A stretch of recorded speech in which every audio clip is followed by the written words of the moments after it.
Shalom. Kohalo Yahweh, Bahashem, Yahushua, Bahashem Rakakadash, for blessing us another week to bring out the gospel to the so called Negroes, Latinos, and Native Americans, the true Israelites according to the Bible.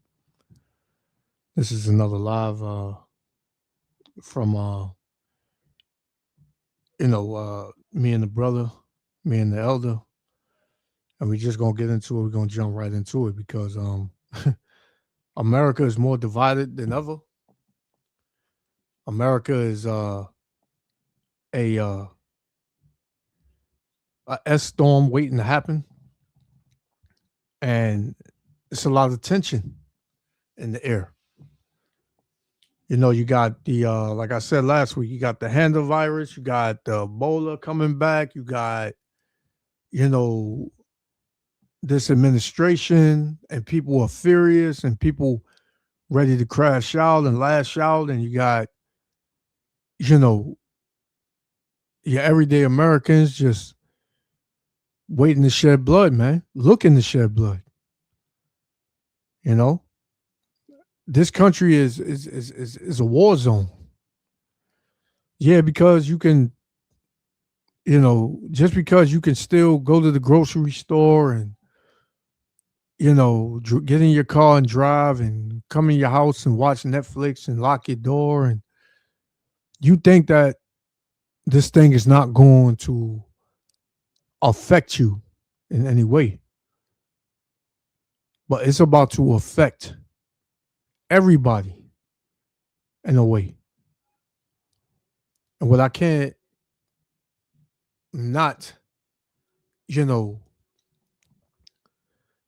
continue to stress is that the elect is the only ones that are going to get up out of here, that are going to be protected from Yahweh Ba'Shem Yahushua, man. And ultimately, because us teaching and us giving the true understanding of the scriptures, that's what the Lord commanded us to do, and that's 144,000% right. But ultimately, it's going to come down to your faith and your trust in Yahweh Ba'Shem Yahushua. So, for anyone that watches, this channel, and me and the elder and the brother, you got to be praying for more faith, more understanding, more wisdom, more knowledge, more discernment, more to pray more, to fast more, because, when this hits the fan, man, that's it. And the Lord is the scriptures say, Hebrews 10 and verse 31, is a fearful thing to fall into the hands of the living power, man. The Lord is going to be judging to the point where if you don't have the spirit of the Lord on you and the Lord is not dealing with you, you're going to bug out and you're going to wind up taking yourself out, man. Right? Let's get a scripture, man. This is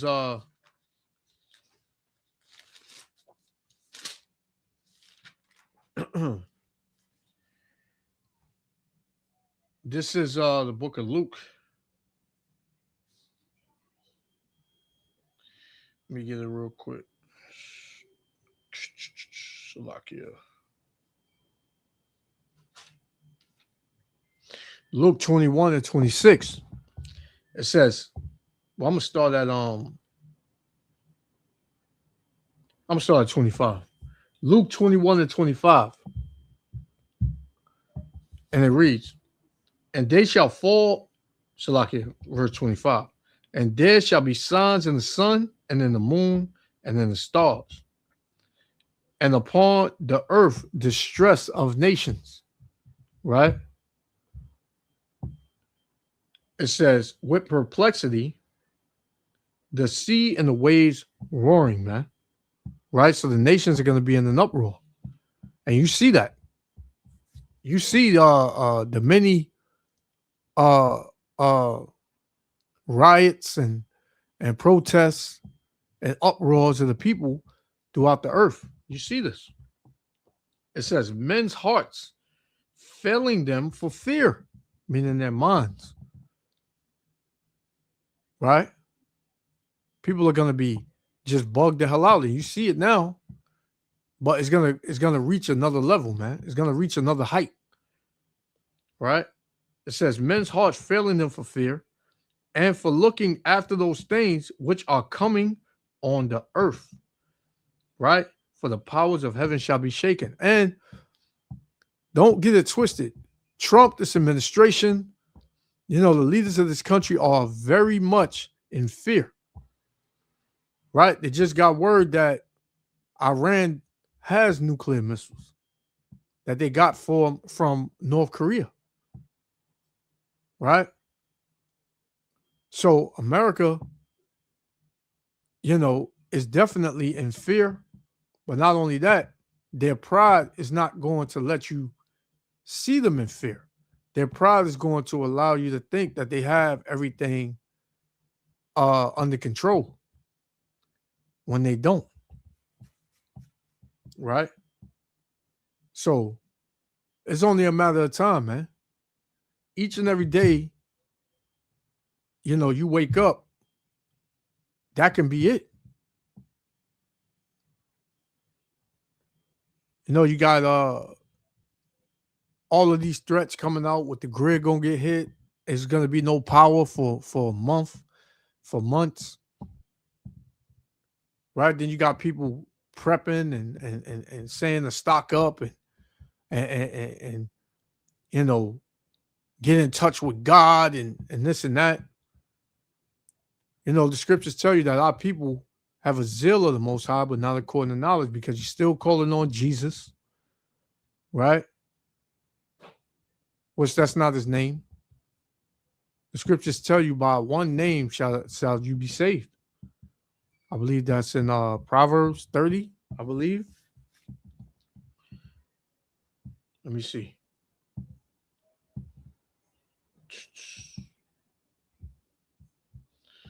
Bear with me.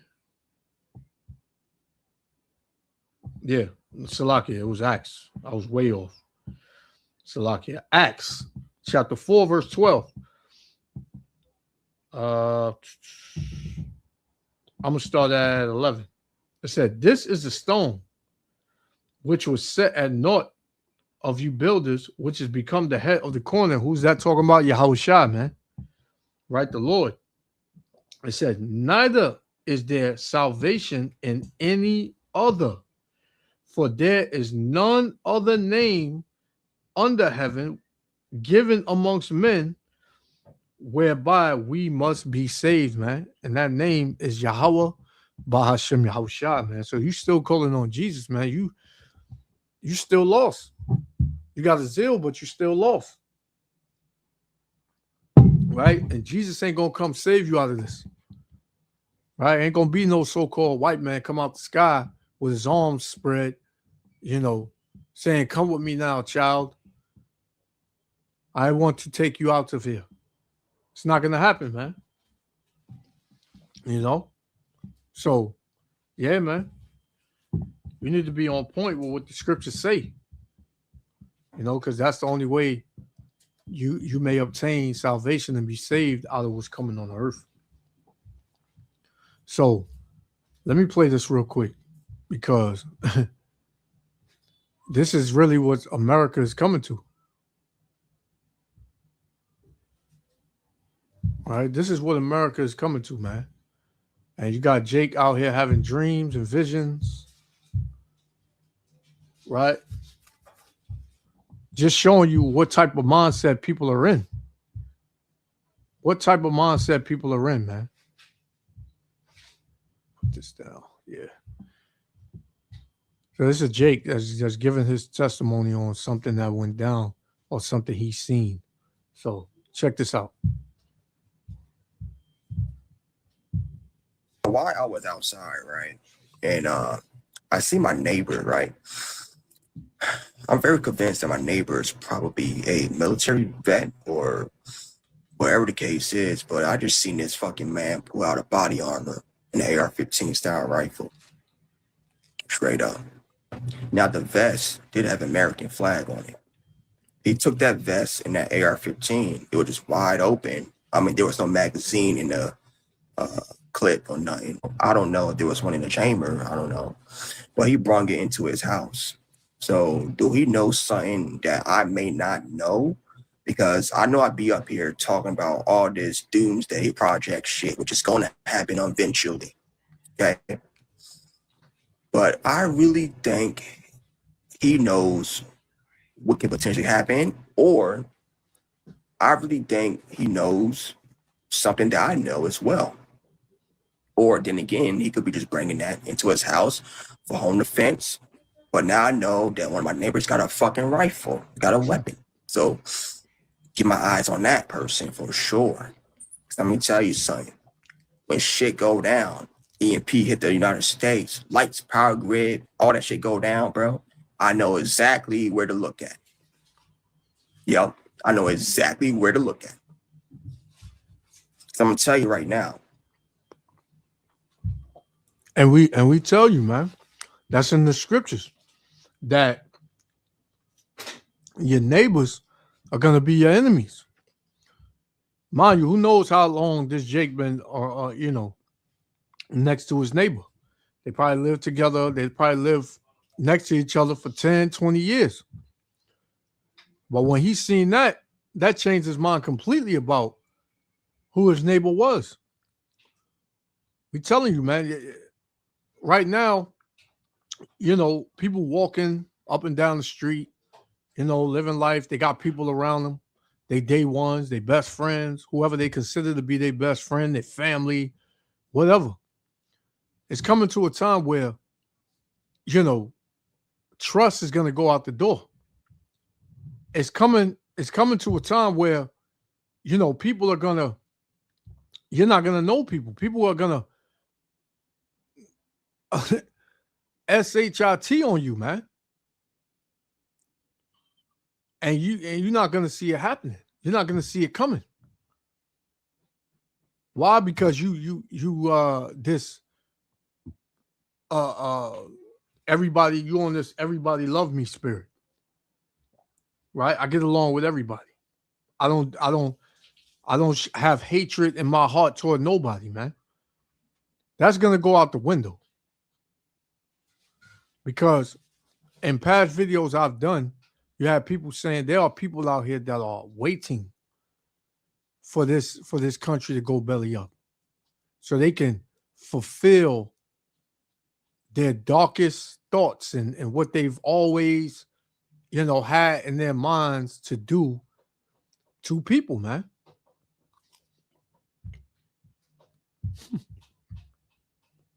I told you guys in my last few videos. When shit pop off in this damn country, when the power grid is off, no communications, no cell phones and shit, everyone, including your neighbors, family, friends, will start to change on you. Straight up. Over food and water? Yes, they will. Yes, y'all really think your brothers and sisters won't change on you? I mean, your mom, she might not change on you. I mean, some of y'all may not even change on each other. Some of y'all will try to stick together as y'all should, right? Yeah, as you should. A big team, right? Stay together. Stick together. Conserve food. But most of y'all are going to kill each other over it.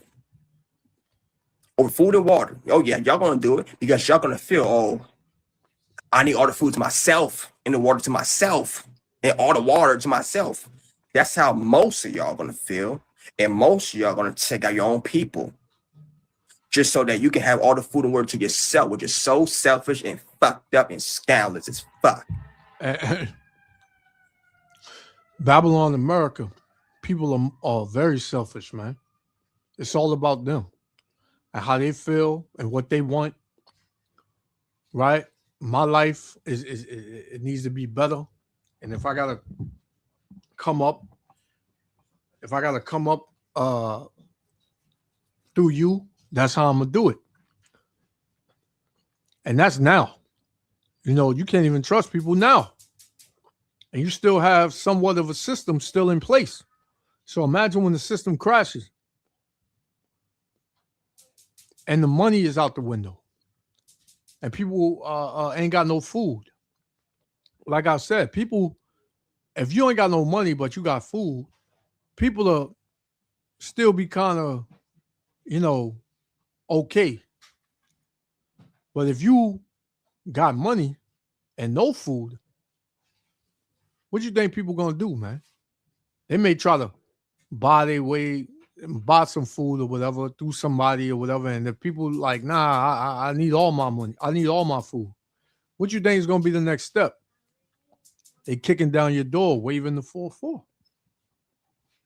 You know, it's not no uh uh can I borrow this and I'll give it back to you. I just need a little bit. Ain't gonna be no talking. Ain't gonna be no talking, man. So take heed, man, because Jake, he watching. He's seeing what's going on. He probably didn't. He probably never knew his his neighbor had a bulletproof vest and an AR-15 with an American flag on it. More than likely, he's an Edomite. So you got Jake and Esau. I'm talking about them patriotic Edomites, the ones that wear them black dark shades, skinheads, big beards, tattoos all over the place, right? Esau about to show you how he really feels about you, Jakes. And Jake, as soon as he gets some money, he want to live next to these devils. You know, so yeah, man, it's coming. Let's get this other one. Let me read that again, matter of fact.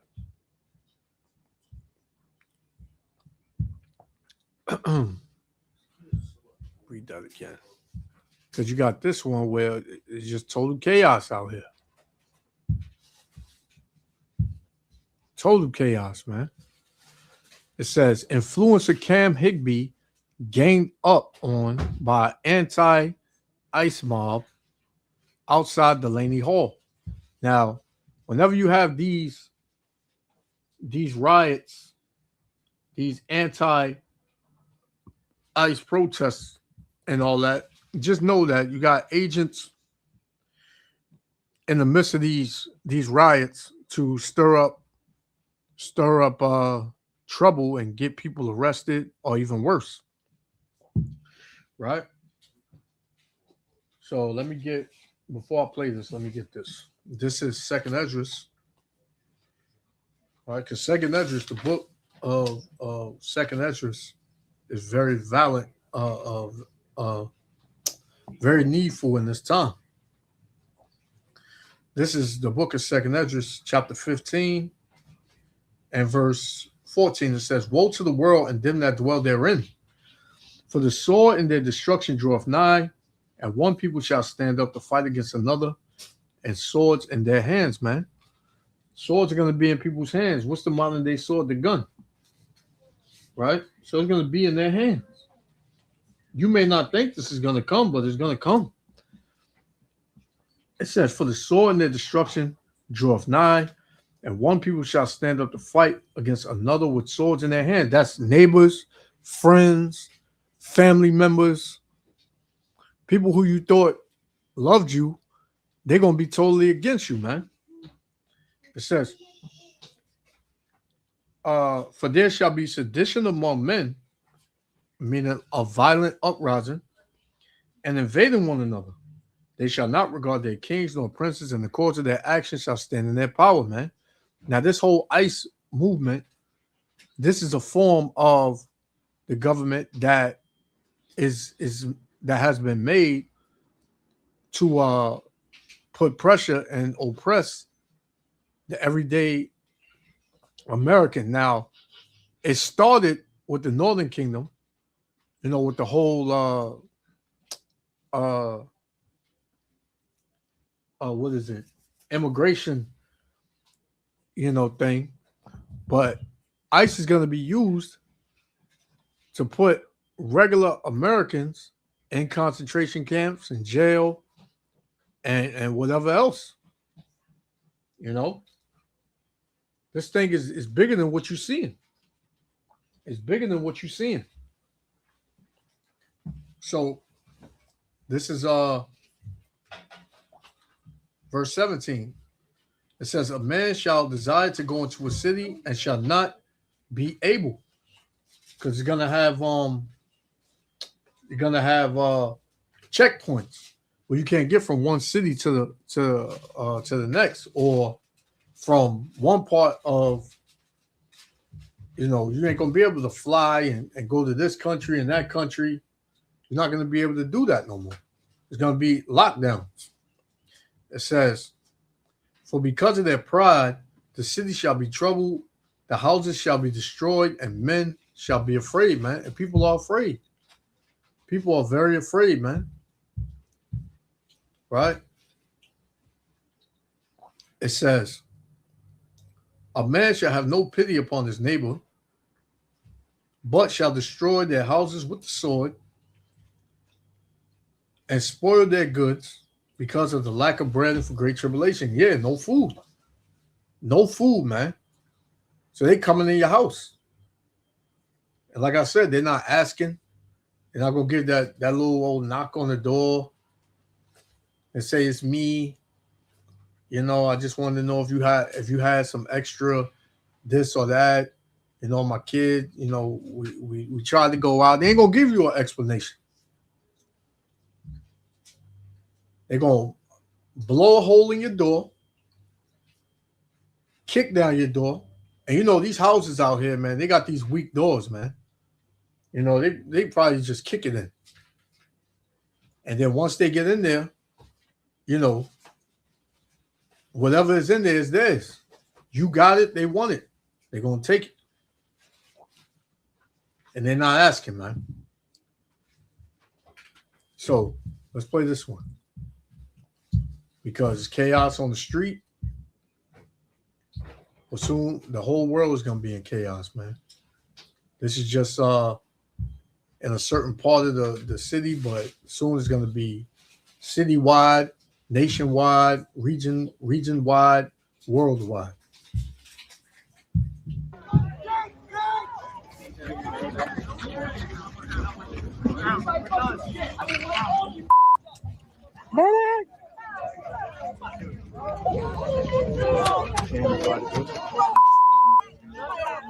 Give me all my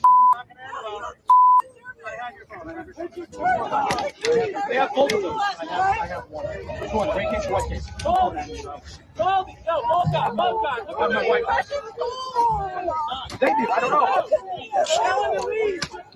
God, let's get out. We gotta go. Time to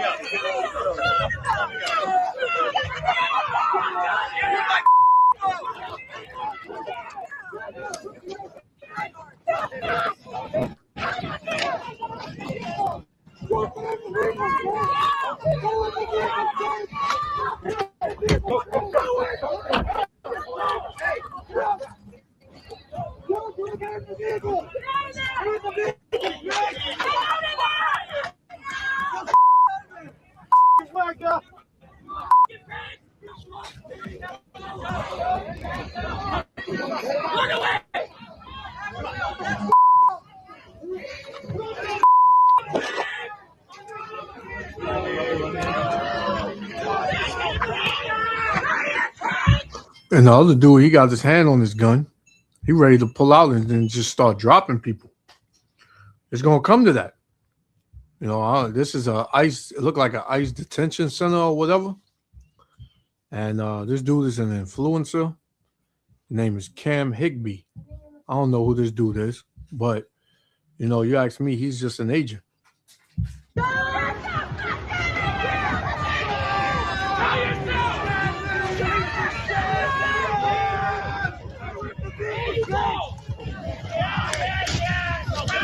You chose my misproduction.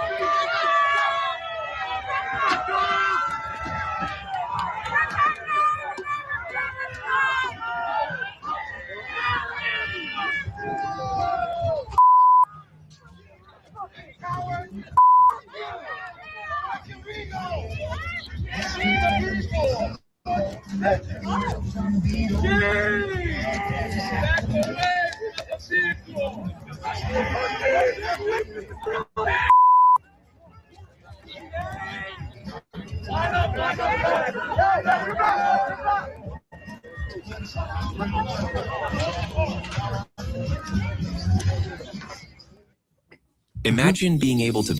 Oh, you seen it, man.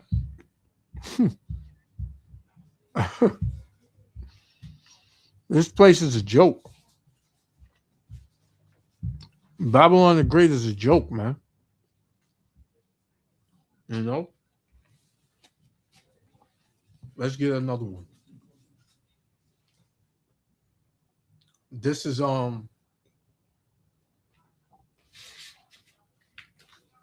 Second Ezra chapter 9 and verse 1. It says, he answered me then and said, measure thou the time diligently in itself. And when thou seest part of the signs pass, which I have told you before, then shalt thou understand that it is the very same time wherein the highest will begin to visit the world which he made. Let me get rid of this real quick. You know, because this is the Lord visiting the earth. The Lord is visiting the earth, man, by way of destruction, chaos, right? This is another one. This is in, wait, is it the same one?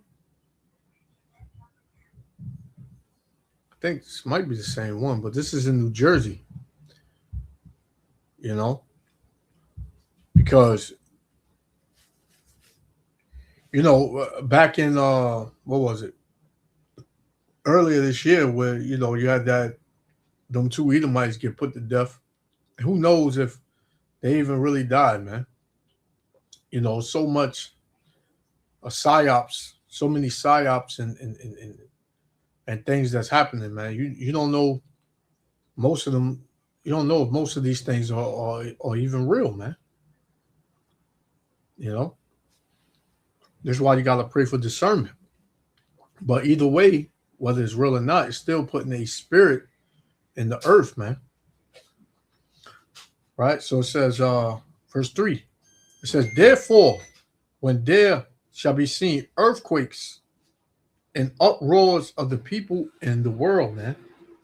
So you see the uproars all over the place, uproars, man. People are angry.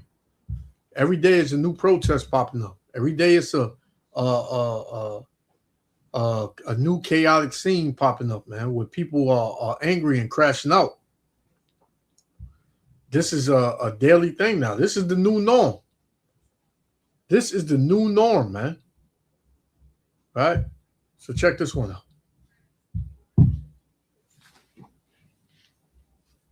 This way! This way! Let's go!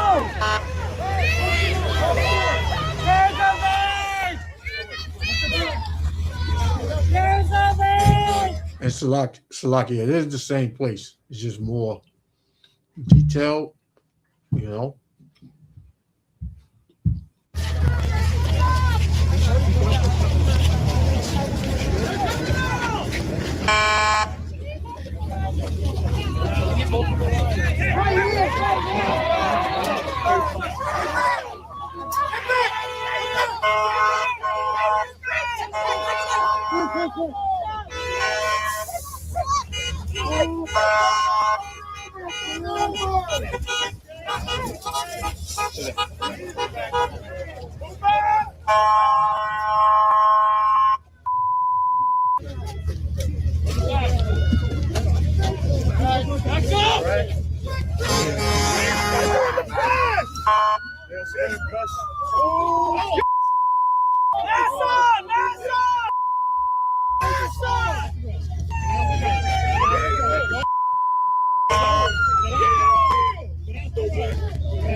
You gotta stay right there. Stay right there.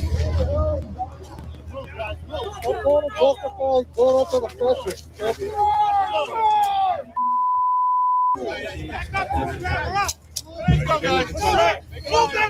Make a line.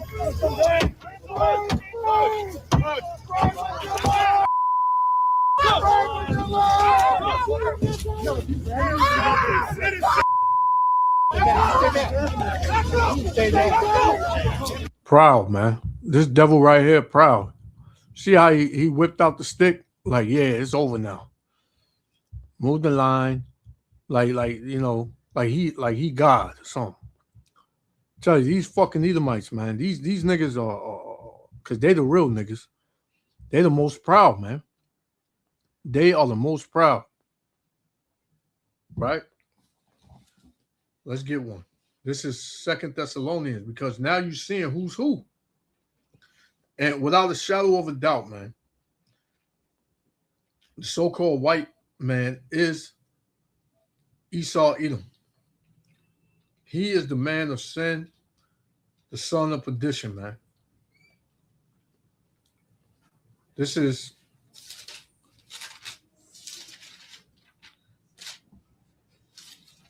Second Thessalonians chapter 2 and verse 3. It says, let no man deceive you by any means, for that day shall not come except there come a falling away first. And that happened. The Israelites fall away from their power.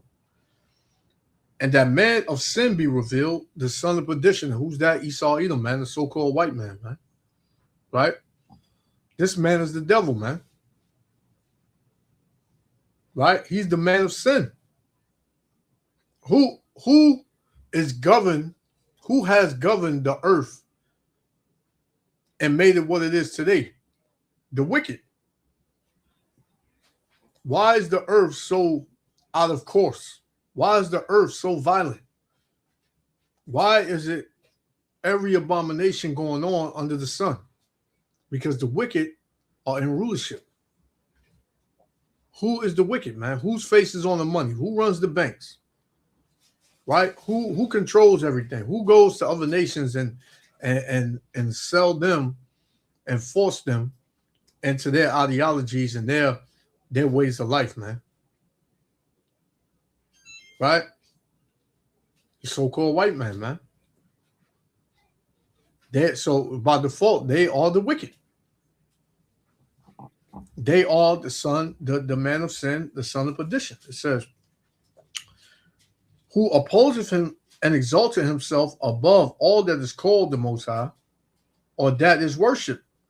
Because that's what he is, man. He wants to be the Most High, man. He wants to be worshiped. You need something, you come to me. You ask me. If you don't do what we say, then, you know, you get hit with higher taxes, a tariff. You know, you don't play ball, you fall, right, with this devil. It says, all that is worship, so that he is the Most High, sitteth in the temple of the Most High, showing himself that he is the Most High, man. And Esau Edom has a God complex, man. He really believes that he's the God of he's the highest power, and everybody has to obey him. Right? It says, verse 5, remember ye not that when I was yet with you, I told you these things. Right? And now ye know what withholdeth, that he might be revealed in his time. And this is the time where he's being revealed. Right? He's being revealed. It says, for the mystery of iniquity doth already work. Only he who now letteth will let until he be taken out the way. So the Lord is allowing him to get to his height of wickedness, his height of abominations, and then the Lord is going to take him out. And this is the time when the Lord is about to take this devil out of power, man, and completely subject them and put them into slavery where they belong. You know, these devils wasn't supposed to be ruling. They had a time. They had a time to rule, and their time is up, and they know it. This is why this devil is coming down with that great wrath. You know why? Because he knows if he had but a short time. It says, and then shall that wicked be revealed, whom the Lord shall consume with the spirit of his mouth. And how is he being consumed, man? By the prophets. by those that are telling him he's the devil. Salakia, 1 second.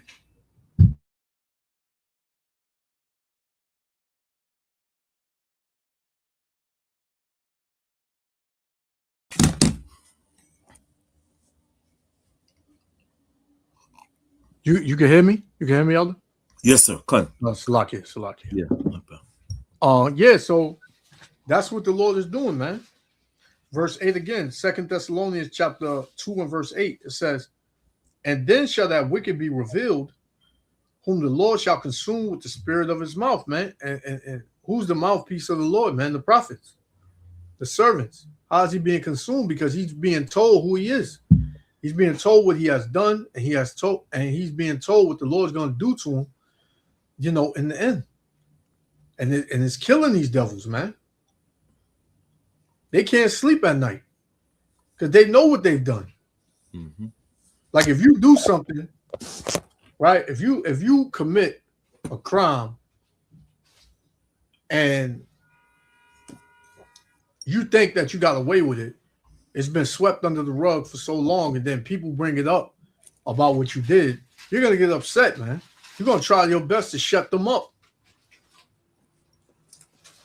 You're gonna say, man, yo, why you can't? First, your tactic will be why you keep bringing up the past. We can't focus on the past. I know what I did was wrong, and you might not even admit it. You would just say I was, young, you know. But then later on, that person keeps bringing it up, and now he got more detail on what you did and how it affected the world, and now you got to be paid back. Now it comes to another level, and now, you know, it's like, man, I gotta shut this dude up. He got a big mouth. This is why when certain things are told, because Esau has a circle, right? He has a circle, man, and nobody in Esau's circle, they can't really speak on anything that he's done. Meanwhile, everybody that's in his circle, they know what he has done, right? You know, they know what they've done. So when the Lord puts a conscience on one of these devils, they tell all. It's what they call it, a whistleblower. Mm-hmm. They start talking, man, and then what happens to them? They disappear, right? They disappear. You had this Jake Elder that I had seen it, and they handcuffed the Jake. Mm-hmm.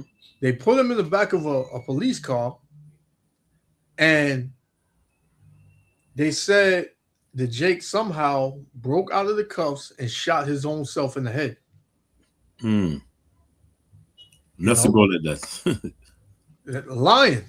Completely lying, man. Yeah. So, you know, this is how this devil gets down. But now the whole world is seeing him for who he really is, man, which is a liar, a damn devil. And his own people is calling him out. Mm-hmm. His women don't want to deal with him no more, right? The scriptures say that his women will not feel sorry for him when he's brought down. Right. You know, they're not going to care. They're going to be happy, man, because ultimately what? These women, the Edomite woman is in particular, she always had a thing for Jake. Always. You know? Even during the time of slavery, man, you had Edomite women sneaking off and dealing with Jake. And getting pregnant with them. And then when they found out, they would put the kids in slavery and all that, man. And completely cast out the Edomite woman. But she didn't care.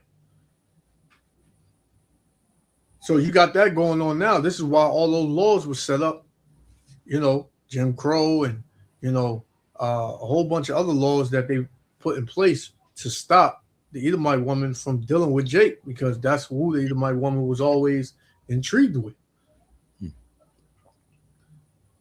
But now this devil is at his end, so now he looking to come down with that great wrath, man. Like I said earlier, this whole ICE thing, Mm-hmm.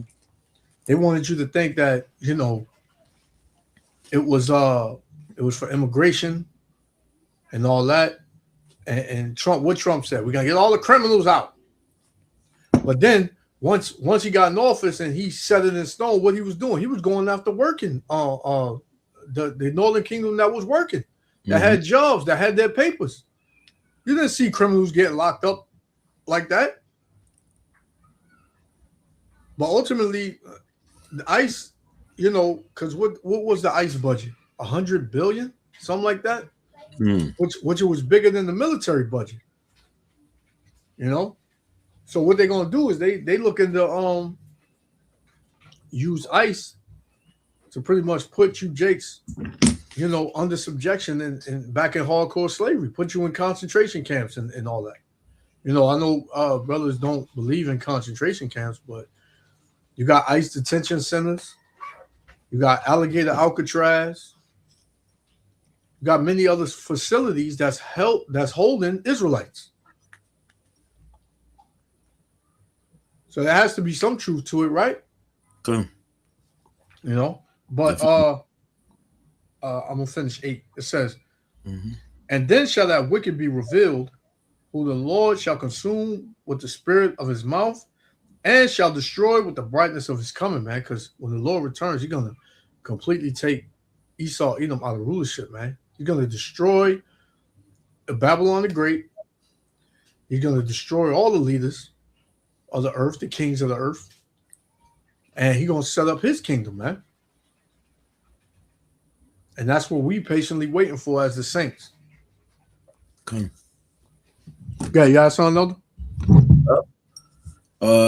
Well, you already said that everything in the introduction. Well, I agree with you. Everything, man. But a lot of people they're not paying attention to what's going on.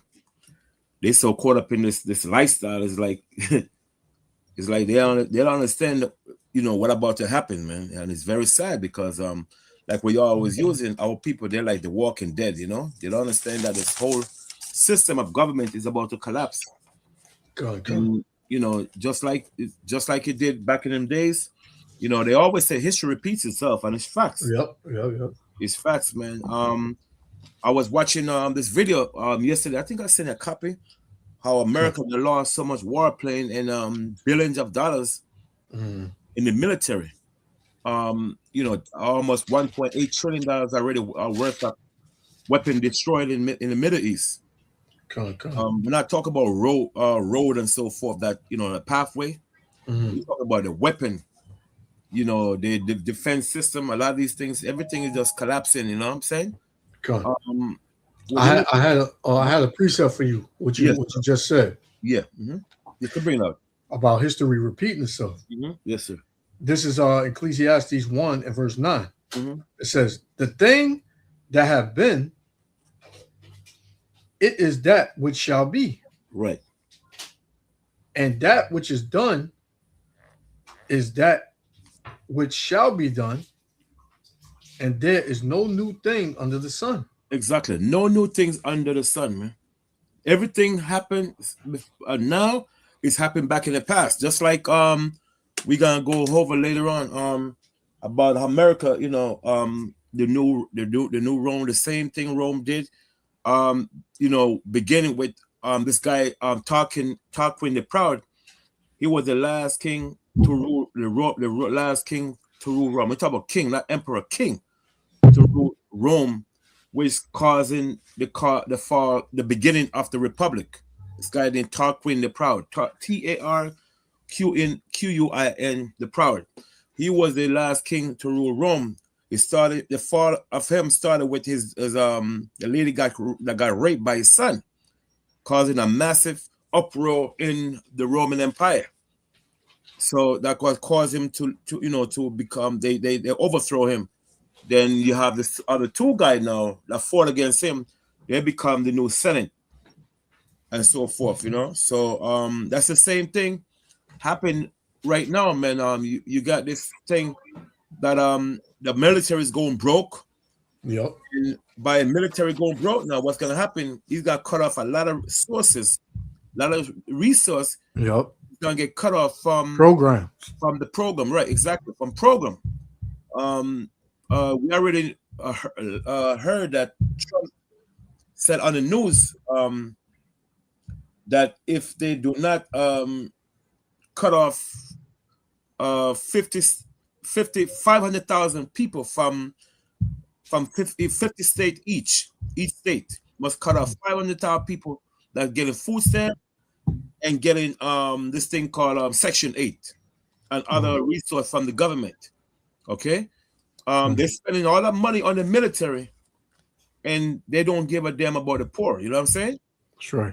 The most it's just history repeating itself, man. The same thing happened in Rome, happened today, man.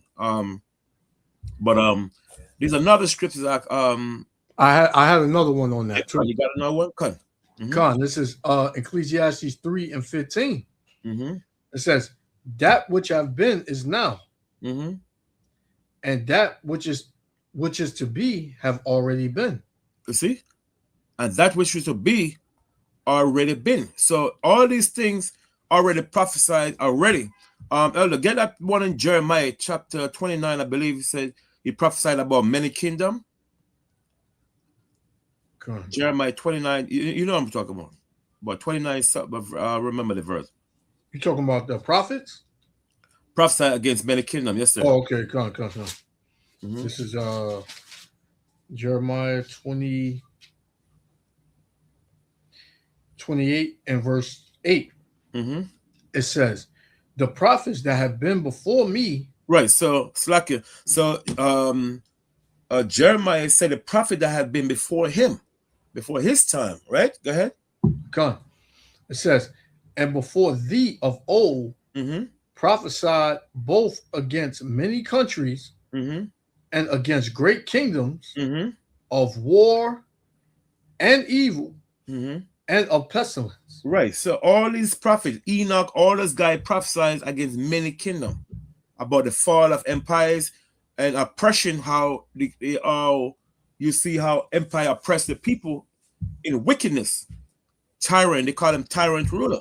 You're seeing that with this beast in the office now, what he's doing to the people them. And the people that's so dumb that they can't see that this thing is nothing but a form of oppression, man. So now you got a lot of Edomites are waking up before our people. Our people are the last, they're the last walking dead to wake up. Because a lot of Edomites, it's sad to say, they're waking up. They're realizing what's going on, man. They do not like what's going on because they've never seen their country in this dilemma, falling and you know, Iran beating the crap out of them and so forth. Iran already blew up 50 American warplanes, 50. And we could prove it. A lot of Edomites are saying the same, you know, brought it out last week. You know, that this whole system is falling, man, because Babylon is supposed to be a tyrant ruler, man. You know, one country you can't conquer by yourself. So what is that showing you? That your empire is collapsing little by little, as it said in the book of Daniel. Little by little, the whole kingdom is gonna fall. And once the empire falls, that's it. You know what I'm saying? That's why the Bible says iron mixed with miracle. You know, so these are the ends of time, and that we as a people, we have to wake up. You know, give me Romans 11 for a second before we get into this. Romans 13:11. Romans 13. Yeah. Matter of fact, you brought out 2 Thessalonians 2:1 already, right? Gun. Okay. Romans 13. 11. I got one on this this Iran and US war too. This is Romans chapter 13 and verse 11. Yes, sir. It says, "And that knowing the time." So the time now, the Bible says, "And that know the time." The time mean we're living in the last days. From the time, the last days begin from the time of from the beginning of from the time of Moses. From the time of Moses. Yeah, from the time of Moses. Is Genesis. I want to read Genesis chapter 49, not Moses. Genesis 49. When they talk about in the last days from the time of Christ till now. That's what I meant to say, from the time of Christ till now. Okay, when Moses talks about it in the last days. Okay, go ahead. It says that, and that knowing the time, Mhm. that now it is high time to awake out of sleep. So the Most High said we're supposed to wake up asleep, meaning what? From a state of consciousness, man. We have to wake up to this new, what is going on in this so-called new millennium, because this Yahushua is coming to establish a new government. And a lot of our people, 2/3 of our people gonna die, man, because of through the ignorance. Okay. And this whole economy, like I said, is about to fall, and it's gonna be what the scripture tell you: the bride and the bridegroom shall not rejoice no more. In other words, these people it become leaving America in a joyful kingdom, partying, dining, doing all kind of things, happy, drinking, all these things. Those are the bride and bridegroom rejoices. They're happy in this kingdom. But when it fall, guess what? It's gonna be a sad day. Okay, go ahead. It says, Salaki. It says, for now is our salvation nearer than when we believed. And our salvation is that talk about the kingdom of heaven and talk about Yahushua Christ. Go ahead. It says, the night is far spent. And what is the night? The time of ignorance. Ignorance is supposed to be over, man. That's You're right. supposed to wake up. You're not gonna be sleeping all your life, man. Don't you so-called? I mean, I can't understand how you so-called black men, black women walk in northern and the southern kingdom, walking street, and you cannot see this is not a real world, man. This is not a real world. This is like a fantasy world you're living in. Mhm. It's like a dream. You go to sleep and you woke up. It's like a nightmare. Yeah, You believe in something that's not real. that's right. It's a fairy tale. You're living in an empire that's thinking that you're thinking this is an empire, is a glorious kingdom, and I mean there's nothing beside this. You know, this is not no real world. You're working 9-to-5 job, you're paying taxes, you're catching hell, you get sickness, you got high blood pressure, all these sickness. You have money. Some of you may have money, but you're having bad health. Your health is really deteriorating, man. You're not happy at all, man. Deep in your spirit, you're so-called black men and black women are not happy, but you're being a pretender. You're nothing but a damn great pretender. You're not real. You know this is not a real world, man. Come on. You got it, Elder. Go ahead. No, I had this precept on what you were saying. Mm-hmm. Yeah, go ahead. Because this why people they would rather live a lie than to know the truth, man. Because America is all they know. This is John chapter 3, verse 19. It says, and this is the condemnation, that light is coming to the world, and men love darkness rather than light, because their deeds were evil. Right. So the scripture says our people love darkness, man. They rather lies, ignorance. They rather live in a fairy tale world. When the light comes, the gospel is that Christ is a light to lighten the world to knowledge, wisdom, and understanding. But you love darkness, which is ignorance, rather than what? Rather than the true light, which is the gospel, the Bible. The Bible is the one that's gonna enlighten you with knowledge, wisdom, and understanding. When you're in darkness, man, you can't see. You can't see when you're in the darkness. So you're black man and black woman, you're in a spiritual dark world. You're not seeing it. Because why? Because your eyes are not open to learn and to listen and to go and learn about the gospel of Yahushua Christ. And another thing with Jake, Elder, is that Jake, he don't want to get in order. This darkness, this world gives him a sense of freedom. He can do what he wants. Yep. And the scriptures tell you a man left to himself is I forgot how it go. I'm gonna find it. Yep. But Jake just wants he just has that sense of freedom here in Babylon, man. Yep. He can be a freak, he can be a mole, he can commit adultery, he can smoke his weed, he can be a drunk, he can do drugs, he can just live it up, man. Well, I only got one life to live. I'm gonna live it to the fullest. Right. So Jake, and he loves to be ignorant. Yep. The damn shame. It's sad, man. You finished with that verse, El? No, con. Yeah. It's a little more. Mm-hmm. Romans 13 and 12 again. It said the night is far spent. Another word, the time of ignorance will be far over, man. The night means the time of ignorance. Go ahead. Con. It says the day is at hand. The day mean what? The last days. Okay, the coming of Christ. Go ahead. Let us therefore cast off the works of darkness. Mean what? The work of darkness mean what? Follow the lifestyle of this world, man. This world is full of ignorance. In dark world. It's called the dark world. No knowledge, wisdom, and understanding of Christ for nothing, man. Nothing. There's no world, no knowledge out there.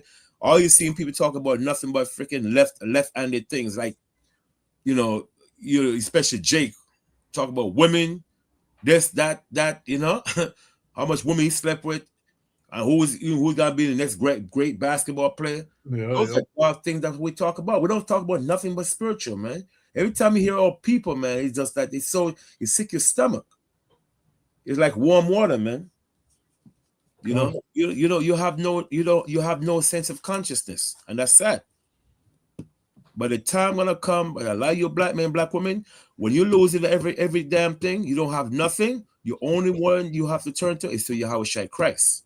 You're gonna have no choice. You can't turn to Esau because Esau is too busy putting you behind to death. You can't to the other nation, they don't like you.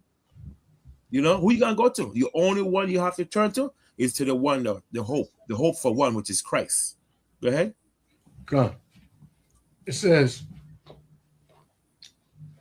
and let us put on the armor of light. And the armor of light, what is the gospel, which is Yahushua Christ. Okay, that's it there. Yeah, I got one. Mm-hmm. This Sirach 14 mm-hmm. and 5. Mm-hmm. Because Jake would always say he's a good person. He respects everybody. Mm-hmm. He respects everybody, but Jake is a demon here in America. This is Sirach 14 and 5. It says, he that is evil to himself, mm-hmm. to whom will he be good? Right. So if you do evil to yourself, who you gonna do good for? Yourself come first. Mm-hmm. And the Bible says, if you what? He that is evil to himself, mm-hmm. to whom will he be good? Exactly. To whom will you be good? If you're doing evil to yourself, smoking weed, doing all these wickedness and stuff, doing all these negative things to yourself, you can't do nothing for no one. Because you have to first love yourself. Exactly. You see what I'm saying? So that's why Yahushua, the scripture is speaking about. He that do evil to himself, how could he do good for somebody else? And Jake is all messed up in this country, man. Jake is all messed up. He this sense of freedom got him bugged out. Yeah, exactly. He don't think you have our people literally walking around here doing the things that Babylon have adopted them into, that they've adopted mm-hmm. being here, and they think that that's the way of life. They think that they're doing good. Exactly. You can't tell them nothing. You can't tell them what they're doing is wrong. Exactly. Yep. That's dangerous, man, and that's scary. Yep. That's very scary, man. Good. Yep. It's crazy. It's a little more. It says, yes, sir. He shall not take pleasure in his goods. Mm-hmm. There is none worse than he that envieth himself. Mm-hmm.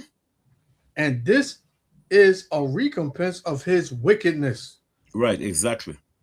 So this man, yep. Jake being so wicked, you hear that saying, I'm not good enough, right? I always can do better, right? I strive for more things. Then when you get that, it's like you're miserable because you're not fulfilled, right? So Jake, that's it. And many Jakes have done so much wickedness to get to a certain status and a certain point in this country that when they finally make that status, they're not happy, man. They're miserable. Yeah. Right. So it says the Lord said that's a payback for your wickedness. Yes, sir. Yep. And it says, and if he doeth good, he doeth it unwillingly. Yep. And at the last, he will declare his wickedness, man. You know, because you got Jake out here that's a phony, man. He does things for the eyes of men to see and to flex. Yep. But you know, people are sooner or later gonna see, you know, how wicked you are and they're gonna expose you. The same way they doing this devil, man. Right? Trump would get on and tell you that he's doing all this for the embetterment of America, but people are realizing and exposing how dirty he is. Yeah. You know? And he don't want to deal with that, man. The same with the regular Jake here in America, man. They corrupt. Yeah, you got it. Okay, and another word, when it said envy itself, right? You may see a brother with a lot of money. Okay. You might see a brother with a lot of money, but what happened, he would not buy anything to clothe himself the right way. Yeah. Because like some of them so-called Jew, Hamelech, they you see them they have a lot of money. But a man will walk around with a car with a broken mirror, put tape on the car, right? You got the money to buy a brand new mirror, right? You got to see the man walking around with dirty clothes on. The clothes is smelly. That's another form of envy yourself. Another word being niggerad. Yeah, nigger. You know what I'm saying? Being miserable is like stingy to them. Envy itself just means become stingy to your own self. You're not taking care of yourself, but you have all the money in the world. That could take, you got all the money that you could buy yourself a pair of shoes, you know what I'm saying? You don't want to spend it. You're just watching the goods. You're just watching the goods. Damn, I got all the money in the world, but you're walking around with a beat up sneakers. You could see a toe. That's what I call envy yourself. Another word, you're being stingy with your own soul. That's all it means. Tight with money. Yeah, that's what envy yourself means. Become tight. You don't want to spend nothing. This is Sirach 14:3. It said, riches are not comely for a niggard. Niggard mean greedy person. Person just greedy. Niggard. And what should an envious man do with money? Yep, see? Yeah, man. Yep. It says, verse 10, Sirach 14:10, it says, a wicked eye envieth his bread, and he is a niggard at his table. And when you put nigger, could mean like being like generously, being miserable, stingy. There's so much to stingy to enjoy their own, research, Yeah, nigger. Look that up right now. Nigger. Nigger. Yep. Yeah, nigger. Yeah.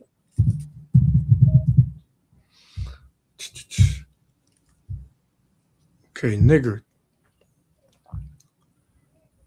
A nigger is a noun that refers to a stingy, ungenerous, and excessively miserly person. Its most common adjective form is niggardly. Right. So no matter how much money a person to have, man, this dude is miserable. He's stingy. He's tight, like we said. You can't get $1 out of him, man. Yep. He got all he counting a wad of money in your face. He's like, yo, man, break me off some, man. I'm doing bad right now. Nah, I ain't got it, man. I ain't got it. That's a nigger, man. Yep. And then he go in the house, he throw all the money on the table. He just sitting there looking at it like, man. He's just not happy. He's miserable. So with a dude like that, he'll never find happiness, man. That's right. Yep. Never. All right. So you finished with that, right, Ella? Come on. Okay. So we got part 2, right? Signs of the ends, nation of war, and the collapse, right? Yep. Okay. So we got last week we finished with it. The last chapter we read was verse. What, Daniel chapter 7 and 7, right? Daniel 7:7. Elder, they gave me a copyright last week. Yeah. Yeah, they blocked the live in certain parts of the country, man. Wow. I never got that before. Them devils. That mean what we're teaching is they don't like that. It's too much for them. Yeah. Yeah, them Yeah, devils, man. Well, I'll say I didn't get it in a while. I ain't gonna say I never got it because I got copyright before, but yeah. I haven't gotten it in a while. Right. I think Bakwashi got one time. You got one now? Damn. That's Yeah, they was always hitting the devil. With Kwash and all that. Yeah. This is Daniel 7. We was at 7 and 7. Yeah, because we finished with verse 6. We finished with verse 6, so okay. 7 now. Verse 7? Mm-hmm. This is Daniel 7 and 7. It says, after this I saw in the night vision.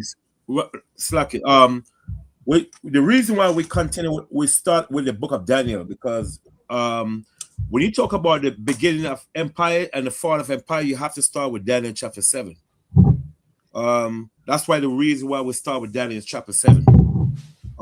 Because Daniel chapter 7 is going to lead into Rome, and from Rome came what? The daughter America. Mm-hmm. That's why we start Daniel chapter 7. All right. Okay, go ahead. Con, I was looking. Oh wait, Salakia. Mm-hmm. I wanted to show something real quick. Yeah, go ahead. Go show it.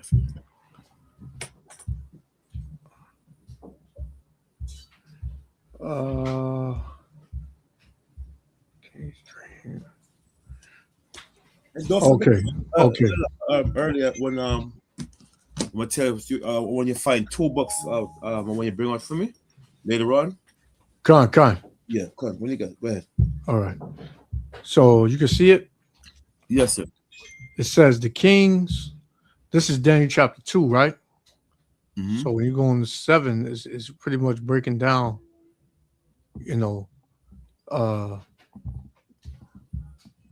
Prophecy or whatever. Mm. So it says the king's forgotten dreams. So Daniel chapter 2, you go down. It says the secret is revealed to Daniel. Right. Mm-hmm. All right. Then you go down. It says the king's dream, and then it has the interpretation. Babylon, the first kingdom. Mm-hmm. Then the second one, the Medo-Persian and Greece. Mm-hmm. Then you got Rome, right? And we are in the last leg of the Roman Empire. Mm-hmm. And then, the divine kingdom. Right, excellent. Which is the Lord, Yahweh Shah's kingdom. Mm-hmm. Our kingdom. Right. So I just wanted to show that. Good one. Yep. Mm-hmm. I'll start putting it on here. Right. It says Daniel 7 and 7, right? Yes, sir.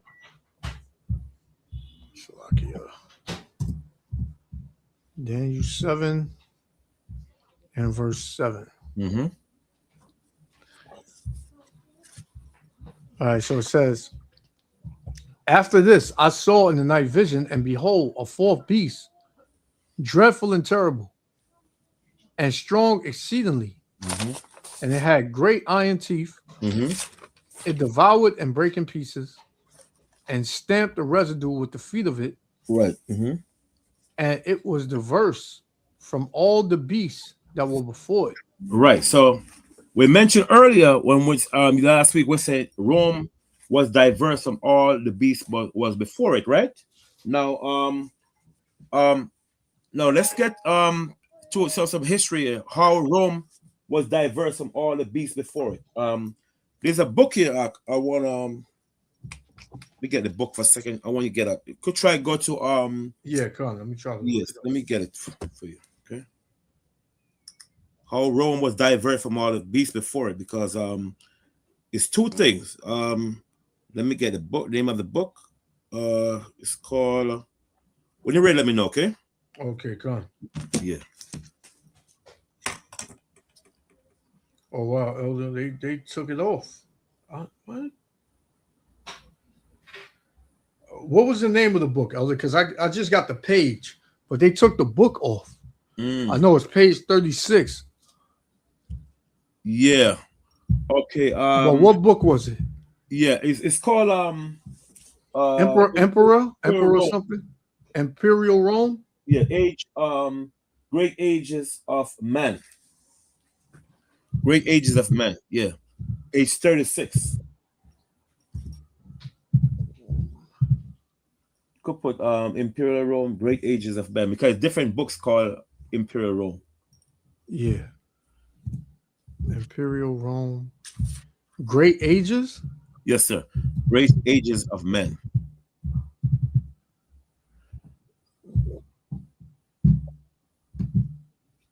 Let's see.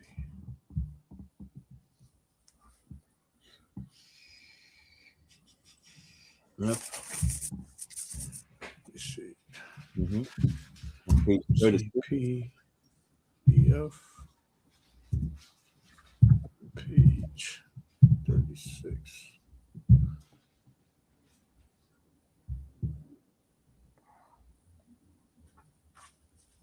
Wow. It says it's unavailable. Yeah. Oh man, they said page 36 is unavailable. Yeah, that Esau something, but I'm gonna read it for you. Matter of fact, you know what? Let's try to get this out of the book here, right? Esau is the devil, man. All of a sudden, Yeah. it's unavailable.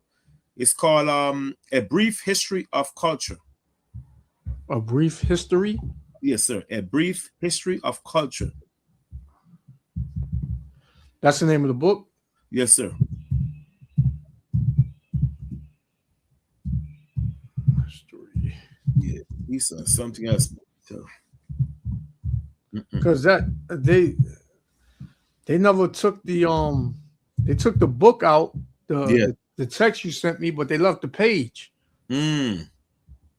I got Wow. every other text you sent me, but the book is not there. Wow.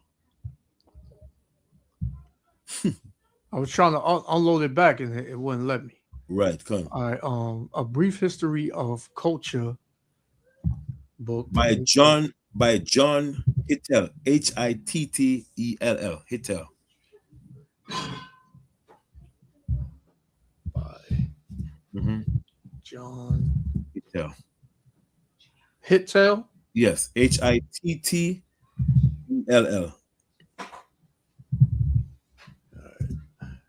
PDF.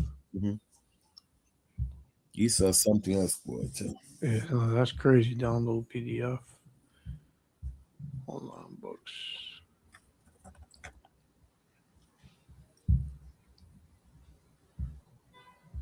Okay. What? Page 124. Okay. Let me see. Page 124.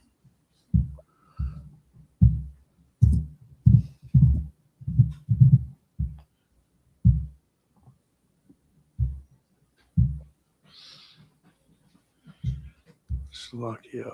Trying to get to full view.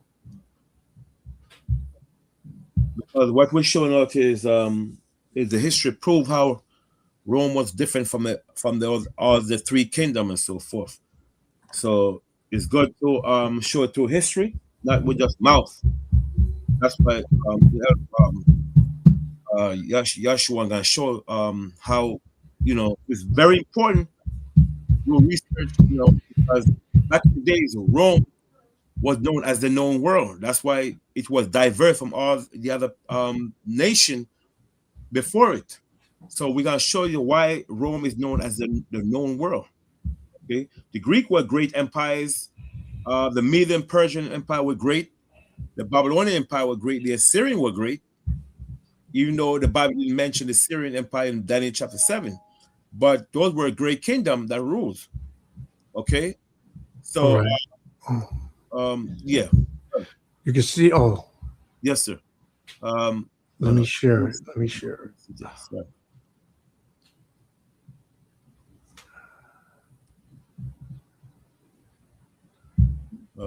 Let me share it.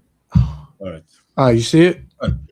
So you could start with page 124. Yeah. Wait, number 124. Yes, sir. I don't know if this is the right page. Let me see. Yeah, this is page 190 something, but it's page 124. Oh, that's one. Let me see something. Page 124. All right, 124. This one. All right, page 124. It says, after the West has separated from the East, Mm-hmm. after the Greek Once, metropolitan. that's 124. Yeah, page 124. It's like cut off. You Yeah. know, what y'all say? You got the book in front of you? No. I don't have the book. I mean, it's in storage, but Oh, it's a common expression that Alexander conquered the known world, right? okay. That's what it starts with. A common. Let me see. Expression. Remarkable.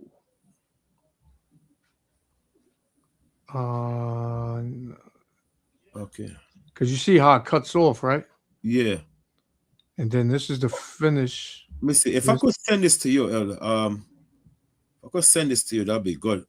If I could send this to you, All text right. it. Want me to Yeah, text it? yeah. Okay, What is it says? Leaving Rome with exclusive credit to the superior Orthodox after Africa had ceased to be right. Latin. I send it to you. I send it to you. Right. Yeah, because that's a very important page right there. I text it to you. All right. Okay. Brief history. Yeah, I don't understand. And that's the same book. Let me see. Section 115. Mhm. Let me see. Section 148. It might be different online. I don't know. Right, because I that book I got on online. That's a while now. All right, because this one says section one. Let me see. Okay. All right. If that the one I sent to you, you could use that instead. Want me to read this one? Yeah, the one I sent to you. Okay, good. When I texted you. Yeah. It says, this is a brief history of culture. It says, a common expression that Alexander conquered the known world, Mm-hmm. but Sicily, Right. Con. southern Italy, Mm-hmm. Rome, and Carthage, all considerable states, did not belong to his empire, Mm-hmm. which besides fell to pieces as soon as he died. Mm-hmm. The Romans, on the other hand, actually reigned over all the countries known to them as possessing any wealth, and their conquests were durable. Mm-hmm. And although Italy was conquered in the 5th century after Christ by the barbarians, Right. the imperial government at Constantinople, Mm-hmm. the legitimate and direct successor of the Roman Empire, Mm-hmm. continued to exist till the 15th. The Romans began their career Mm-hmm. not with a large population and a strong feeling of nationality, Mm-hmm. like those which most of the nations of modern Europe had 1,000 years ago, Mm-hmm. but with a petty territory round which a man could walk in a day. Right. So now what we're showing you right there, it said, let's go back now to Daniel chapter 7 and 7 again. Okay, Huh. because we just read there that Rome was known as the known world, right? So read that verse again, Daniel 7:7.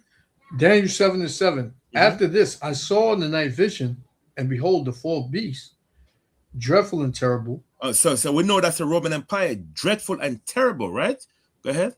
and strong exceedingly, Because they have strong military. Go ahead. and it had great iron teeth. Which is a strong army, military, same thing. Go ahead. Right?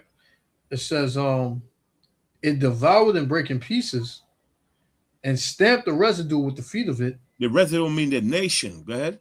and it was diverse from all the beasts that were before it. So when the Bible says Rome was diverse from all the beasts that was before it, in other words, Rome was known as a known world to conquer all the area. Rome conquered what they conquered? They conquered Europe, right? They conquered North Africa, they conquered Western Asia, like the place called the Levant, part of Turkey, place called Anatolia, like Syria, Judea, and all those areas are the Mesopotamia. That's why known as known. That's why Bible says I was diverse from all the beasts before it. Okay, the only place that Rome did it conquered, fully conquered, was the east, like there's a kingdom called the Parthian Empire, the and the Indian subcontinent, and China, known at that time, China was known as the Lucre Silk State, Silk Road. They didn't have, they didn't conquer those areas because what happened is the military now, the Roman military, they wasn't strong enough. They didn't have enough manpower or military strength to go and conquer those areas. So that's why they stopped right there. You see what I'm saying? Because you got places like a lot of barbarian kingdom was ruling around that time period. So they didn't be able to win and conquer those places and so forth because they didn't have enough, like I said, they didn't have enough manpower, right? Now, there's another book here, right? Also, called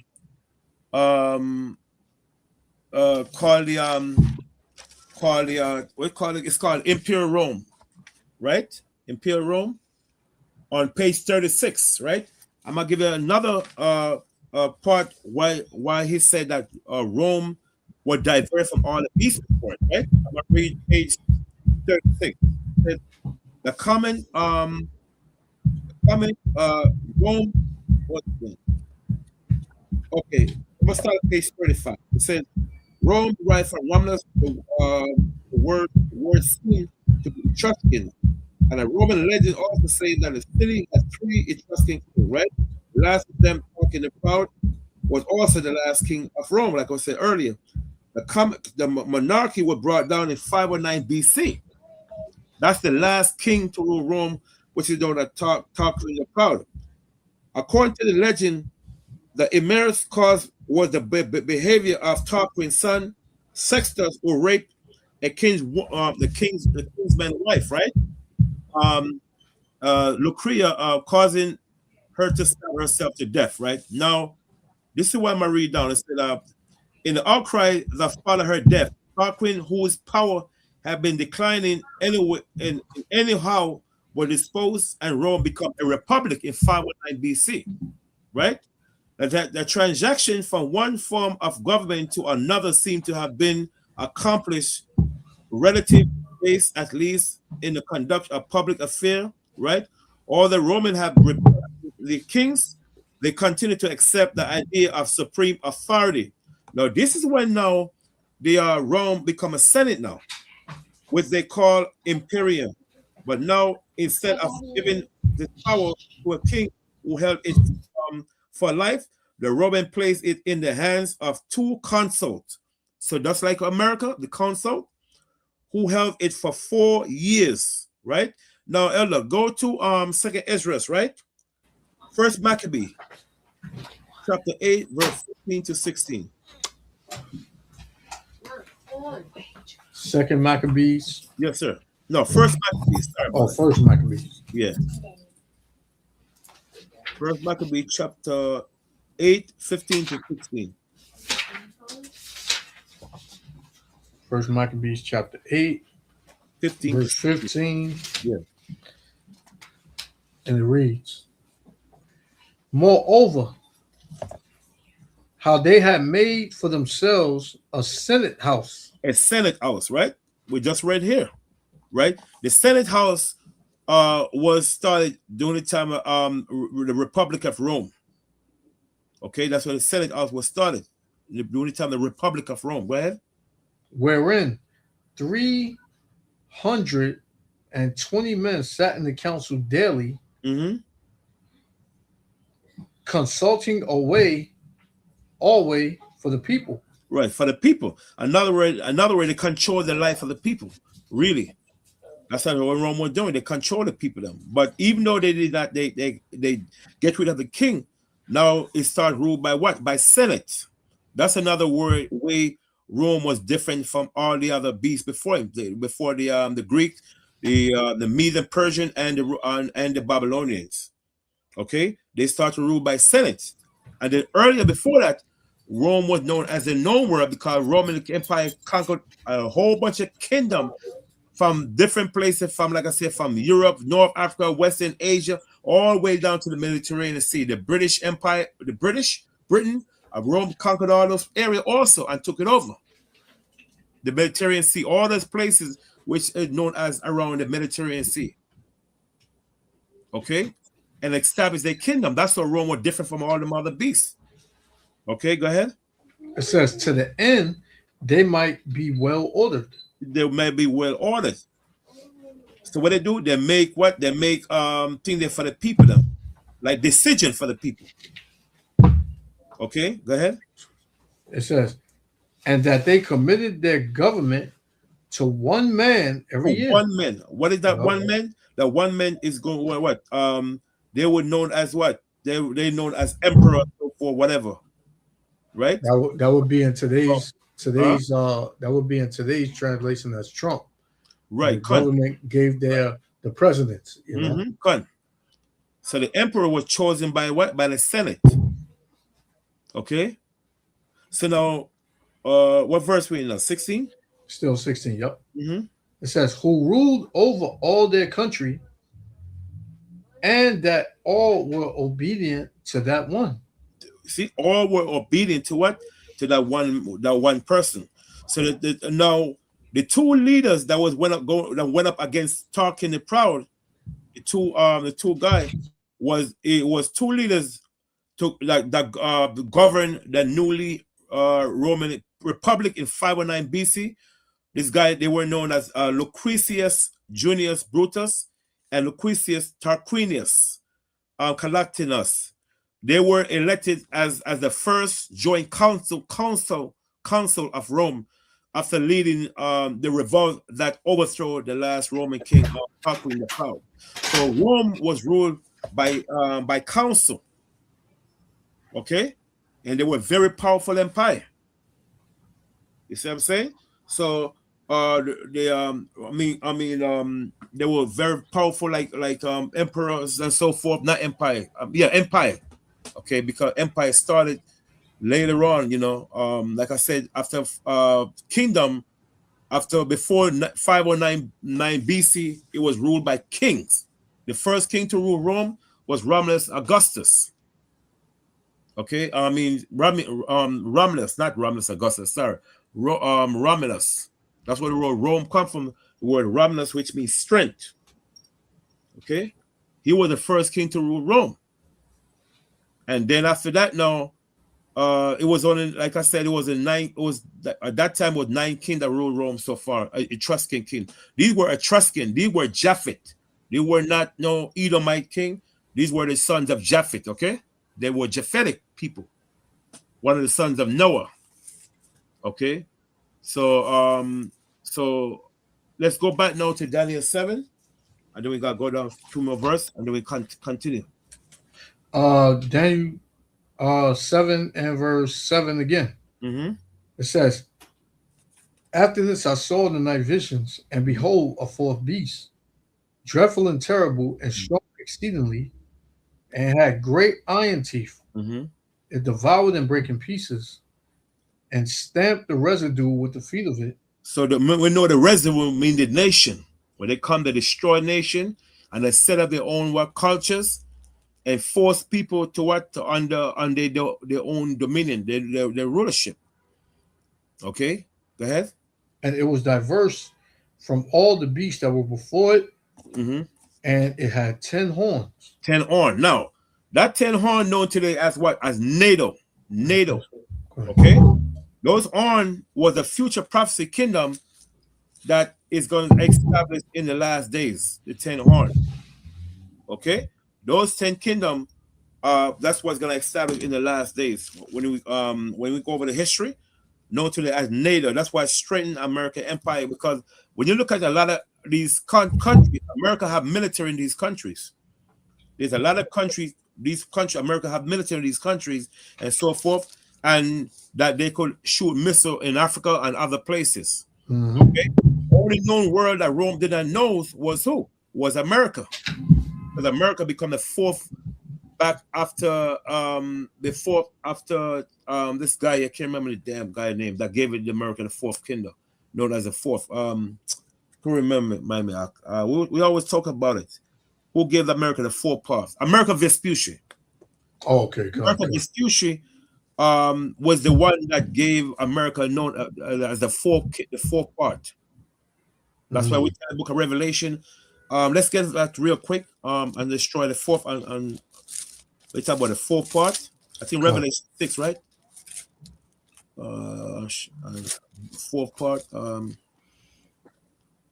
Is Revelation 6 and 8. Okay. Revelation chapter. Start verse 7. Start verse 7. Revelation 6 and 7. It says, and when he had opened the fourth seal, I heard the voice of the fourth beast say, "Come and see." So we know the four beasts are the angel. Go ahead.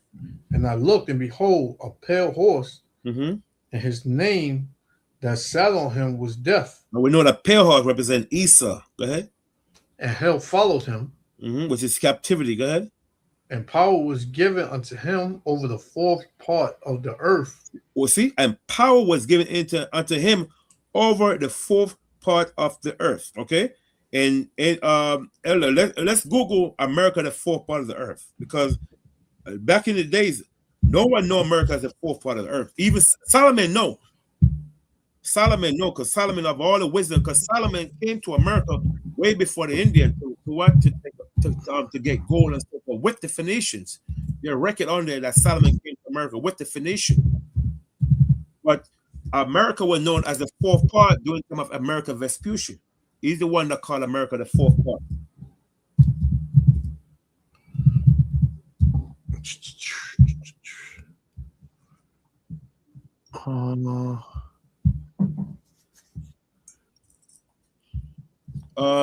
And for one, listen, the reason why when the elder Yashua is going over this is because we want to show people proof that we don't want to anyone think we're making up things that show America is the fourth part of the earth, because they were at that time there was only three continents. You got right, you got Europe, you got Asia, and you got Africa. Okay, the continent that separates America from Europe is the Atlantic Ocean. You got it? This is what you want? Yes, sir. Con. Yes, sir. Con. Yeah, that's what I want. Yeah. Con. It says America as a full part of the earth is a famous historical concept dating back to the 16th century. For millennia, Europeans believed that the world was made up of only three parts: Europe, Asia, and Africa. Okay, I didn't say that far. That's good. Yeah. Following Christopher Columbus and Amerigo Vespucci's voyages to the Americas, European scholars and cartographers realized this new world was entirely separate from Asia, dubbing it the fourth part of the world. See? Well, why is that? Because you got this big body of water that separated right pretty much Asia, Africa, and Europe, what you could call Eurasia, because Europe is really a part of Asia, but it's just northeast, or you get this concept with the Middle East, right? But it's just pretty much Europe, Asia, and Africa. But America has a huge body of water that separates it from these three, parts. So, it tells you in 2nd Ezra, the 13th chapter, how the 10 tribes, took them a year and a half to travel. Yeah, keep talking. That went from a land that nobody ever dwelt, and America was that. So Salakia. Yeah, so that's where you get the fourth part. which is America. So let's go. Let's read. Let's continue. It says, in 1507, Samula map created by German cartographer Martin Wald Samula. This massive wall map was the very first document in human history to depict the New World as a distinct landmass and use the name America in honor of Amerigo Vespucci. Right? So when Jake say he's American, I mean he's a descendant of Amerigo Vespucci. And he's a so-called white man. He's an Edomite. It said the discovery, the map was lost for centuries until the single surviving copy was rediscovered in the German castle in 1901. It is now housed at the Library of Congress in Washington, D.C. All right. It says the phrase is also the title of the unclaimed 2009 historical book, The Fourth Part of the World, which chronicles the race to create this legendary map, you know. So when you go, I mentioned Second Ezra 13th chapter. Let's see.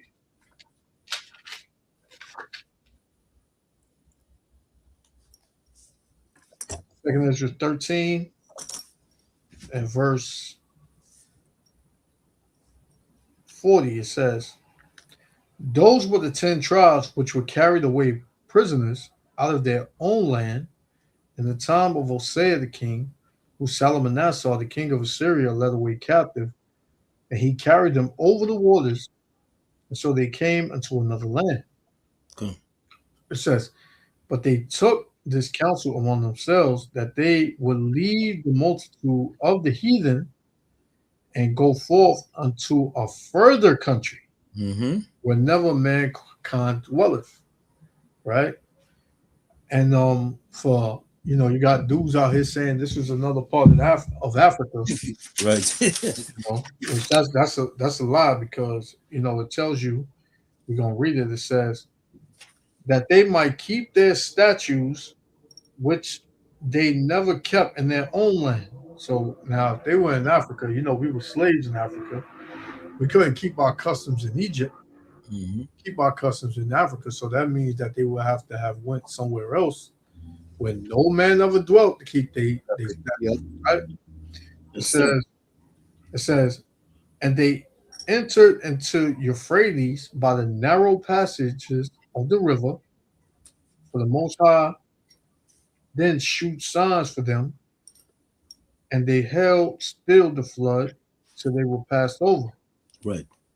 It says, for through that country there was a great way to go, namely of a year and a half. Right? So it doesn't take a year and a half to get from one part of Africa to the next. Exactly. It will have to be a great way. And that great way is when the northern kingdom, tribe of Gad, came over here to the Americas. Yes, sir. And then, Columbus came after, and you have the history where Columbus discovered, but how could he have discovered it when there were people there when he came? So, brothers got to get out of that, saying how, it was in Africa. We were in Africa. That great way, that year and a half travel was from one part of Africa to the next. We had Googled the I think the furthest way from one side of Africa to the next, and it didn't come close. So we did that in the past. So that can't be what it's talking about. I have to be a further country, man. Cool. Yeah, you got it. Cool. Excellent. Good. And then when they say that the river held the river held by the flood, we know it's the Bering Strait, and Bering Strait. Yep. There's a lot of books tell you it's the Bering Strait, because some of Gad, even Gad, what Gad are coming with the rest of the tribe, some of them went and established stay in a country called known today as Guyana. That's why when you look at the Amerindian in Guyana, the word Amerindian means American Indian. They got the first people to establish themselves in Guyana today, which is in South America, is known today as what? As the American Indian, is known today as the American Indian, the Gadite. Gad is the first that was established himself in Guyana. Nobody else was there. Okay? Shalom, brother. My brother. Nobody was there. So Gad went and established a place called Guyana, you know, and so forth. So the original Guyanese are Gadites, right? And also the animals came with them. Some of the animals came with them. The buffaloes, all these animals came with Gad, you know, and the other tribes. And they separate themselves and went and established their own city and their own kingdom and so forth, you know. And you know, so like I was telling you, anyone tell you that the Barons that Second Ezra not talking about America, they're stupid, because and even the scholars knows that those people that came here were from the Northern Kingdom. So many books tells you that they were Northern Kingdom that came to America. Like we said, Solomon came here to America before, or any other tribes, but he just came here and gets gold, and that's it. He came here with the Phoenician, with them Africans, and but they went back. They never established themselves here. They leave mark with Hebrews and stuff in different places. We understand that. But when the elder read earlier about in the Bible, in the Apocrypha, that they came here first and to establish here as a continent, as a country, which is the fourth part of the earth, America. Okay, so we read that verse right there. You know, the reason why we went to that verse in Revelation to show you that the three continents, those continents, the Roman Empire ruled. Good. You know, we mentioned Asia, we mentioned different places that Roman Empire ruled, but they didn't rule no place called America. Now, in the modern day Rome, now America ruled, which we know today as America, which is known as the fourth part, right? Because Rome, Yep. America is a reviving empire from Rome. That's right. Yep. Right? So that's what it meant when it said it gave power to him to rule over the fourth part of the earth. Yeah, cut. You know what I'm saying? So ancient Rome didn't have that power. Yes, sir. Yep. You know what I'm saying? Because this was a long distance, man. I mean, Yep. you know, Europe. I mean, how you gonna, you know, how you got? It's a difficult situation to rule all the way over Europe and they come here and rule. You know what I'm saying? That's why, you know, American army threats those things. It's a shame.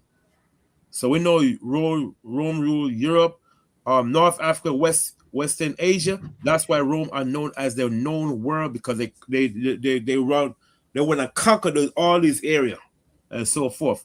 A certain part of the East, we read earlier, certain part of the East, Rome took over, like the Levant, known today as what? Turkey, Anatolia, Syria, Judea, and Mesopotamia, and so forth. But they didn't conquer the Far East, which is China, and in a place called the Parthian Empire, which was ruled by East Indian, which is Elam and Israelite, because we could prove that Israelite ruled the Parthian Empire by going to the book of Matthew and throughout history.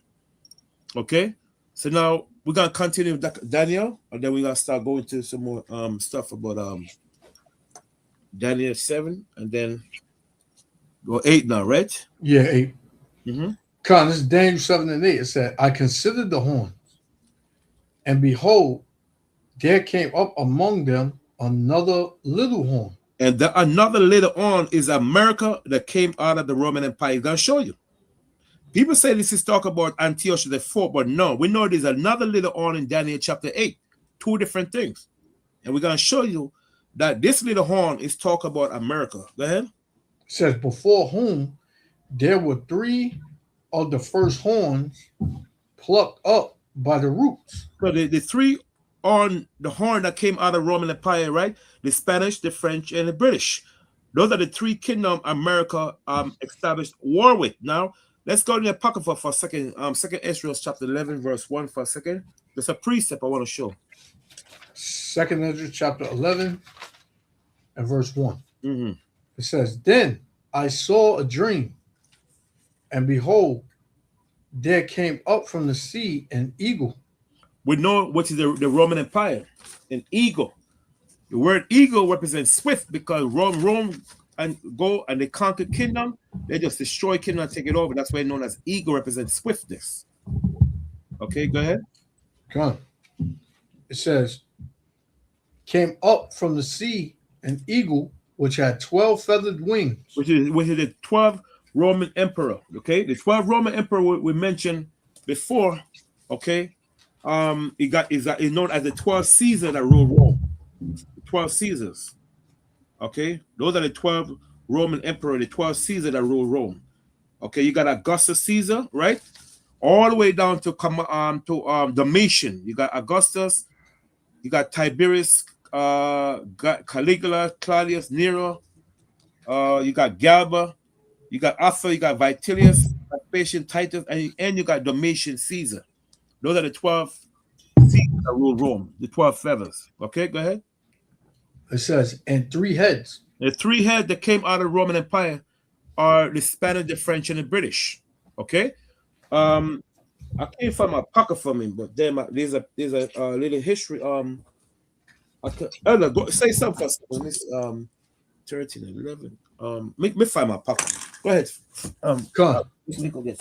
So what the elder is pretty much going into is the history of the Roman Empire and how it connects in the scriptures, man, because this history needs to be known in order to know the setup that you're in today, because the same laws and the same way ancient Rome was ruled in the past is the same way it's being ruled now.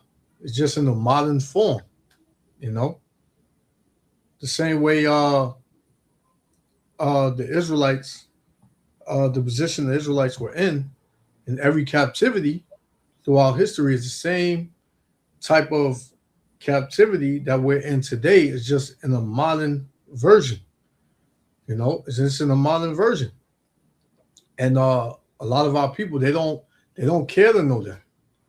They got their job and they can make money. So, they're free. They're free to do what they want. They don't believe that they're slaves. They don't believe that, these devils, which are the offspring of the devils from ancient Rome, they don't feel like they're the same people, to whereas they want to do harm unto them, but they do. Right? Trump is in that same type of spirit, of Nero, Caligula, whatever, man. He got that same spirit on him. Because soon these devils, they're not gonna hide their feelings no more. They're not gonna, and they're not doing it now. They tired of being covert about it. So we at the door of this devil just coming down with that full-fledged great wrath, because he knows he on his way out. So you're about to see the true nature of the Edomite, the true nature of this devil, and how he feels about you so-called Negro, Latino, Native Americans, man. Because one thing, ancient Babylon, the Greco-Roman captivity, the Persians and the Medes captivity, is one thing that they all had in common with the Israelites. The Israelites were enslaved in all of those captivities. So it's nothing different here. There's nothing different here, man. It's just they just put it in your face a different way, and you're not. The only way you're able to catch it is if the Lord puts it on your spirit to catch it, man. You might not think this is beneficial, but it's very beneficial. Because you got, you had the brother Kahan that always said, if you don't know where you came from, how you know where you're going? You don't know your past, how are you going to know your future, So, yeah, man, this is very, very relevant. Yeah, Elder. Yeah, what happened? Okay, what was reading in Second Ezra, right? About the Mhm. 3 heads, right? 3 heads, right?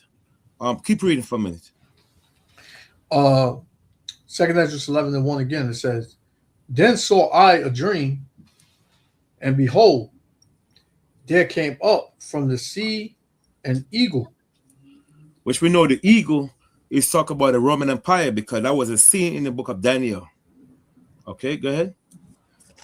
Had which had 12 feathered wings 12 Caesars and 3 heads. and 3 heads, right? No, we're gonna prove the 3 heads is talking about the 3 kingdoms that's gonna establish, that's gonna take over from what the Roman Empire left off. Okay, go ahead. And I saw and beheld, she spread her wings over all the earth. Another word, the Roman Empire ruled over all nation and so forth, known as what? The known world. It's those kingdoms that it took over. Okay, so and the brother listen to all their sister, whatever. It's good to write these things down. Why Rome is different from the other 3 kingdoms in the book of Daniel, chapter 7. Because Rome conquered Europe, they conquered North Africa, the Western Asia Minor, all those places that took over the Levant, like places like Anatolia, Syria, Judea. It's very good to know these things. Very important. Knowing history and whatever, it's not going to take it to the kingdom, but but it's very good to know these things in the Bible, so nobody could come up and push these foolishness against you, saying that it's not talk about that happened before. No, this never happened before. We talk about what the Roman. I'm just using an example, but it's very good to know these things. Good. Okay, very important. Like I said, this is not going to take it to no heaven or whatever, like what the Christian is saying. But it's very important to know.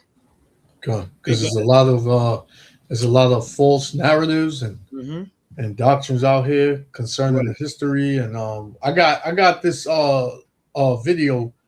You ever heard of this devil called something Tidwell? He's a Edomite. I got a clip I want to show you. Okay, good.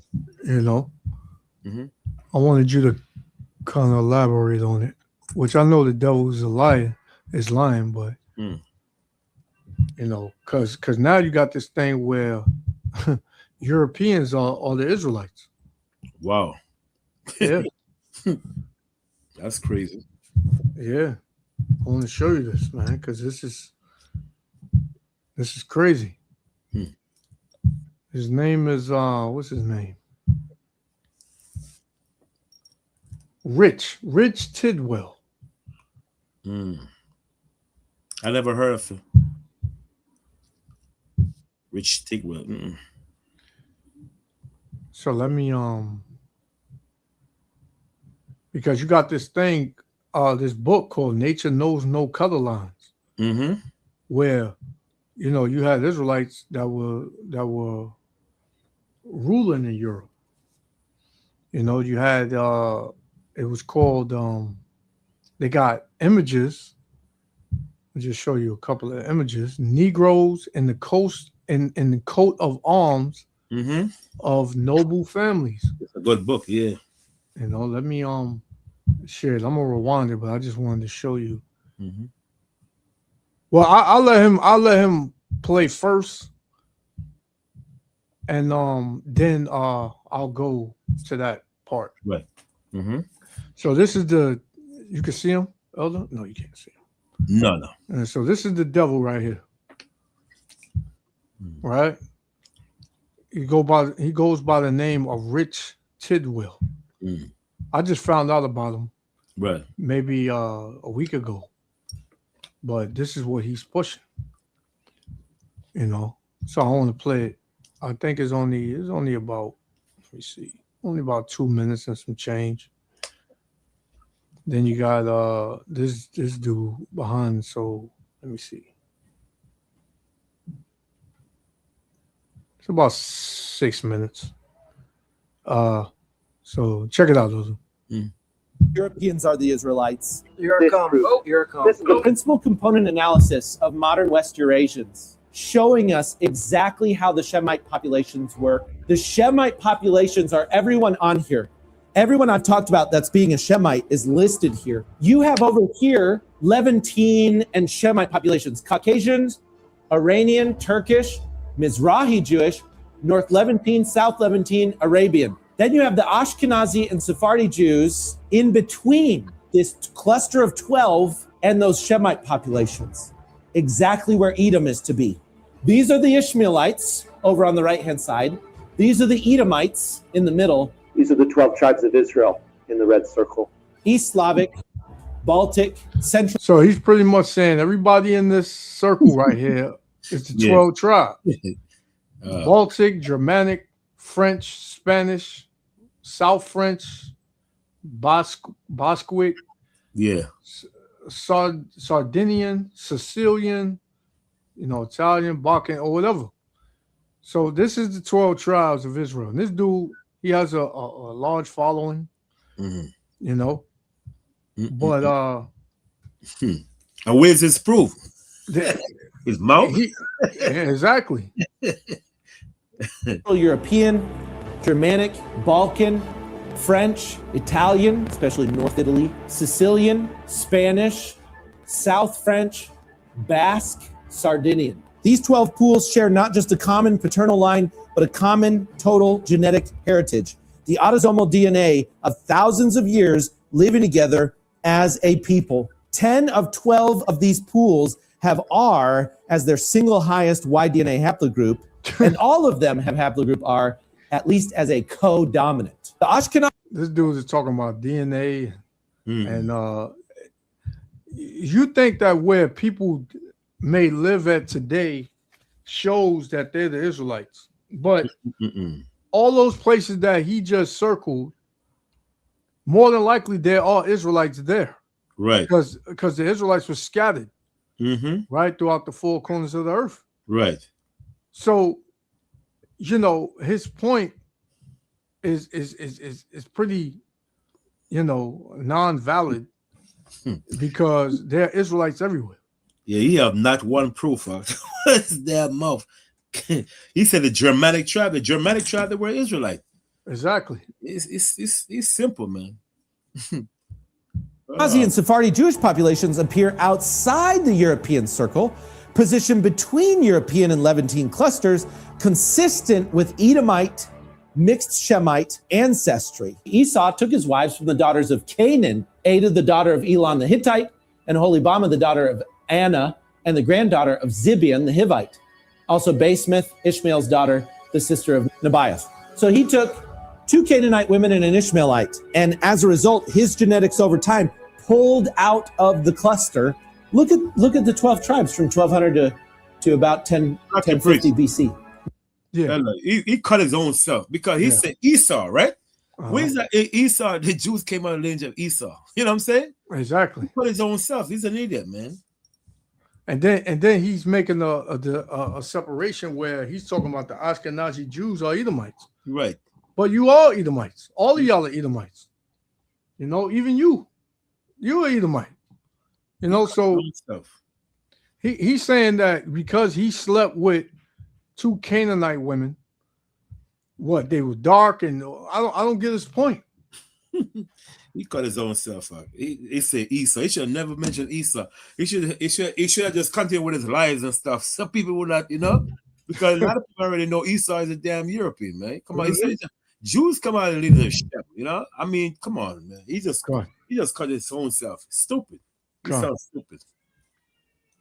Notice how they cluster together and then are surrounded by the peoples, the other groups, and Edom is close but not part of them. Edom's down there in the south, close but not part of them. Exactly what the modern genetics are showing. 12 groups, 12 tribes. Figure 1b from Lazaritis et al. Well, what does the scripture say? They moved the landmarks. So these devils, they conquered everywhere, and then they set up in those places, and now they say that they're those people. Yeah. It's a lie, man. It's the same way you in the land saying that you the people of the land. Right. You conquered the land. Do that mean that you're the people of the land? No. Just like we over here in America. Are we American? No. We're not American. We don't belong here, and y'all don't belong there. Right. Y'all don't belong anywhere but the caves. Exactly. Mosai gave them the land of Mount Seir. Yeah. That's his territory, Mount Seir. just because you dwell in a place today, because he talking about modern this, modern that. Right. That don't matter. That does not matter, man. Mm-hmm. If I move to China today and I've been there for 10 years, does that mean that I'm Chinese? Nope. No. So what is your point, man? Mm-hmm. 2015 shows us that they have maintained their 12 tribe genetic signature, closely clustering with each other, Edom just outside, and the rest of the Shemites even further. Europeans are the Israelites of the Bible. Europeans are the 12 tribes. This is why he laughed, because he knows he's a goddamn liar, man. You know, up in LA, you could say he's trying to make some money. Yeah. That 1 million views, whatever. Yeah. You get paid forever. He tried to make it to that because you could see the smile on his face. You could see he's this smiling that gig because he knows he's a damn lie. He know people in America cling to lies than the truth. You know what I'm saying? Yeah. If he's like a pastor, he could make up something, make some money. Hey, why not? Yep. Yeah, man. Yeah, devil, man. That's why he gave that laugh when he said the Europeans are the 12 tribes of the nation. He knew he was lying. He knew he was lying. Yep. All of those groups I listed, those are the 12 tribes. They're all dominant or co-dominant haplogroup R. The Holy Spirit has made this evident now in these last days. This is the rattling. This sermon and these studies are the rattling. Black Hebrew Israelites love to claim that they're the true Israelites and blah blah blah blah blah. But they look at Revelation and say, "Oh, Jesus, he had legs like bronze, which us we can turn pretty bronze when we're in the sun." What? But what? Man, these devils, man, they get red as hell when they get in the sun, man. You don't get brown, you don't get darker. What? They don't finish the verse as Mr. Rich Tidwell said, Pastor Rich Tidwell. It says something along the lines like molten bronze, like it's melted, it's on fire. So that looks like this.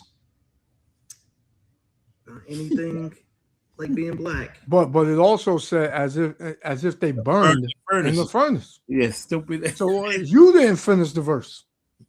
He said we don't finish the verse, but you didn't finish the verse.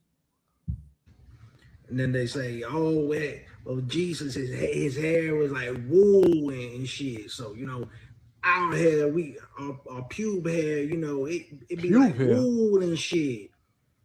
But they don't complete that either because it says white like wool and a head white. So his head was white as well. His face was white. This dude is an idiot. You got the Bible describing Solomon and his wife and David and so on, and they're described as being white like milk. The women white like snow. King Saul. Oh man. Oh boy. These devils, man. These devils, they all hurt, man. Yeah, no, right? The truth hurt them, man. Yeah, these devils, they don't have a comeback, man. They really just need to just accept their fate, man. You did all this wickedness on the earth. You've been nothing but liars and oppressors, and you got to pay for it. Yep. You got to pay for it, man. So you can try to twist things. It ain't gonna work. Yeah, it's not gonna work, man. Mm-hmm. But go ahead, though. I just wanted you to see that. This devil, man. Come. What verse we know? Oh, Second Ezra, right? Sorry about it. Second Ezra 11. Yeah. Mm-hmm. And I brought that out just to show you what's out here, man. What these devils are trying to do.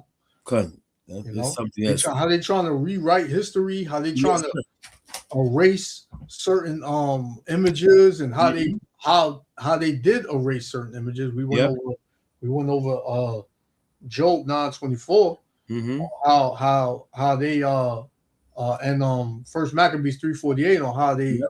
painted the likeness of their images, Yes, sir. right? So yeah, these devils, man, they trying to rewrite everything, man, because they hurting and Yep. they exposed. Mm-hmm. Con. Yep. Second Esdras 11 again in verse 2. It says, "And I saw, and behold, she spread her wings over all the earth." So we know the wings represent the Caesar, the Roman Empire. Okay, go ahead. God, it says, "And all the winds of the air blew on her." Another word, when they would go there, the conquer nation, they were what? They were subjugated. Go ahead. God. It says, "And were gathered together."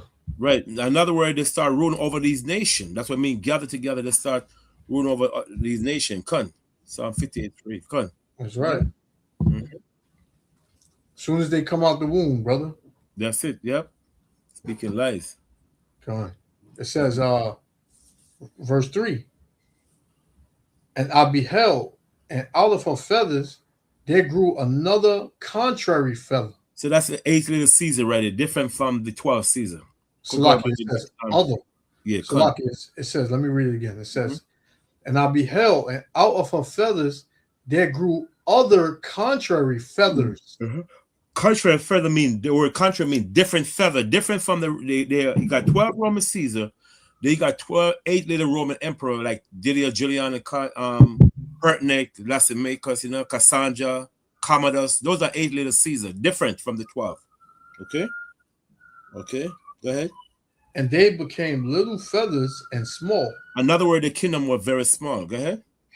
"But her heads were at rest." Now, those head, that's what I want to get to. Those head that was at rest is what? For the last days. That's why I said the 3 heads represent the Spanish, the French, and the British. When the Bible said her head was at rest, mean what? In other words, they're gonna rule in the continue what Rome left off in the last days. Let's jump to 2nd Esdras 12 and 22. Verse 22. When it say our head was the last days, what is the last days? 2nd Esdras chapter 12 and 22. Come, 2nd Esdras chapter 12 and verse 22. It says, "And whereas thou sawest 3 heads resting," this is the interpretation. Right.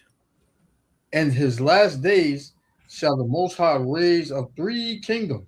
3 kingdom, right? Go ahead. With the Spanish, the French, and the British. Go ahead. "And renewed many things therein." Another word, the philosophies of Rome. The same philosophy of Rome, the Spanish, the French, and the British is gonna do what? Is gonna renew it. Go ahead. "And they shall have the dominion of the earth."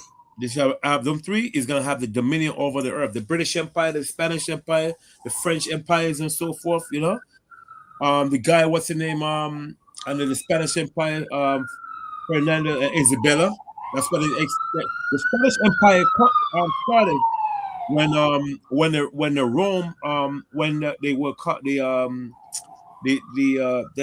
those brothers that in 1492 those kingdom, man, those brothers that fell I can't remember those brothers that fell in 1492. That's when the empire kingdom established. The Moors, sorry. Damn, how can I forget the Moors? When the Moors fell, the empire, that's when the Spanish Empire established in 1492. Then you got the British Empire came about, right? Then you got the French Empire came about. I can't remember the dude's name. Those were the 3 kingdoms that's gonna establish what Rome left off. Okay. That's the 3 heads. Yes, sir. Come. Okay, come. It says, and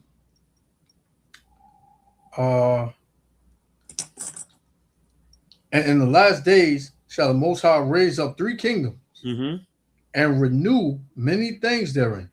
Another word, the philosophy is Rome. "And they shall have the dominion of the earth." The dominion of the earth, right? Go ahead. "And of those that dwell therein, with much oppression, above all those that were before them. Mm-hmm. Therefore, they are called the heads of the eagle. Right, because they got to establish is what is they gotta continue to finish of the Roman Empire. Now, all of the British, now all of Rome, you got Spanish, French, and British. Now here come now, let's go back to Daniel now. Here come the daughter now, America. Let's go Verse 8 Daniel 7. and 8. Did we read 8 earlier? I think we did. We didn't finish it. Okay, go ahead, finish it. Mm-hmm. Come on, verse 8. Daniel 7 and 8. It said, I considered the horns, and behold, there came up among them another little horn. And another little horn is talking about America. Mm-hmm. Before whom there were 3 of the first horns plucked up by the roots. So what did the 3 kingdom of America take down? The Spanish, the French, and the British, right? Now, when America started becoming an empire, right? In 1898, right? When they take down the French, the Spanish, right?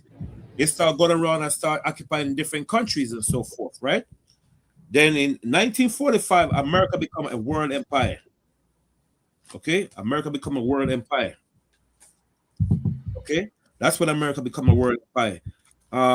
They, like I said, they use Europe as their military base to foot further into other country. Like they want to invade Africa, they just use what? They use Europe, right? Germany, and you get right there to Africa. See, so they expand their military through through robbing country, destroying other countries and so forth, right? And destroy kingdom and then set up their own empire, right? Just like Rome did. Okay, that's why we said again, Rome was known as a the known world because they go and they establish these empire that the Greeks, the Middle Persian Empire, and the Babylonian didn't. Okay, now in Daniel 7 now we say, and is after 7. You remember that verse? I shall go into perdition. No, is it Daniel? You said of the 7? And is after 7 I shall go into perdition. In Revelation. Look it up right now. Salakia.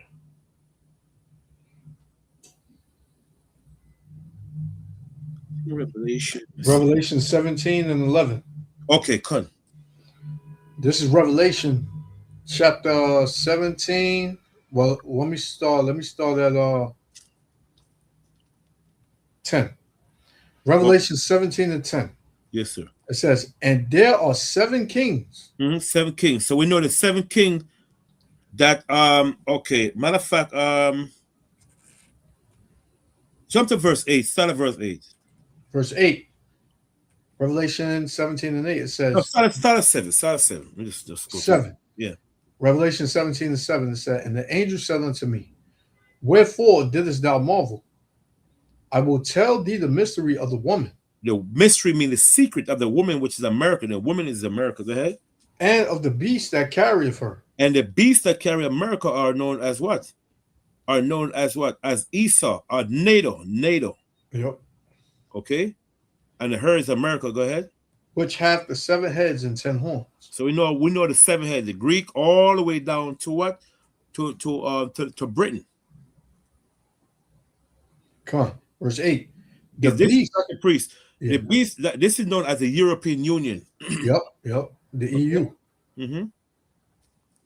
Verse 8, it said, the beast that thou sawest was. Another word it said was mean it was in his making. Was the beast that saw was it was in his making. Go ahead. And is not. Another word, that empire wasn't ruling. America wasn't ruling at that time. Go ahead. And shall ascend out of the bottomless pit. So when the Bible says, and shall ascend out of the bottomless pit, whatever European come, them either might come from. They came out of Europe. Yep. Even though it's not their land, but like I said earlier, they went and they established their kingdom and rob and break, and mainly they established those places during time of the Dark Age, when the Dark Age collapsed. After we fell out of Europe, that's when Esau went and established these countries and took it over. It says, and go into perdition. Perdition mean destruction, meaning when they came into power, they destroy kingdom, they murder, they rob, they do everything, man. Okay. It says, and they that dwell on the earth shall wonder, whose names were not written in the book of life. When the Bible said, "Oh, whose name is not written in the book of life," because why? Because America is not under a biblical name. That's why I mean, whose name are not written in the book of life. Written is in Bible, right? During the time of John the Revelator, it was known as Britannia, right? Rome is in the Bible. Spanish is in the Bible. They came from the seed of Japhet, right? Not these Edomite. We know. We talk about the ancient, kingdom, those empire, those land. You got Rome, you got Spanish, you got Greeks, right? Greeks in the Bible, right? Because they came out of the seed of Japhet, right? You understand? You understand? You can hear me, Ak? Yeah, I can hear you. Right? So you got Greek. So when the Bible says whose name is not written in the book of life, another word, America is not under its biblical name. That's what it means. That's what I mean. Whose name is not written under his biblical name. It's known as what? Babylon the Great, whatever, and so forth, right? Land of the Assyrian. But America is not under a biblical name because they're coming out of these Edomites as a kingdom that established from their mother, which is Britain. Is going to show you. Go ahead. It says, from the foundation of the world, when they behold the beast that was mean it was in the making. Go ahead. And is not. And it's not mean there wasn't ruling. Go ahead. And yet is. And yet is. In other words, start ruling now. Go ahead. And here is the mind which have wisdom. The 7 heads are 7 mountains on which the woman sitteth. 7 mountains on which the woman sitteth mean America rule over these nations. Mountain represent government. Sitteth mean to rule, which the woman sitteth mean rule. Okay, and when you look at the word sitteth, right? When you look at the word sitteth, let me look at the word sitteth. It means. Want me to look it up? Yes, sir. Come on. Sitteth meaning.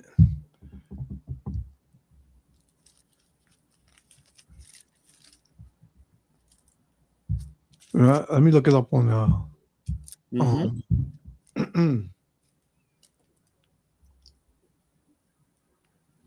Revelation 17. Revelation 17 and verse 9. Yeah. When you go to that word sitteth, a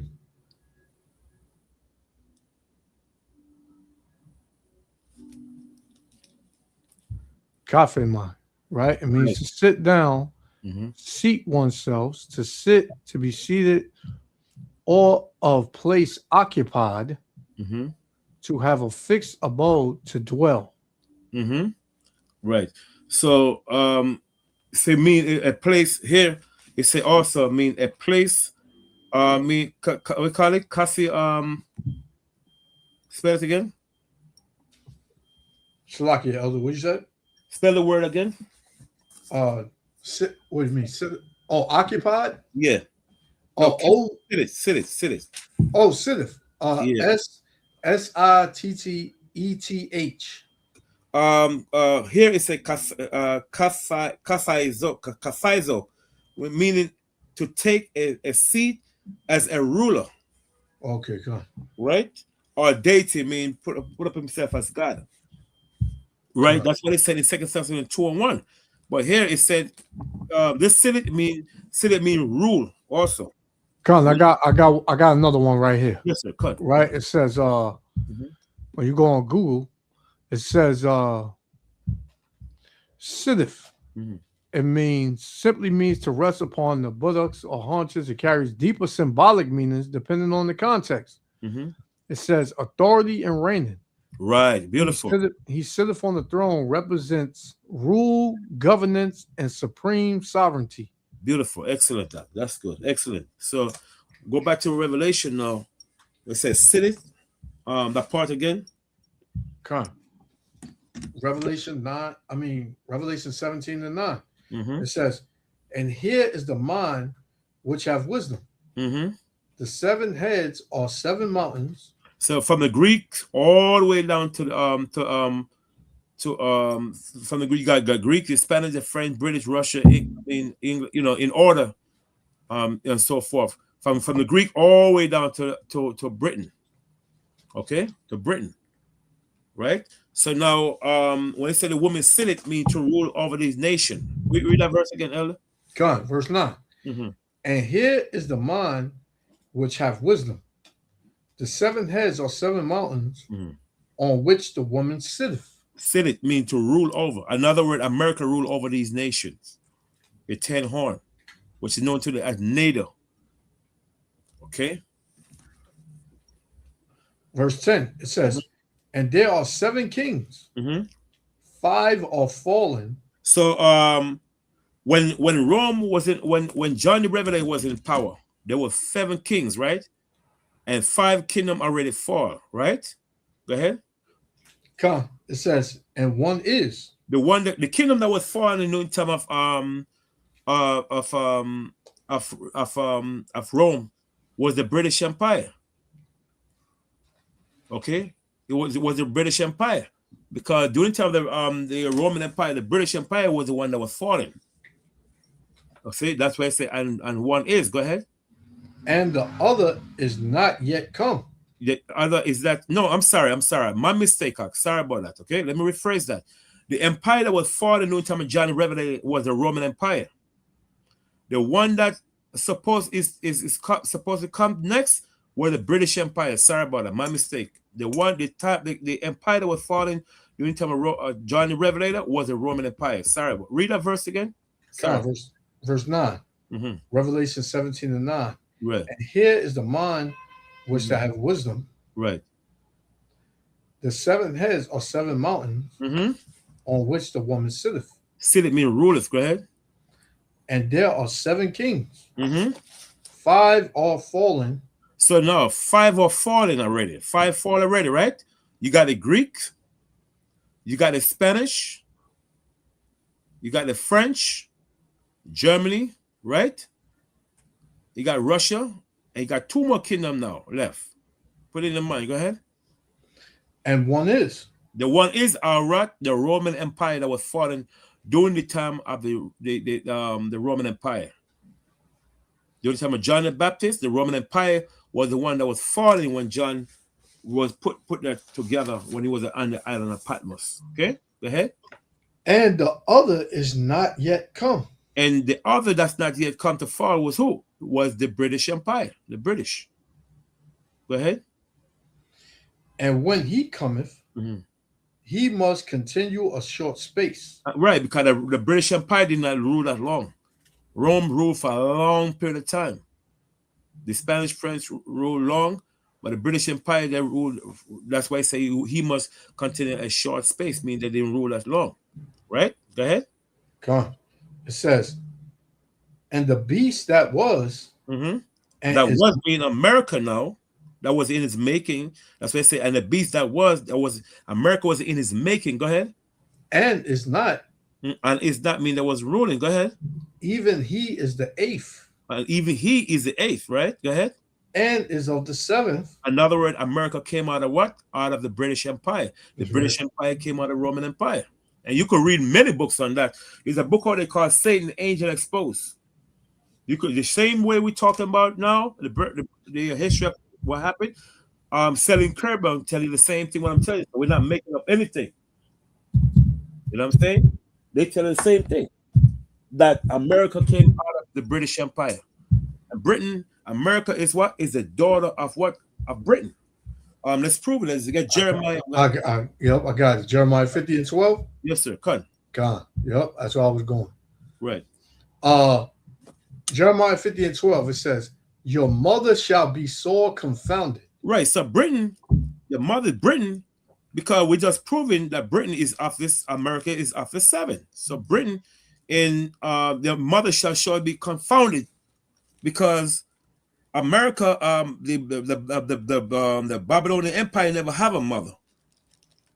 America have a mother which came out of Babylon, right? Came out of came out of Babylonian Empire. Because they said they seen the same thing that the Babylonian Empire is doing. That's why the Bible said, daughter of Babylon. So we know the daughter of Babylon, not talking about ancient Babylon, because America is known as the daughter of Babylon. America came out of something. You know what I'm saying? So a lot of them empires you see ruling today, they follow the same philosophies as the Babylonian Empire. Okay? So the Bible says, thy daughter shall confound thee. Go ahead. It says, your mother shall be sore confounded. Sorry. Mm-hmm. She that bare you. She that bear you, the she are Britain. Go ahead. Shall be ashamed. Shall be ashamed. All the wickedness America doing, Britain's going to be ashamed. Go ahead. Behold, the hindermost of the nations. No, when you look at the word hindermost in the Hebrew is akarium gawayum, mean the last nation. Mean America is going to be the last Babylon to rule the earth. Because remember earlier we said a couple weeks ago, you have 3 Babylonian empire. You got ancient Babylon during the time of Nebuchadnezzar, during the time of Nimrod, right? Then you got another Babylon, which is Neo Babylon. Neo mean New Babylon, which is during the time of Nebuchadnezzar. That's the second Babylon. Then the third Babylon is America. That's why it said, read that verse again. Come on. Jeremiah 50:12, it says, your mother shall be sore confounded. Which is Britain. Go ahead. She that bear you shall be ashamed. So that Jeremiah, we said the mother, you underline, brother, they underline that outside, and then go to Revelation 17, where you just read, to link it up, proving America is they came out of the British Empire. And a lot of these scholars know that. They know. But they're not gonna tell you. You know what I'm saying? Go ahead. It says, behold, the hindermost of the nations. So the word hindermost means the last Babylon.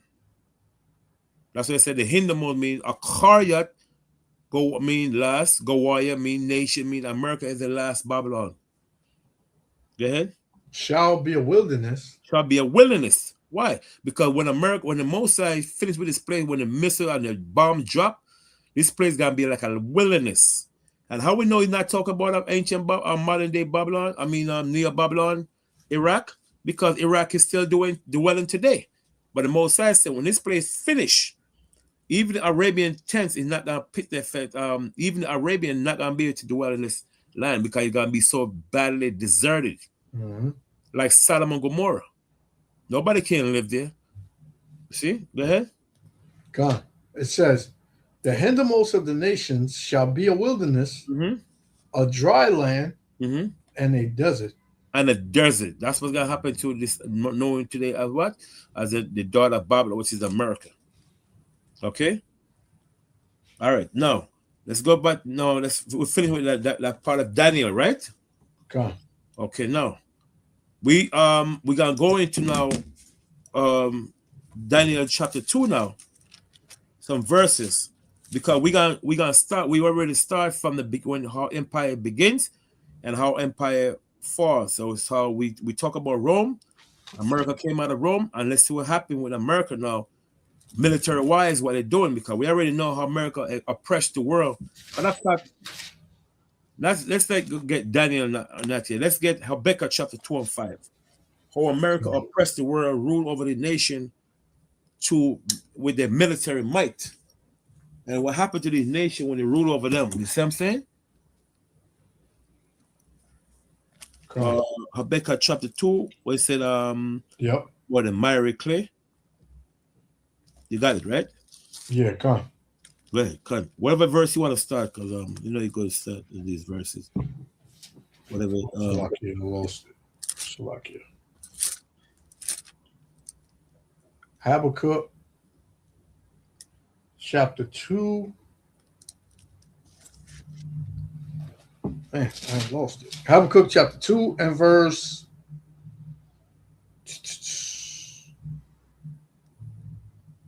All right, I'll start at 2.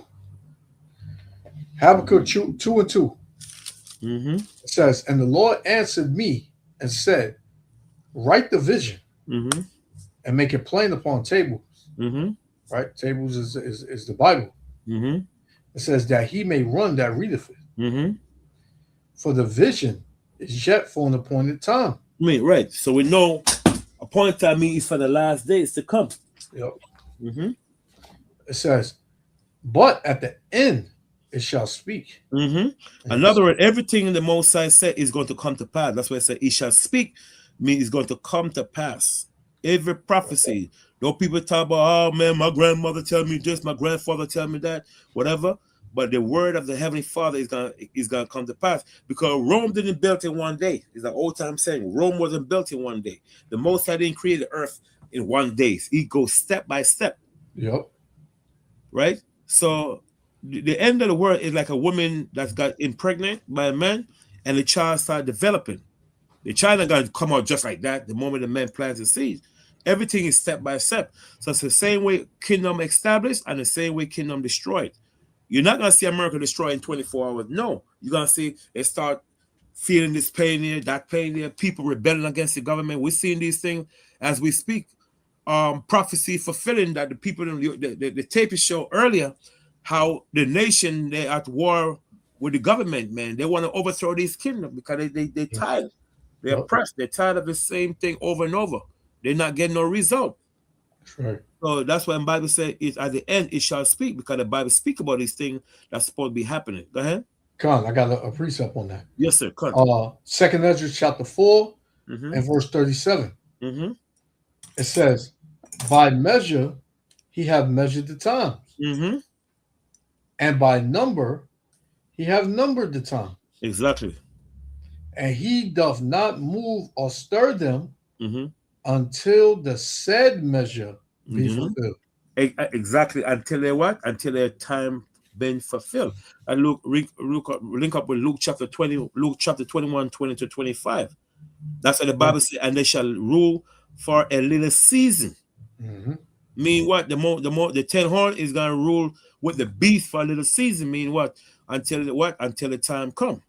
Yeah. You know what I'm saying? You got Jake saying, wow, what y'all been saying that the Lord gonna return in 2000. Why it ain't happened yet? Y'all been saying that it's gonna be a war. Why it ain't happened yet? Y'all been saying that there's gonna be a food shortage. Y'all been saying there's gonna be a civil war. Why it ain't happened yet? Because the set time has not been fulfilled. Yes, sir. But it's coming, man. Yeah. It's steps. It's a process, man. The Lord is he has a process that has to be fulfilled throughout time, man. Yep. It ain't according to how you Jakes or you weak people down here on the earth think. Mm-hmm. The Lord said, my ways are not your ways, neither are my thoughts your thoughts. That's it. Yep. That's it. Yep. Mm-hmm. Good. Verse 3 again, Habakkuk 2 and 3, it says, for the vision is yet for an appointed time, right? Mm-hmm. But at the end it shall speak and not lie. Come. Though it tarry. Another word, even though it's take a while, because from the 80s, 90s, 70s, 60s, people talk about these things, it takes a while. But like we said earlier, the Most High time is, like you said, he said it's set time, like the scripture just read a while. You see? Go ahead. It says, though it tarry, wait for it. Right. Because it will surely come, it will not tarry. That it no longer take long. Go ahead. That's right. Behold, his soul which is lifted up, right, it's not upright in him. Right. His Mr. talking about Esau, his spirit, man. This man do some wickedness that you will not believe. That's what a human being could do, man. All you gotta look at these things this man be doing, Chichi men, all these things all over the world, they do things opposite from what the Most High said. That's right. Now you have this thing called AI taking away people's job. You got these things, you want to put all kind of chip in human beings and stuff. Yep. You gotta be weak, you gotta be worse than Satan. You gotta be more evil than Satan to think about things like that, man. Yep. It's ridiculous. Yeah, I was just looking at one. They had like this thing, it was like a tack, it's like a little box. Yeah. With a bunch of tacks on it, and they plant that thing on your, on your arm, man, right under your skin. Yeah, that's evil, man. That's not a right man's spirit. A right spirit is the opposite from what this man is doing. This not even the man not even considered human being, considered beast, man. That's right. Why did Moses compare these nations as beasts? But Esau is the worst than all of them, man. Yep. This man more evil than damn Satan. You know? You And- drop bombs in people's countries, man. I mean, come on. Yep. You don't think about human being life. I mean, that's a shame. But that's right. why the Bible says his spirit is not upright in him. That's right.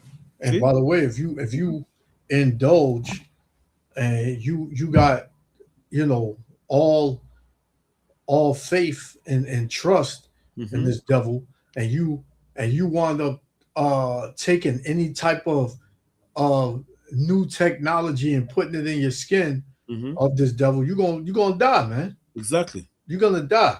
Because you agree to his customer. Yeah. That's in the system of oppression. That's right. Darkness. That's right, man. See? Good. It says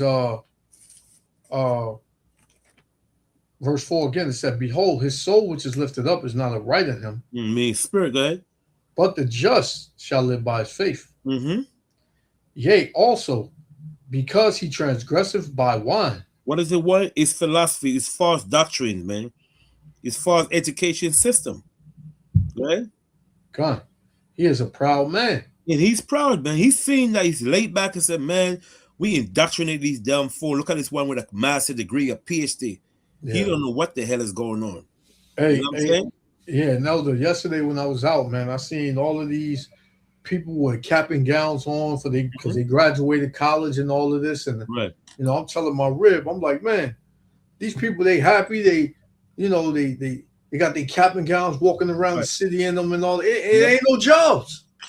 It ain't no jobs, man. Yeah. What they gonna do? You're gonna graduate, you're gonna celebrate, and then a month later you still ain't got a job. So then what you gonna say? I gotta go back to school. Then you're gonna go back to school, and it's gonna be worse off when you came out of school the first time, man. Because the student loan is waiting for you. And we got to paid off. And they're about to lock up people now that's their own student loan. Trump is coming around. He already passed a rule, but it have not been implemented as yet. That if you owe student loan, they're gonna have a right to go and sell it to what the employer or something. Yeah. And to garnish your check. Garnishment. They're about to do that because Obama stopped that, but Trump said Trump went back and said he turned that back. That's crazy, man. You don't pay your student loan, you're gonna get locked up. And how many people out here owe student loans, man? Millions of people owe student loans, and we ain't talking about no little 2,000-3,000. We talking about some people owing 80,000, 50, 60,000, knowing they can't pay it back. You know, it was all a scam, man. You have one doctor the other day. She was crying. She owed $290,000. She don't know how she's gonna pay a mortgage, and how she gonna be able to pay the student loan. And 80% of that student loan is interest. Yeah, it's interest. Yeah, man. See, because I know people borrow $20,000 student loan, and then all of a sudden they end up owing $55,000 because the interest is the one that put on the loan. Yep. You know, it's crazy, man. You know, and then you have not. That's why I give credit to a lot of brothers and sisters that go to school, and they know who they are and so forth. You know what I mean? I don't condemn them, but the one that goes to school without a degree and they still they're dumb because they don't know what the hell they don't learn what the white man. Nothing wrong with a degree now, but if you know about your house share Christ and your nationality, nothing wrong with that. You go to school, no problem. But you got a lot of fools out there go to school like they don't know nothing about themselves. A lot of them Edomite, they don't know nothing at all, man. Them Elam, Ham, a lot of them, they Jake, they're just ignorant as hell because the system of oppression are calling them, to they put a bug in their mind, man. They don't know who the hell they are. Yeah. It's the same as you joining the military. Yeah. Mm-hmm. You're thinking you're fighting for the betterment of this country, man. When you fighting for foreign policy, because the world knows now that Israel is in control of America. Mm-hmm. America is working for the interests of Israel. Yep. And Yeah, man. It's not. Uh, and you citizens here in this country, man, they don't give a damn about you. Hell no. They don't give a damn about you, man. Yep. They'll tell you, man, to sign up for school, get a better education, so that way you can buy a house, a car, and you can make a better life for yourself. How you gonna make a better life for yourself when this economy is collapsing daily? You got $4,000 a month mortgage, right? You got the student loan, you got gas, you got to pay for oil, you got to pay for all these things that, All this. like you said earlier. How the hell you gonna pay for these things? Because a lot of these things that they implement out here, man, is Yeah, they're done. It's done. It's Yeah. ridiculous. They were saying in a couple of months there ain't gonna be no oil, so Mm. you're not gonna be able to drive your car, or you're not gonna be able to heat up your house. Mm-hmm. And this man is such a devil; he'll still charge you for heating, Yeah. knowing that he can't heat your house up, man. Yep. You'll still have to pay you still have to renew your tags on your car, and you Mhm. can't even drive it. Yep. That's the devil for you, man. Mm-hmm. The damn shame. Because damn near everything in this country runs on oil, man. Yep. All the lights you see, the cars, the trains, the buses, all these things run on oil, Yep. right? Exactly. They're trying to make things electric, but how does where does the power come from? What's the root of the power? The oil. Yes, sir. But yet this country don't even get its oil from the strait. Most of their oil, they don't get their oil from the strait. They got a lot of oil in Texas, different state. You know what I'm saying?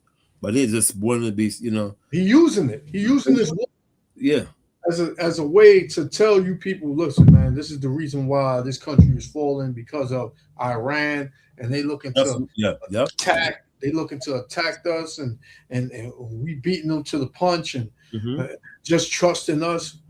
You'll have to pay a little bit more. What Trump said, they're gonna have to pay a little bit more for gas and food, but once we accomplish what we want to accomplish, man, everything is gonna go back to normal.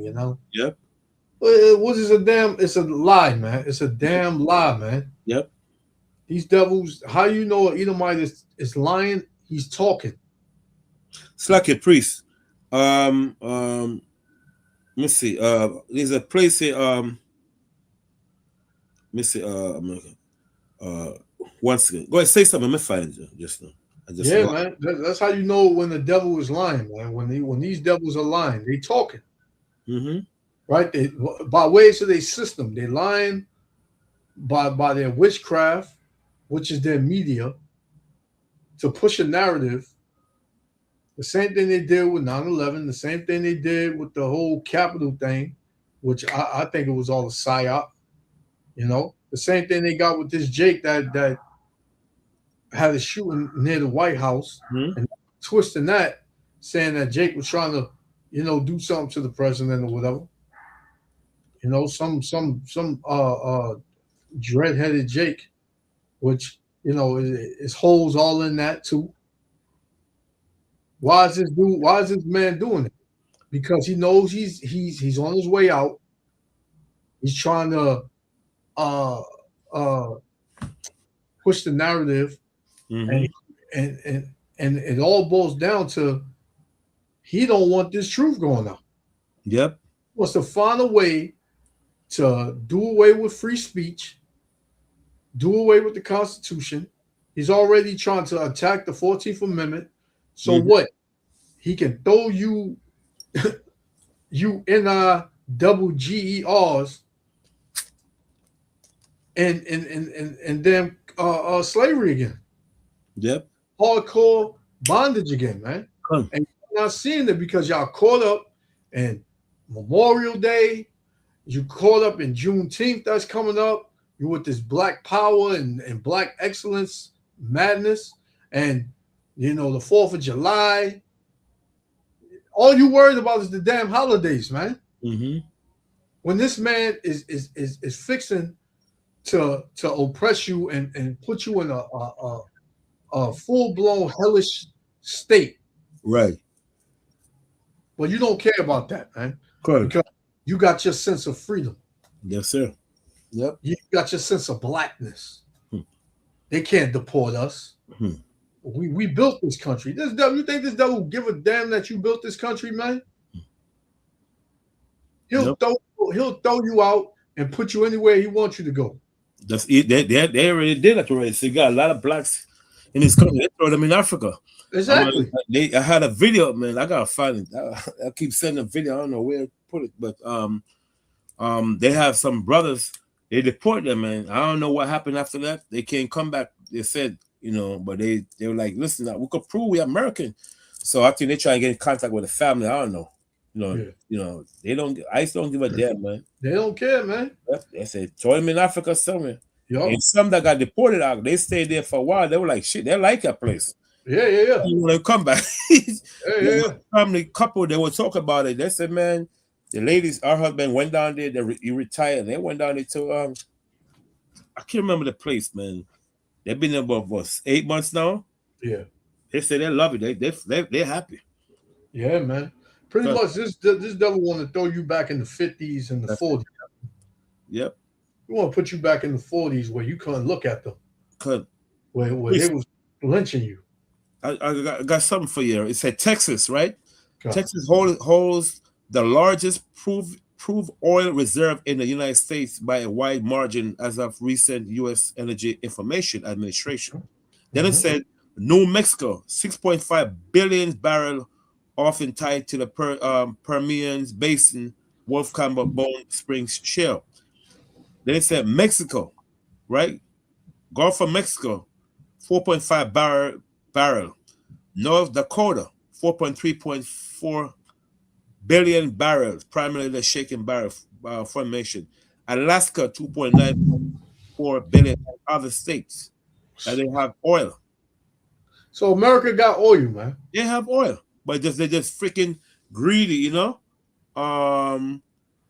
He said U.S. hold most recovery oil reserve. See?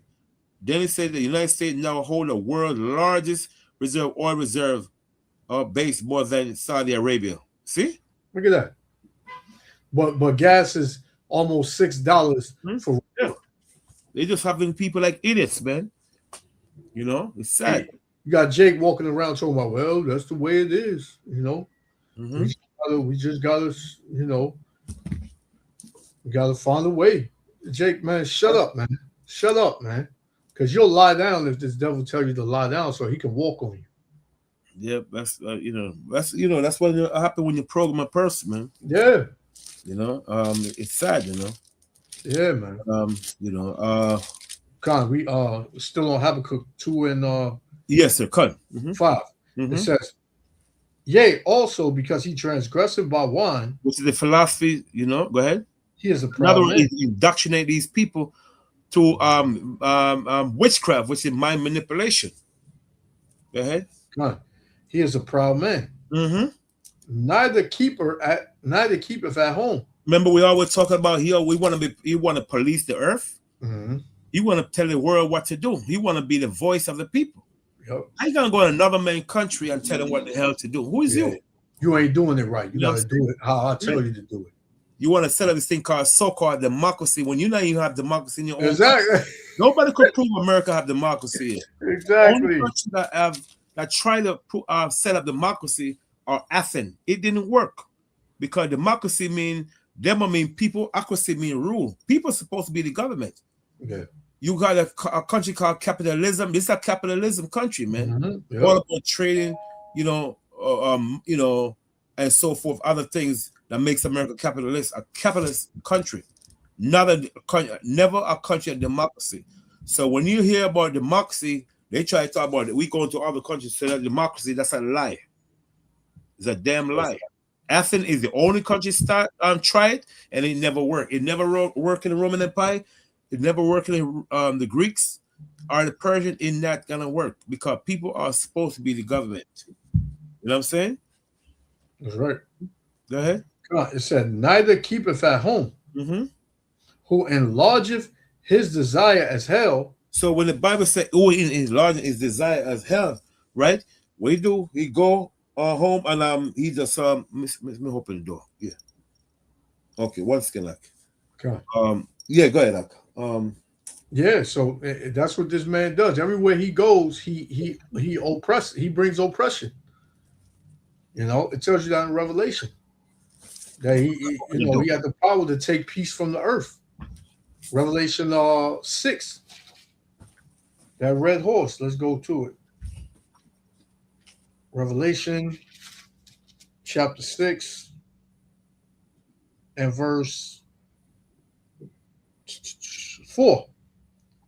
It says, "And there went out another horse that was red, and power was given him that sat thereon to take peace from the earth," man.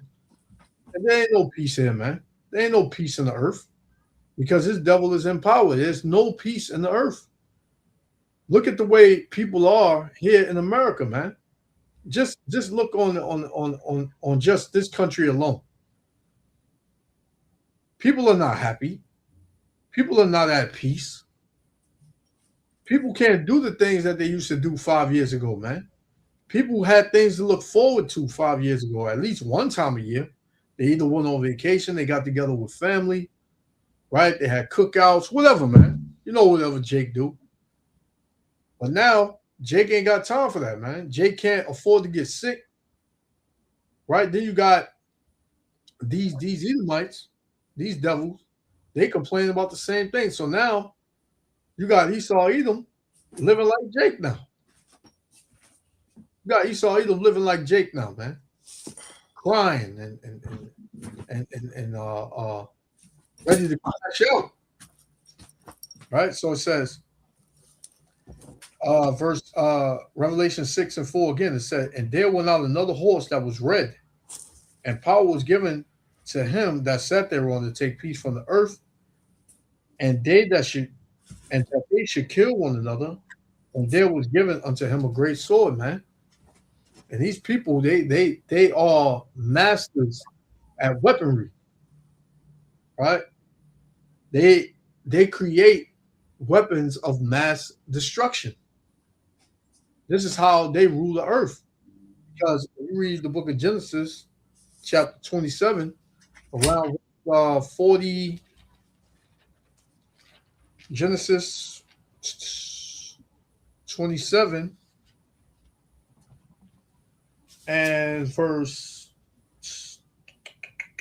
40, it says, I'm going to start at 39. It said, "And Isaac his father answered and said unto him, Behold, thy dwelling shall be the fatness of the earth." Now this is talking about Esau. This is the blessing that Isaac gave to Esau, man, to these devils. It says, "Behold, thy dwelling shall be the fatness of the earth," man, because these devils, they live in places, like we always say, you can't even go.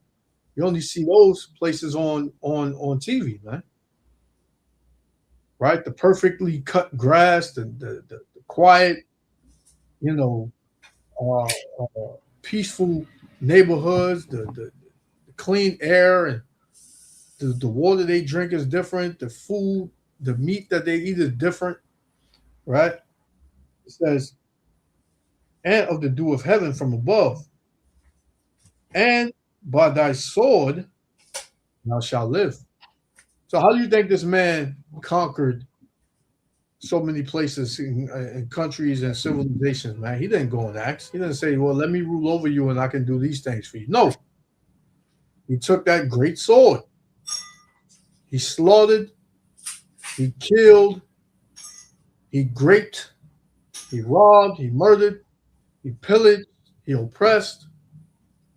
This is how this man has came into power. This is how he came into power. Right? It says, I'm gonna stop there because that's going into something else. But the other part of that's going to manifest real soon, man. So back to Revelation 6 and 4, it says, "And there went out another horse that was red, and power was given to him that sat thereon to take peace from the earth, and that they should kill one another, and there was given unto him a great sword," man. So that sword is still fearful of you know other nations today, man. These other nations, they still fear the power that Babylon has. I mean, other nations have power as well. China, Russia, right? They have power, but they still know that America has power.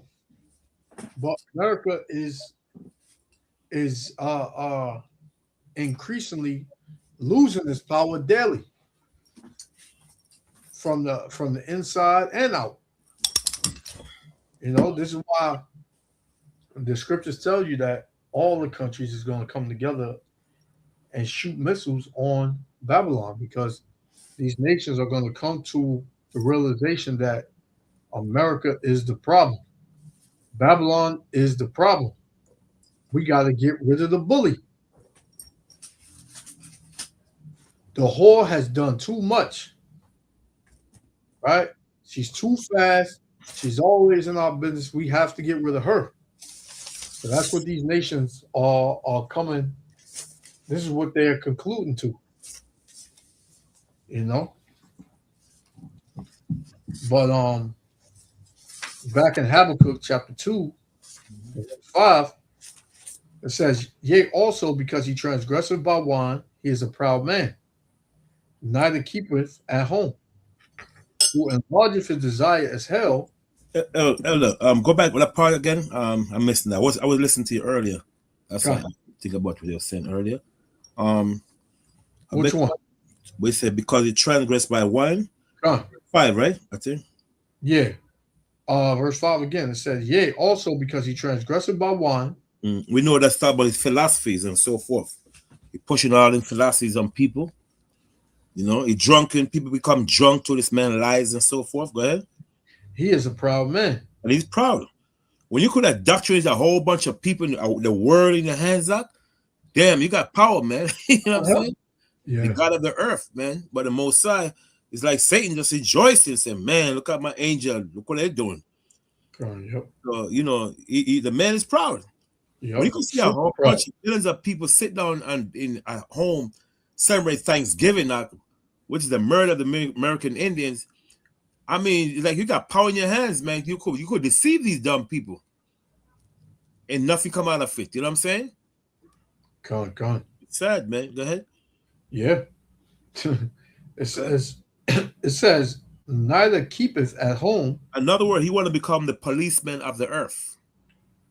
Hold that for a second, right? Let me get a precept. Isaiah 90. No, not that said ambassador among the nation. Remember that precept, Mark? We talked about, ambassador? Yes, sir. Oh man. Ambassador, send ambassador among the nation. Send ambassador among the nation. Come on, let me see. Isaiah 18:2? Yes, sir. Con. Yes, sir. This is Isaiah 18:2. It says, well, let me start at 1. It says, "Woe to the land shadowing with wings." The land that's shadowing with wings. They talk about America. Talk about the military. The airplane, the warplane shadowed with wings. Okay, go ahead. "Which is beyond the rivers of Ethiopia." In other words, America is a country of far distance. Far distance. Shalom, Yaradan. Shalom, brother. Hey, shalom. It says, "That sendeth ambassadors by the sea." By the sea, meaning by the nation. Now, how do you know? They say ambassador. We know America ambassador, right? Ambassador, I mean the U.S. diplomat dealing with foreign relations. That's what I mean, ambassadors among the seas. Okay, that's the only verse I want right there, because you say something very important of how they want to go and tell the nation what to do. So, woe to the land that's shadowing with wings. Mean America, shadowing wings meaning protecting. You know what I'm saying? They got a strong military, representing their military, right? Which beyond the rivers of Ethiopia, which is what? America is a distant land. So we know when the prophets Isaiah was given a vision. The Most High showed Isaiah the prophet a vision, a country at a far distant land, right?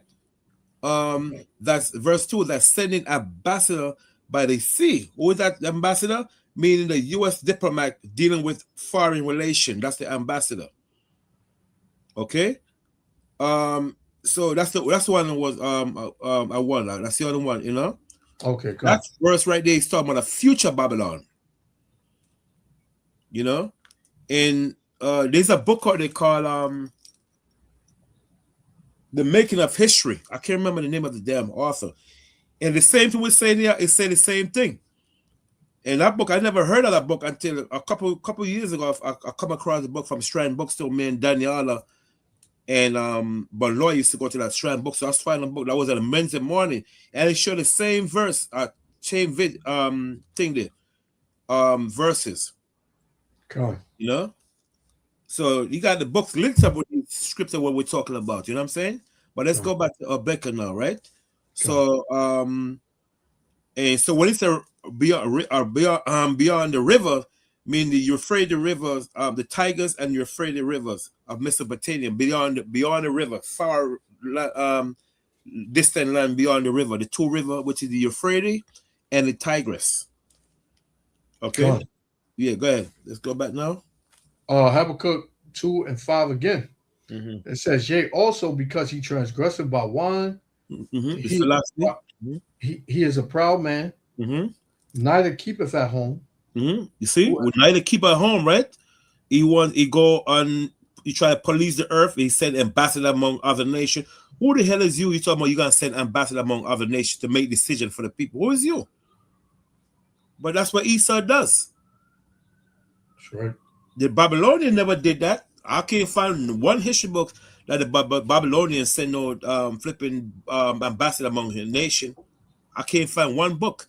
This is talking about a far distant land, way beyond far from Isaiah the prophet when he was given the vision. Go ahead. Okay. It says, who enlargeth his desire as hell. As hell mean he poisoned the minds of the people. His desire mean he poisoned the mind of the people through his lies and his false doctrine, his false institution. And is as death. And is as death. Because you die, your spirit, you're dead. That's right. You die, you're dead. You're not alive. You're alive physically, your flesh is alive, but your spirit is dead. Because you're being poisoned by this man's lies. Millions of people in the world poisoned by this white people lies. That billions. The people that's so brainwashed, they just give up.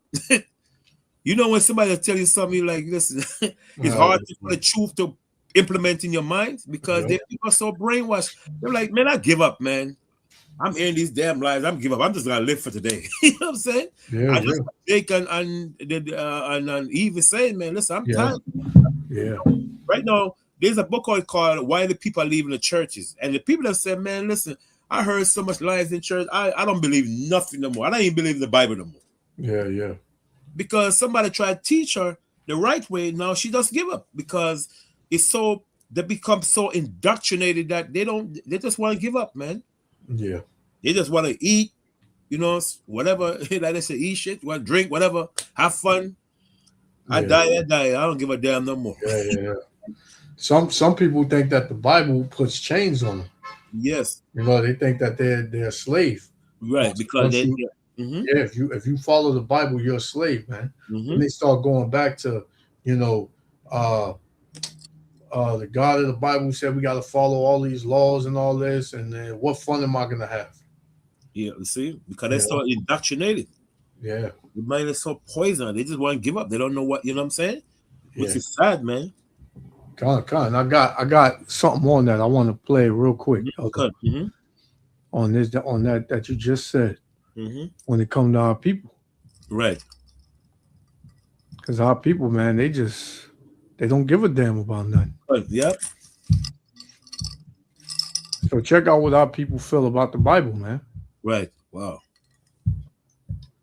Check it out. It said, God is not a man that he should lie, neither is he the son of man that he should repent. But he did both of those things. God lied in the book of Genesis when he told Adam and Eve that the day that they eat from the tree that they would surely die. In truth, what the serpent told them was that if you eat of the tree of knowledge of good and evil, you will become like God. You will know the difference between good and evil. And then God confirmed it in Genesis 3:22. So that was a lie. So if God's not a man that he should lie, well, he just did. Secondly, he's not the son of man. You see how these man, you call them niggas, man, because who are you? You first of all, you don't even understand what you just said. Right. You know, and you gonna call the Most High a liar? Man, you niggas playing with fire, man. So lucky though. Yeah, no problem. Because he put the wrong scriptures that he ain't got he have no understanding of, man. Yeah. This thing get you mad, man, because even if I didn't believe in the truth, I wouldn't be a scoffer. I would just be in my head and be like, why do they say this? Why do they say that? But I'm not gonna make a video and call the Most High a liar and just think that it's okay. You know what he contradicted himself with? It wasn't the Most High speaking. Exactly. That's the part. He said the Lord power was the angels. Yes.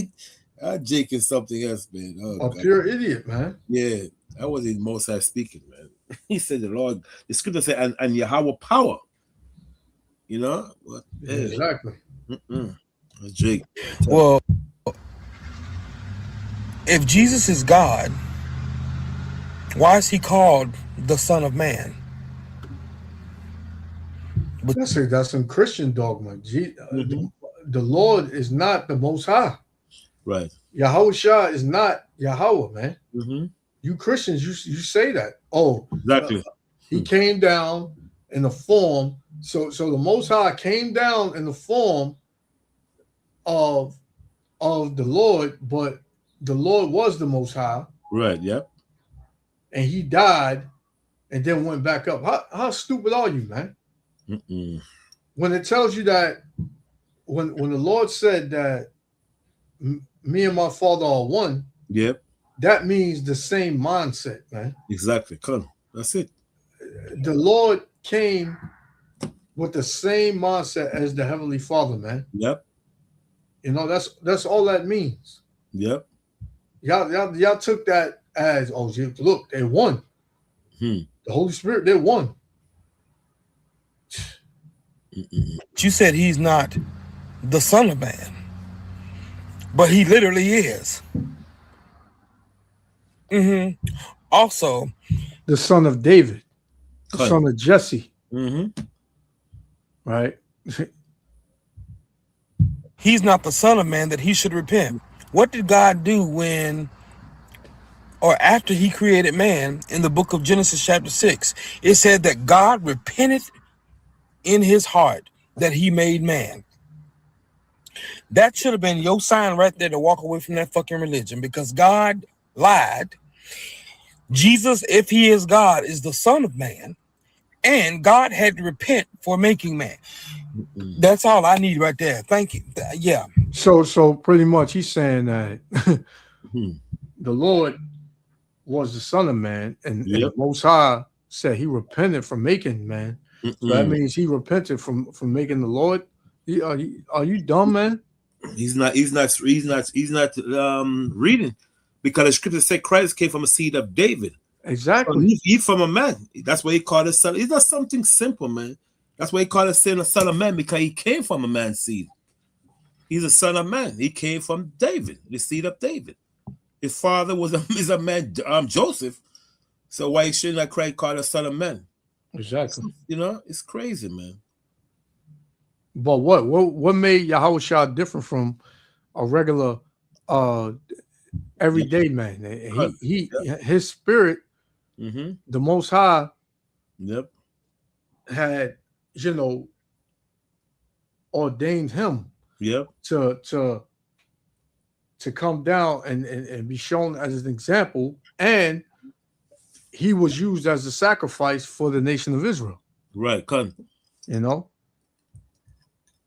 So Jake, he just don't read, like you said. The Bible both confirmed and denied everything about that religion. Y'all need to wake the fuck up. Why should God task a man to build an ark that God himself could build himself by word of mouth? I'll do you one better. Why should God flood the earth when he can simply snap the wicked ones out of existence? The main comment that I got from Christians on my Everything Wrong with the Story of Noah's Ark video was, well, anything's possible for God. Nothing's too hard for God. Except maybe just snapping his fingers like, poof, the wicked ones just don't exist anymore. I guess that's too hard for God. I guess that wasn't possible. For some reason, he's got to drown folks instead. Or maybe it was completely possible and God just wanted to do things the stupid way. And remember, this is in Genesis 6, meaning 5 chapters ago, God created every... Most High likes to do things the stupid way. That's just like the black woman. Why does God have to have somebody else do something when he can do it himself? Mm-mm. Well, one thing you don't understand is that the Lord does everything. Mm-hmm. You know, that's one. You know, when you know, during the time of Noah and Noah built the ark, you know, the Most High put it in his spirit to build that ark. He built the ark, and why did the Lord flood the earth? Because, you know, people were wicked. You know, but he saved 8 people. It's just like I don't understand what even Jake, they don't get the scriptures. There's one thing if you read the Bible, man, but don't take something you may have looked at a 5-minute video of somebody teaching, and then you made a whole video yourself on that besides reading. You know, and it says the caption, God does things the stupid way. Right. You people are going to learn, man. You don't understand the judgment of the Heavenly Father. Yep. This is put here, you know, this whole setup was put here as a prison sentence for you because of your disobedience. Mm-hmm. It speaks on the chains of darkness. What do you think that is? Yep. If you ask Jake what the chains of darkness is, he'll give you he'll say something stupid, man. Not knowing that it's the flesh that you live in today. Sad, man. everything on earth by just saying, let there be. Let there be water. Let there be land. Let there be animals. Let there be humans. And in chapter 6, he can't just say, let the wicked ones not exist anymore. Or like you said, God couldn't say, let there be an ark. He couldn't even make the ark for Noah. He's got to make Noah's old ass do this by himself. This flood is not Noah's idea. This is God's idea. That's like telling someone, I'm about to shoot you in He was something else. Yeah. Said Noah old ass. She funny. Noah old ass Billy Ark. Yeah. That's our people, brother. Yeah, man. Yeah, but Jacob said we got to come together. Jacob said we got to come together as a people. It's simple. How you gonna come together with people like this? How? All people. Let me give an example. This is 2 Peter chapter 2 and verse. I'm gonna start at 1. 2 Peter chapter 2, verse 1. It says, but yes, there. You said something other? No, I said yes, sir. Okay. 2 Peter 2, verse 1. It says, but there were false prophets also among the people, even as there shall be false teachers among you. You know, by ways of your Christian pastors, and you got some brothers in this truth that's teaching the wrong way purposely. Yes, sir. Yeah. You know, it says, who privately shall bring in damnable heresies, even denying the Lord that brought them, and bring upon themselves swift destruction, because that's going to be their reward for teaching falsely, man. Yes, sir. Yeah. Verse 2. And many shall follow their pernicious ways, because you're going to have many that, you know, are going to believe what these false prophets say and going to continue to follow them, even though you know what they're saying is wrong. It says, by reason of whom the way of truth shall be evil spoken of. And this is what you see on the screen, man. Yes, the way of truth being evil spoken of. And they're not even they're saying don't deal with the Bible. They're not only just saying that, they're saying that the Most High is a liar. He does things the stupid way. That's come on, man. Just disrespect. But then when these and I gotta say it, these niggas get in a rut and they get in a certain situation, who they calling out to? Please, God, help me, please. Please just get me out of this, please. That's crazy. Right. Verse 3, it says, and through covetousness, they shall with vain words make merchandise of you, whose judgment now of a long time lingereth not, but their damnation slumbereth not. Yeah, man. Because the Lord's about to destroy 2/3 of our people, man. Good. It says, for if the Most High spared not the angels that sinned, but cast them down to hell, who's that talking about? Right? Because a literal angel in the heavens, they can't sin, man. Yeah, exactly. Come. So who is that talking about, man? That's talking about the saints. That's talking about the children of Israel, man. Come. Right? It says, for if the Most High spared not the angels that sinned, but cast them down to hell, meaning what? A lower state. Come. On this earth. And how are you on this earth? At a lower state, man. Nobody cares about you. It's like a priest. I got a priest up for you for that. That's an excellent priest. Lamentation 2:1. Okay. Lamentations. Yeah, 2:1. Yeah. Okay. Yeah, that's a good one there right there, man. Cause I got a lot of people using that, saying that he's talking about angels sinning. Yeah. Lord, cast them out of heaven. No record I tell you that, man. Exactly. That's crazy. And no angels rebelled against the Most High, man. Exactly. No scripture than that. And the ones that did, which are the Israelites, you see where we at? Yeah. Lamentation 2:1, it says, how hath the Lord covered the daughter of Zion with a cloud in his anger, and cast down from heaven unto the earth the beauty of Israel. Yep. And remembered not his footstool in the day of his anger. Yep. So the Lord just, he turned his back on us, man. Good. The scriptures say that I will show them the back and not the face. Good. The Lord is he completely threw us to the wolves, man. Yep. Right. So going back to 2 Peter chapter 2 and verse 4. Again, it says, for if the Most High power spared not the angels that sinned, but cast them down to hell and delivered them into chains of darkness. These bodies, man, that get broken, sick, like a priest. Yeah. Not to cut you. Chris, you ask the Christian them. They said, man, those angels that sin, that called the fallen angel, man, rebel against God. That's what they're gonna tell you. Yeah. That's what they gotta tell you, brother. Yep. They call him the Watcher, and they show you right there, and they link it up with Revelation chapter Genesis 6. With that angel that sinned, those were the children of Seth that rebel against the Most High by marrying these damn wicked children of Seth. They ain't got nothing to do with no what they call it. No flipping no heavenly angels having sex with women. Angels doesn't have sex. Exactly. Angels have seed. Exactly. No seed at all. It's called a terrestrial being and a celestial being. Yep. Right. What is it? The celestial doesn't have seed. Right. Yep. Right. The terrestrial has seed. Right? Yep. But Jake, especially a Christian, man, they don't get it, man. No. It says, It says, and delivered them into the chains of darkness to be reserved unto judgment. So how is that, man? You see how people being judged every day. Yep.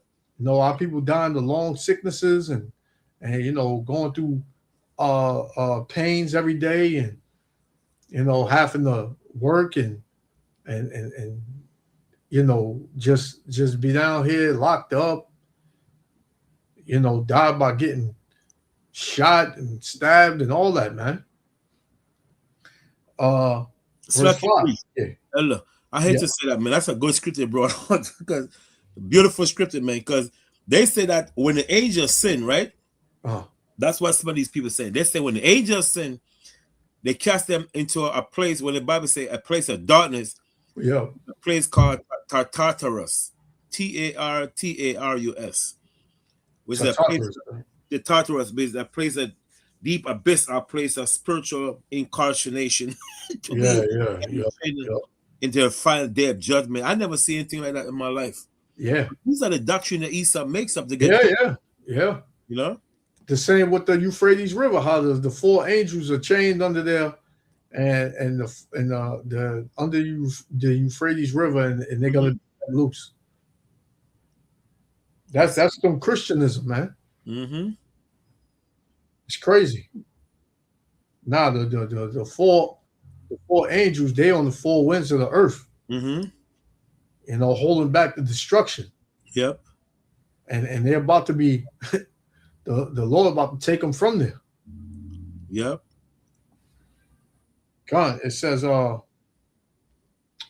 5, it said, and spared not the old world, but saved Noah and the 8th person, a preacher of righteousness, bringing in the flood upon the world of the ungodly. So that's why, the ark was built to save the 8 people. And this is why the earth was flooded, because it was full of ungodly, inners just like you. Cool. Verse 6. And turning the cities of Sodom and Gomorrah. Another example to what happens if you live ungodly, right? It says, turning the cities of Sodom and Gomorrah into ashes, condemn them with an overthrow, making them an ensample unto those that after shall live ungodly. So the Lord does things like this, right? According to the scriptures. If you do wrong, you get judged for it, right? If you do right, you get judged also. But you will find favor if you do what he told you to do. It's all these things of the past were examples of what not to do. And then you have examples of what our forefathers did, the prophets, and so forth, and so on and so forth, and what they're going to receive when the Lord returns, and what the ungodly are going to receive when the Lord returns, right? But the Lord did, he have all these things. I think it's in is it Romans 15:4? It said all these things were written for our learning. So all these things we read, and it gives you, different takes on these situations. Like, man, if I go off and I do this, the Lord gonna put me to death. But if I do this, then I can be saved. All these things are examples. They're not just like Christians say they're allegories. Christians like to say that too, although that these are allegories and these are these are just stories. So these things actually happen. Yes, sir. Right? Sodom and Gomorrah got burnt up. The world was flooded. The ark did exist. Yeah. So all of these things did happen. But we was to read these things and to know why the Lord did these things. But you don't read. You don't read the Bible. Yep. You just hear what somebody said and you regurgitate it, and then you curse the Lord out in the same breath, man. Yep, exactly. You don't know what you're doing, man. But it's fine. It's fine, man. It says, verse 7, and delivered just Lot, vexed with the filthy conversation of the wicked. Right? So this is just an example of what the Lord did in the past and what he's going to do in the future. It's the same thing, man. He destroyed the old world by water. And he's going to destroy, this age by fire. Yes, sir. It says, For that righteous man dwelleth among them, and seeing and hearing, vex his righteous soul from day to day with their unlawful deeds. So that's another thing that we're doing, sighing and crying for all the abominations that will be done in the midst thereof. Right? Because us being in the spirit of Yahweh Bashem Yahushua, we see all of these abominable works and all this sin around us and how our people act, and it vexes us day to day. It's not a day that me and the elder don't talk, or other brothers that we speak to, and brothers don't say the same thing. Man, I'm so sick of this place, man. I'm tired of Jake. I'm tired of what these what our people are doing. Right? We have the same way of looking at the world, man. Yep. One more. Verse 9. It says, the Lord knoweth how to deliver the godly out of temptation, and to reserve the unjust unto the day of judgment to be punished. So you thinking that, I said what I said and ain't nothing gonna happen to me. Oh, well, the scriptures tell you, every idle word that men shall speak, they shall give account in the day thereof. Yep. That's Matthew 12 and 36. So you may think that what you said, you're not gonna have to answer for that, but you are. Right? You making the caption, God does things the stupid way. And it would be a damn black woman to say it, man.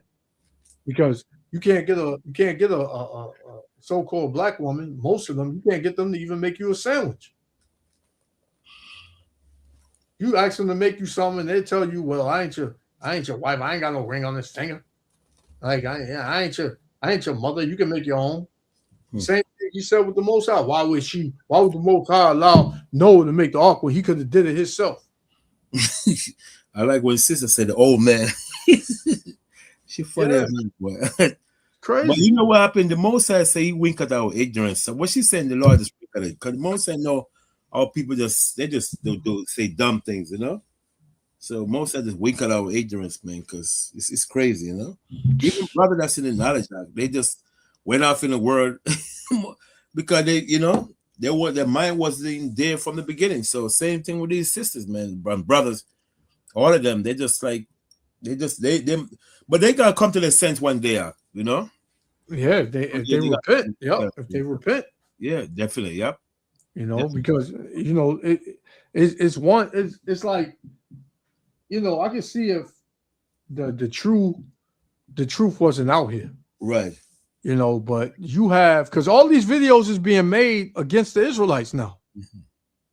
So now you scoffing the word. Yeah. You thinking that we coming with Christianism and what you've learned, since forever, because Christianity been here. Pretty much all of us came up in the Christian church. Right. You know what I'm saying? But now the Lord got the truth out here. And now you scoffing the word, and now you calling him a liar and doing things the stupid way. So now, hey, you're gonna have to answer for those things. If you repent, then that's one thing. But we know all these jakes ain't gonna repent because the Lord got 2/3 that he gonna let go. Yes, sir.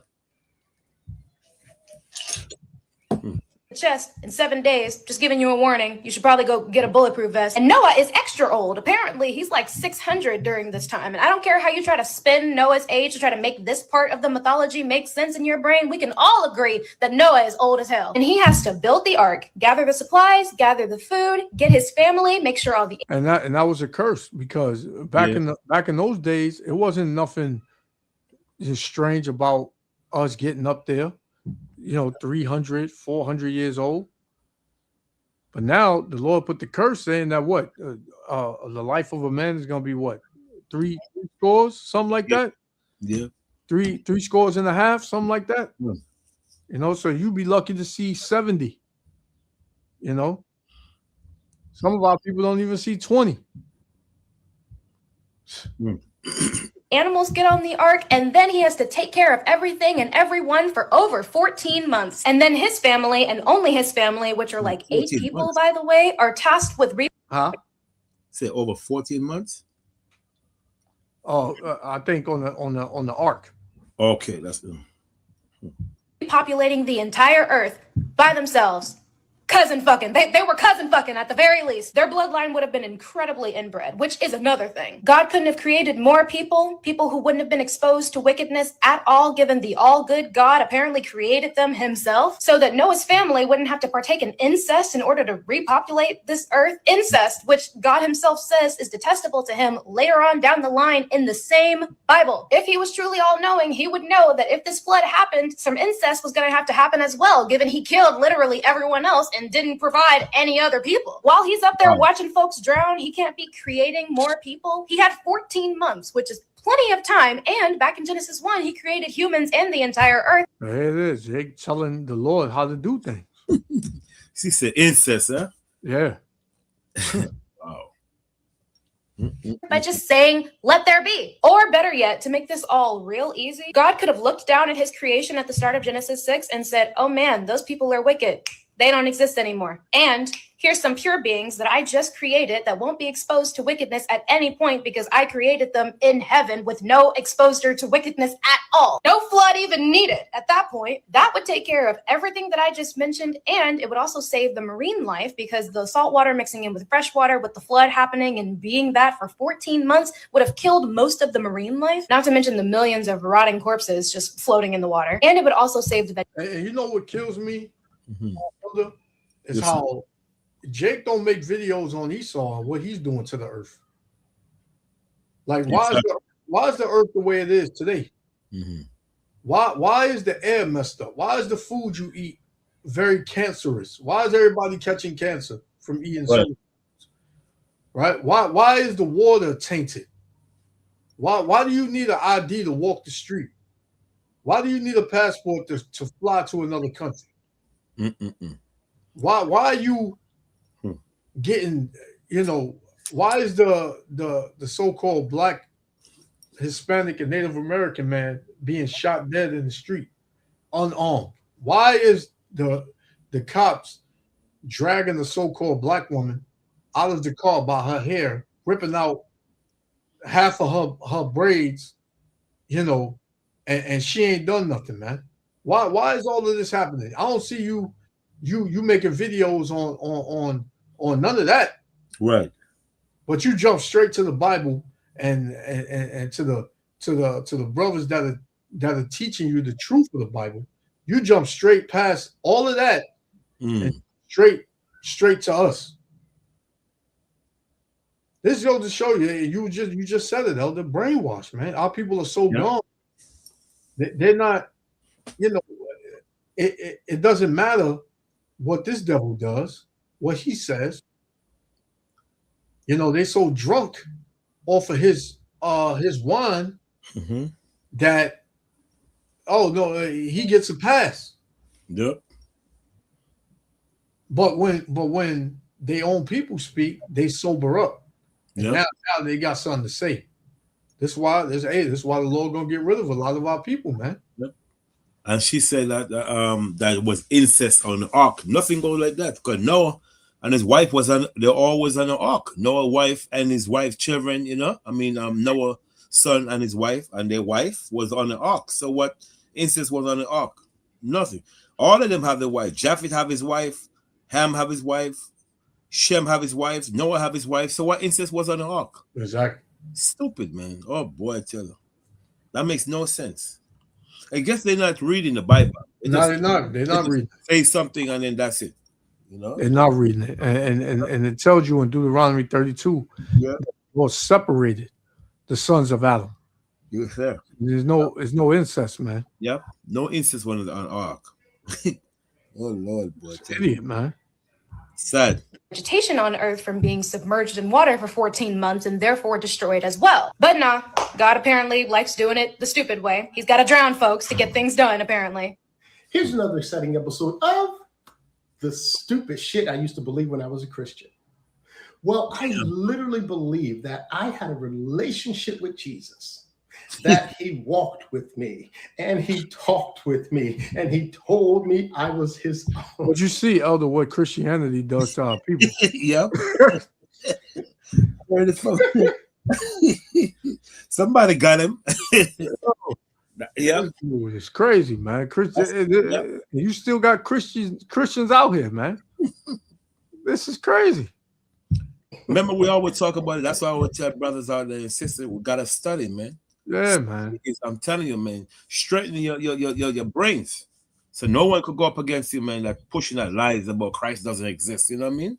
Please. Yeah, that's right, brother. Yeah, you're right, Elder. It says that flood wasn't just judgment. It was a message meant to be passed down from generation to generation. It was an example. Yep. It was an example on what happens to who if you live ungodly, man. Yep. It said, and it was until Esau made up that stupid story of evolution. Exactly, brother. Yeah, exactly. Yeah, man. Like, come on. Charles Darwin garbage, evolution. So we evolved from monkeys, and they still got Jake out here still believing that. Yep. Yeah, I'm sad, man. Yeah. Yep. I mean, we do realize if the man was real, the MFer died like 2,000 years ago. You don't have relationships with dead people. Now, I know somebody's going to say, he's not dead, he's alive, sitting at the right hand of God. Well, and Christians got some of the funniest spirits on them, man. Yeah. They got some of the funniest spirits on them, man. You don't know which way they going. You know what I mean? Yep. Or if they going the same way or the right way. You don't know, man. They got no bass in their voice. They got no bass in their voice. They you know, they all talk like the Christian pastor. Sad, man. It's crazy. Program. And you can walk with the Lord. He doesn't have to be on the earth to walk with him, man. Yes, sir. So what are you talking about? You don't have relationships with dead people. You better watch his mouth. Yeah, exactly, man. These Jakes, man. And this dude is an older Jake. And he man. If that's true, then Spider-Man lives in Manhattan and swings through the sky with his webs that he shoots from his hands. Why would God allow that? Goes against his nature. What gets me about these liars is that no human being has identified any freaking God in human history, but yet people like her sit up and talk about a God like it's their uncle. Let me tell you what he don't like. God would not allow for people to be deceived. Damn, you're dumb as hell. Does it not say in the Bible that the Most High doesn't like certain things? Right. He hates. It tells you the Lord hates certain things in the Bible, man. He said God does not allow it to be for anyone to deceive. First of all, the Most High does not deceive no one. The Lord gave you a choice. You deceive your own self. That's right. It's just like I was telling a sister the other day. I said the Lord didn't put nobody in slavery. The Lord gave you a choice. Either you want to do good or do bad. It's up to you. He gave you a choice. So you put yourself in. We put ourselves in slavery. The Most High didn't put ourselves in slavery. The Lord gave you a choice, and that's it. He said, "Choose you the blessing or the curse." Yep. You got a choice. If you choose rather the curse. Hey, the Most High step back and say, you know what? He just watched Esau put it behind in slavery because you didn't listen. Con, I got one for you, Elder. Yeah. I got a precept for you. This is James 1:12. It says, "Blessed is the man that endures temptation. For when he is tried, he shall receive the crown of life, right, which the Lord hath promised to them that love him." Yep. Let no man say when he is tempted, I am tempted of the Most High. Right. For the Most High cannot be tempted with evil. Right. Neither tempted he any man. Exactly. It says, but every man is tempted when he is drawn away of his own lust and enticed. So it's you, man. You see something because this whole setup is evil, man. America is evil. And America puts it in your head that you have to have this, and you have to do this in order to be successful, and in order for you to make it and be of some status, you have to have this. So what happens? Jake and his covetousness, he goes after that. Take, for instance, these celebrities out here. What did these celebrities have to do in order to obtain the wealth that they have today? Yep. They have to sell their soul. Right? So you mean to tell me the Most High made them sell their soul? Or they did that on their own? Yep. They seen something, they wanted it, they was going to do whatever in their power they needed to do to get it. Or was it the Most High saying, go ahead, go get it? No, man, it's you. Yep. Right? Because you were covetous. Good. It says, then when lust have conceived, it bringeth forth sin. Right? And what's sin? Transgression of the law, man. Yes, sir. It says, and sin, when it is finished, bringeth forth death. Right? So the things that the Most High don't like is sin. Con, I got a precept for you when you get a chance. Come on, you got it. Apocrypha, Ecclesiastes chapter 15, verse, let's see, start with verse 15, verse 15, start at verse start at verse 14. Matter of fact, you know what? No. That's not what I want. Yeah, that's 2 Ezra chapter 15, but the verse I want to start at is 15 to 20. 15 no, Ecclesiasticus. I'm sorry. Ecclesiasticus. The Apocrypha. Yeah.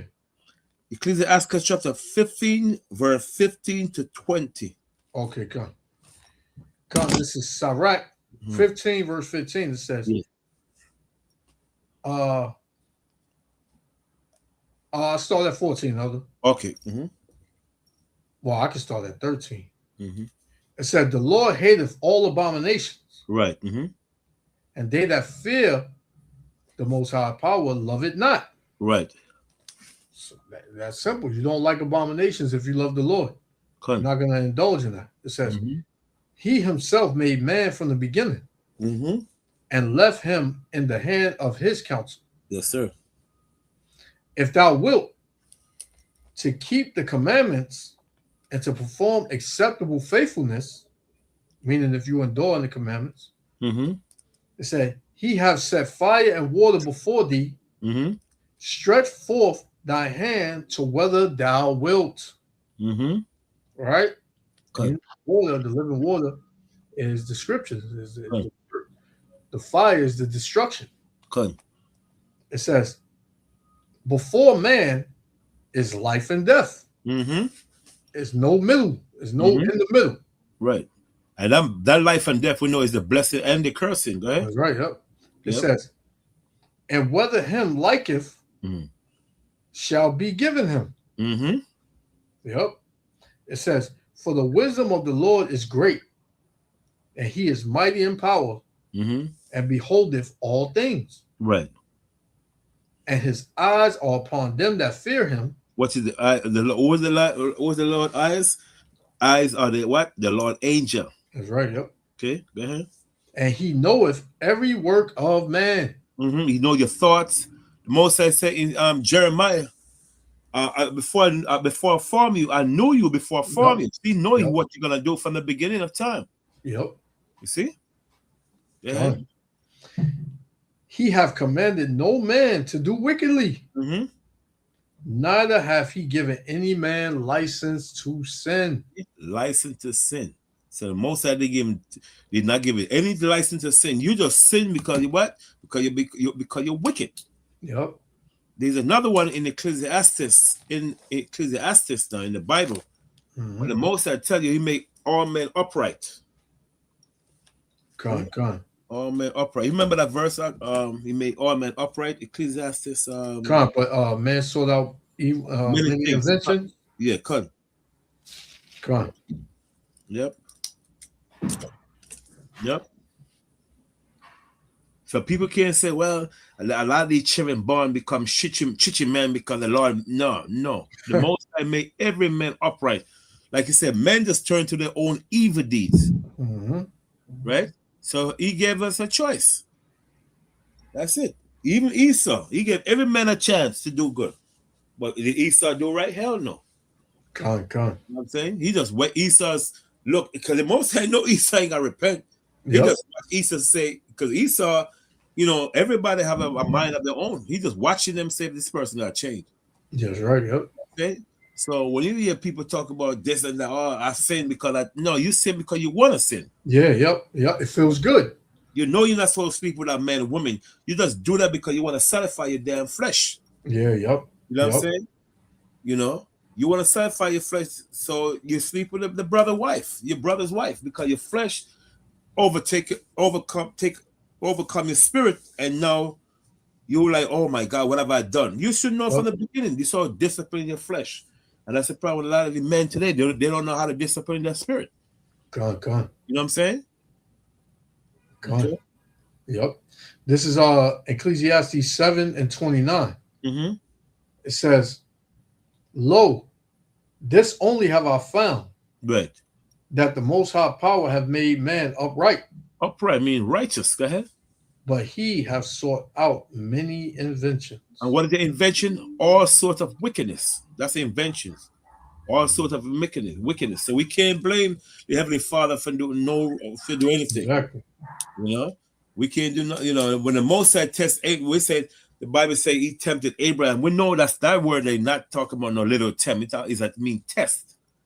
So people try to figure out every little things in the Bible to say, oh, see, the Bible lies. But you don't understand. You're not studying. That's why you're thinking the Bible lying, because you're not studying. Con. That's right.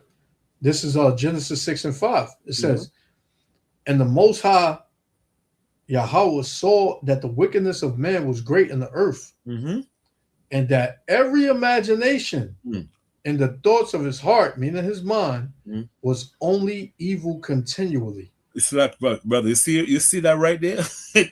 That scripture, right? That verse proving right there. Give the people the understanding that angel that sin is not talking about no damn no angel, little angel, because he giving the answer right there what you just read. That's right. You know what I'm saying? But you know, people still believe that garbage. Yep. Because they feel like they got a point. Yeah. Yeah. You know. And they saying lying Christians don't know the Bible.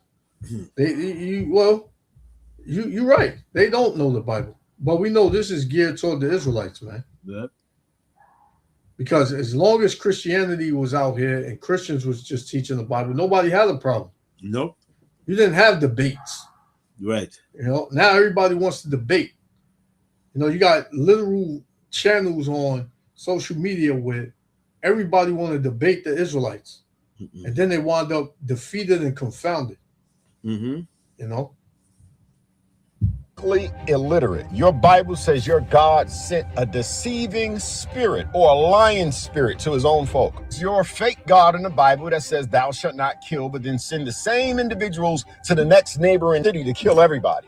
But you keep the virgins for yourself. That goes against his nature. Don't know what the fuck you talking about. Freaking zombies. Wake the hell up. That goes against his nature. That goes against his nature. That goes against his nature. Nature of the God in the Bible is to lie, murder, pillage, terrorize, enslave. Did I say murder? His own creation, according to the book of lies. God says in Numbers 20. Hey, Jake, you sitting up there saying the Most High makes people the Most High didn't make everybody, and he doesn't, out of all the nations he made, he don't look at everybody the same. Right. He made people for a purpose. Everybody has a purpose, right? It tells you in what's that? Would the Lord have one a favorite bird, a favorite river? Second Ezra. Second Ezra chapter what is it? 7 or 5? I think it's the 6th chapter. Oh, you gotta be the 6th chapter. Let's say you have his favorite birds, favorite rivers. Let's see. One of them. I know it's 6. Moses say have his favorite rivers and Oh, it's 2nd Ezra 5. 5, right? Yep, go on. Because what you're saying, everybody has this thing, oh, you're gonna kill his whole creation and the creation. No. Listen, man. The Most High, he already said it, and he set it in stone on who his people are. And everybody else doesn't matter. But you, Jakes, you want to include everybody. This is why you're hurt, man. This is why you can't understand nothing. Because you say, why would God kill his own creation? Why would he make a people to kill him? The Lord can do what he want to do, man. Right. You can't question the Most High. Who is you? You can listen, man. The Lord can do whatever the hell he want to do, man. You can't tell the Lord how to think and what to do. And it tells you in what is that, Ezekiel 18, where Israel say are not God's ways are not equal. And the Most High said, your ways, my ways are equal, your ways are unequal. You think that you can do what you want and you don't need to be judged for it. But me, I say, and it's what I say, if you do wrong, you're gonna receive the wrong which you have done. Yep. This is 2nd Ezra chapter 5, verse 23. Yep. Yeah. It said, and said, O Lord that beareth rule of every wood of the earth, and of all the trees thereof, thou hast chosen thee one vine. Right. And all of the lands of the whole world, thou hast chosen thee one pit. Mm-hmm. And that pit is Israel, is Jerusalem. Yep. It said, and of all the flowers thereof, one lily. So the Lord's favorite flower is a lily. Yep. It says, and of all the depths of the sea, thou hast filled thee one river. It's like your elder. You see, read that part again. What's that about the one lily? The one lily, it says, and of all the lands of the whole world, thou hast chosen thee one pit. Mm-hmm. And of all the flowers thereof, one lily. Right. So the Most High compare Yahushua as a you know the scripture. Let's go hold that for a second. Let's go Song of Solomon. I am the rose of Sharon. Song of Solomon. Song of Solomon. Which one you want? Start at verse 1. What? 1 and 1? No, 2 and 1. Oh, 2 and 1. Mm-hmm. This is Song of Solomon 2 and 1. It says, I am the rose of Sharon. So the rose of Sharon is Yahushua Christ. Okay? The rose of Sharon was the most precious rose of all roses. So the Bible says, I am the rose of Sharon. Go ahead. And the lily of the valleys. And the lily of the valley is representing Christ, is humility, is humbleness. You can read that in 2 Corinthians 8 and 9. So go ahead. As the lily among thorns. So see, as the lily, then it say, as the lily is us among thorn. The thorn is our enemies, is the other nation. You can read that in Psalm 57, verse 4. You could bring up, let's prove that Psalm 57, 4. Psalms 57, yeah, and verse 4. Mm-hmm. It says, my soul is among lions. Mm-hmm. See, my soul is among lions with the other nation. Go ahead. And I lie even among them that are set on fire. See, among them our enemies, right? So let's go back to Song of Solomon 2 and 2 again. Song of Solomon 2 and 2, it says, as the lily among thorns. So the lily is us among thorn, our enemies, right? I have another precept about us being a lily. Let's get a hope of Hosea 14, 5 and 6. Hosea 14 and 5, it says 14 you said Hosea 14 verse 5 and 6. I was at 5. Hosea 14 and verse 5, it says, I will be as the dew unto Israel. Mm-hmm. He shall grow as the lily. You see, the he, which is Israel, shall grow as the lily. Go ahead. And cast forth his roots as Lebanon. What's the roots? The righteousness. Okay. His branches shall spread and his beauty shall be as the olive tree. See, his branches mean his righteousness shall spread forth, right? And his beauty shall be what? As the olive trees, rich and glorious, right? Now, let's get St. John 15 and 19, another one proving the lily is us, you know? John 15:19. Yes, sir. John chapter 15 and verse 19. It says, ye were of the world. If ye were of the world would love his own. But because ye are not of the world, but I have chosen you out of the world, therefore the world hated you. Right. I just use that as a Mosai chose us, just like he chose as a lily, but that's not really the precept I want though. But I just I found it. Nah, that's not the real one.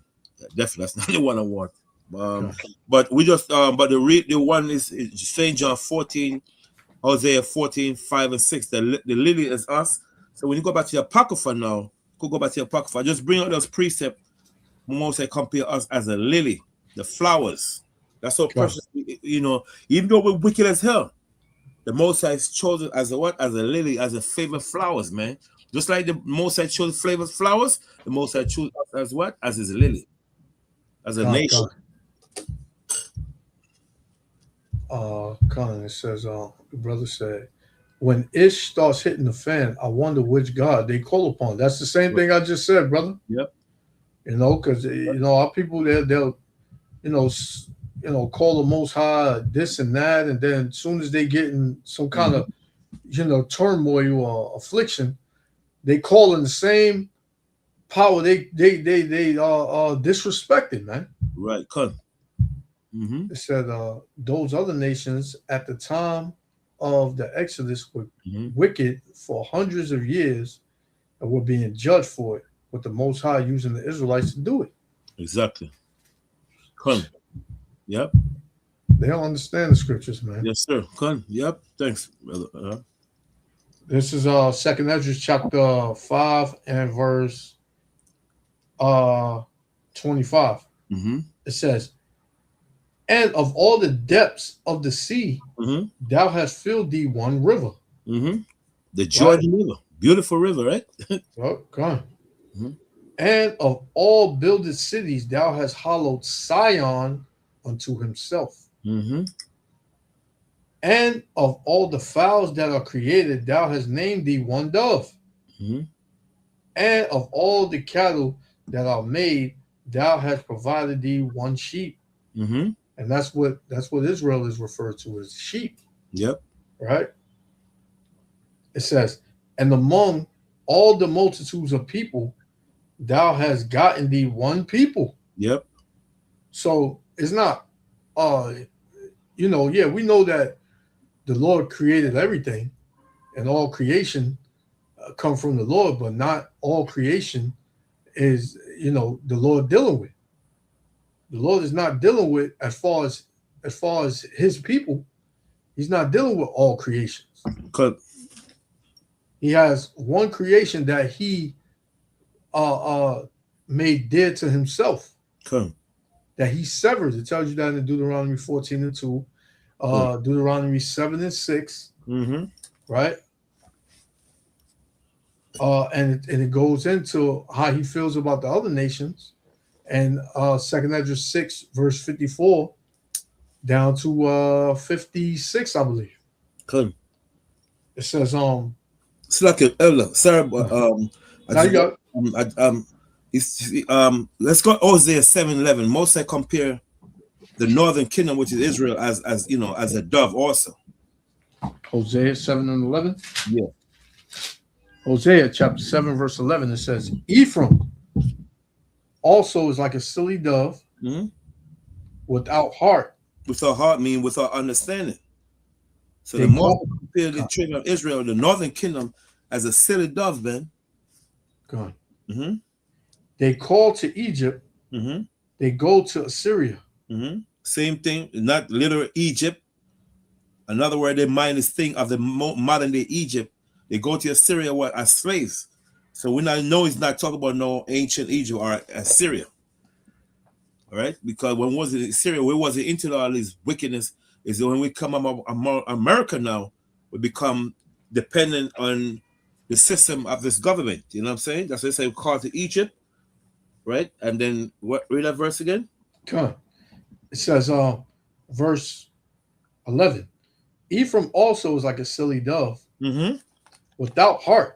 Without heart, being without understanding. I hope Ephraim is like. Are we talking about the whole northern kingdom, not just Ephraim alone, Puerto Rican? No. It's talking about the whole northern kingdom. As Moses said, we're like a silly dove. Simple, man. Okay?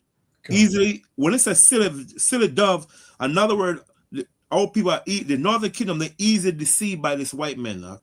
Easily. With this damn fake image of Yahweh Christ, all these things, you can't tell them nothing, They rather give their daughter to their damn Esau, the man that raped their ancestor, rather than give a child to you, man. That's what the Bible says. Ephraim is like a silly dove. Moses say he chose a dove, and the Moses compare us as what? As Ephraim as what? As a dove, which is Israel. Go ahead. God says, they call to Egypt, they go down to Assyria. When they shall go, I will spread my net upon them. I will bring them down as the fowls of the heaven. I will chastise them as their congregation have heard. Exactly. See? Go on. Jump to verse 10. Verse 10. The pride of Israel testifies to his face. And the pride of Israel is the Most High prophet. See? God. The pride of Israel is what? Is the Most High prophet. It says, and they do not return to the Lord their power, nor seek him for all this. See? They're not seeking the Heavenly Father. They're into that what what they call it, that Spanish lifestyle. I mean, you know, Catholic. Yep, Catholic. Yeah, Catholic teaching. Thanks for correction. Catholic teaching. All that garbage. That's why that's why the Northern Kingdom is evolving. They don't care. Yeah, they throw it off when you talk about the conquistadors and all that. They throw it off. Yeah, that happened. Yeah, and but I'm a full-blooded Catholic. It's like a priest. There's a book they call Rivers of Gold, right? Come on. I have the book here, man. Oh Lord, if you could remind me to bring it on next week, I'll appreciate it. It's called Rivers of Gold. Come on. And I always write the pages in the Bible. It's on page 1, on page 135. The Spaniard said, if you supposed to be a Christian, why your house so full of damn gold, idols? Yeah. That's why the Spanish asked these Northern Kingdom. If your people supposed to be a people of God, why your house so full of idols? Remember, Ephraim is joined to idols. Let them alone. Yep. Northern Kingdom, come. You know what I'm saying? It's a book called The Rivers of Gold, page 135. Come. If you're supposed to be if people are supposed to be holy, right, holy and righteous, and why are your damn house full of gold? Idols worshiping. You know what I'm saying? Excellent book. I'm definitely, when I finish, I'm gonna make sure I look for it tonight. God. The whole book, the whole history is the same book that tell you Montezuma tell you that his ancestor came from Israel. The same book. My God. You know what I mean? Yeah, so that's why you say, why your house is so full of damn idol worshiping, you know what I'm saying? God. You know? Excellent Rivers of Gold, man. God. Okay. Gotta go back to the part, all right? Yeah, come. Okay. It says verse 2 Esdras 5 and verse 27. It says, and among all the multitudes of people, I mean all the people on the earth, thou hast gotten thee one people. And unto this people whom thou lovest, thou gavest a law that is approved of all, man. Now, who is given the law? Yep, beautiful. Everybody would say, oh, the children of Israel. Okay, so whoever was given the Lord is saying he loveth them. and he chose them. That's it. What verse was that, Ak? That's 27. Second Esdras 5 and 20, from 23 to 27. Yeah, because that came from Apocrypha. So, okay. Come. Yeah, man, that's a beautiful verse, man. Come. And Yep. I got one more verse on it. It says, And now, O Lord, why hast thou given this one people over unto many? Why does it say that? Because we were scattered. We were scattered into all nations. It says, and upon the one root thou hast thou prepared others. And why hast thou scattered thy only one people among many? Right? So that's showing you another thing, because you have Christians also say, he said, God said that this gospel shall be preached to all nations. That's why it was preached to all nations, because Israel was amongst all nations. Exactly. Right? What do you think the letters of Paul was to? Those were for those Israelites that were in those cities amongst the heathen, man. Yep. That's right. It tells you who it's to in the beginning of each book, each letter. Yep. So you can't get around that, man. Yes, sir. 3:19, God is a dumbass before. So hear this. Every dumbass that says God said, dumbass, God didn't say anything. You're reading a book that you believe it, God inspired. And do not it say, thus saith the Lord in the Bible? It says, thus saith the Lord. You saying that God said. I've never seen such stupidity with chest out. You feel me? It's not a man that he should lie. Out of the Bible was the first liar. The serpent told the truth. Or a son of man that he should change his mind. The Bible says it repented God that he made man. The Bible also says God repented of the act that he planned to do to Moses. He repented. God's word is upright. God's word is perfect. It's inerrant. The book that doesn't know that the sun is a star, that claims serpents talked. Dead ass. That's what they said. Dead ass. That people live to be over 900 years old. Walking dead. He says serpents talk. That wasn't a literal snake. Right. And then he say God repented. You see, he ain't looking at word. When the Bible say God repented, another word, he vexed the Most High. He vexed the Most High spirit get vexed because he made man. Because man was so evil, man. Yeah. It becomes so evil. The Most High don't have to repent. Exactly. They say the word repent and they don't look up the word, That's why I tell, it's like it's a shame, man. You gotta look up this word repent, God. It means it vexed the Most High. That's all it means. Yeah, people Jake just take things for face value. He just read something and that's what it means, and that's it. Come. See something real quick.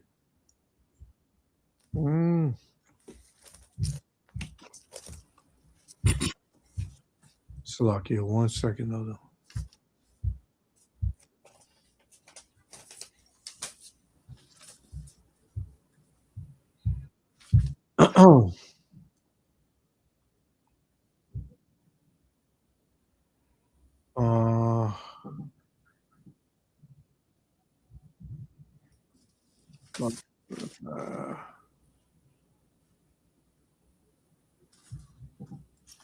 Yep.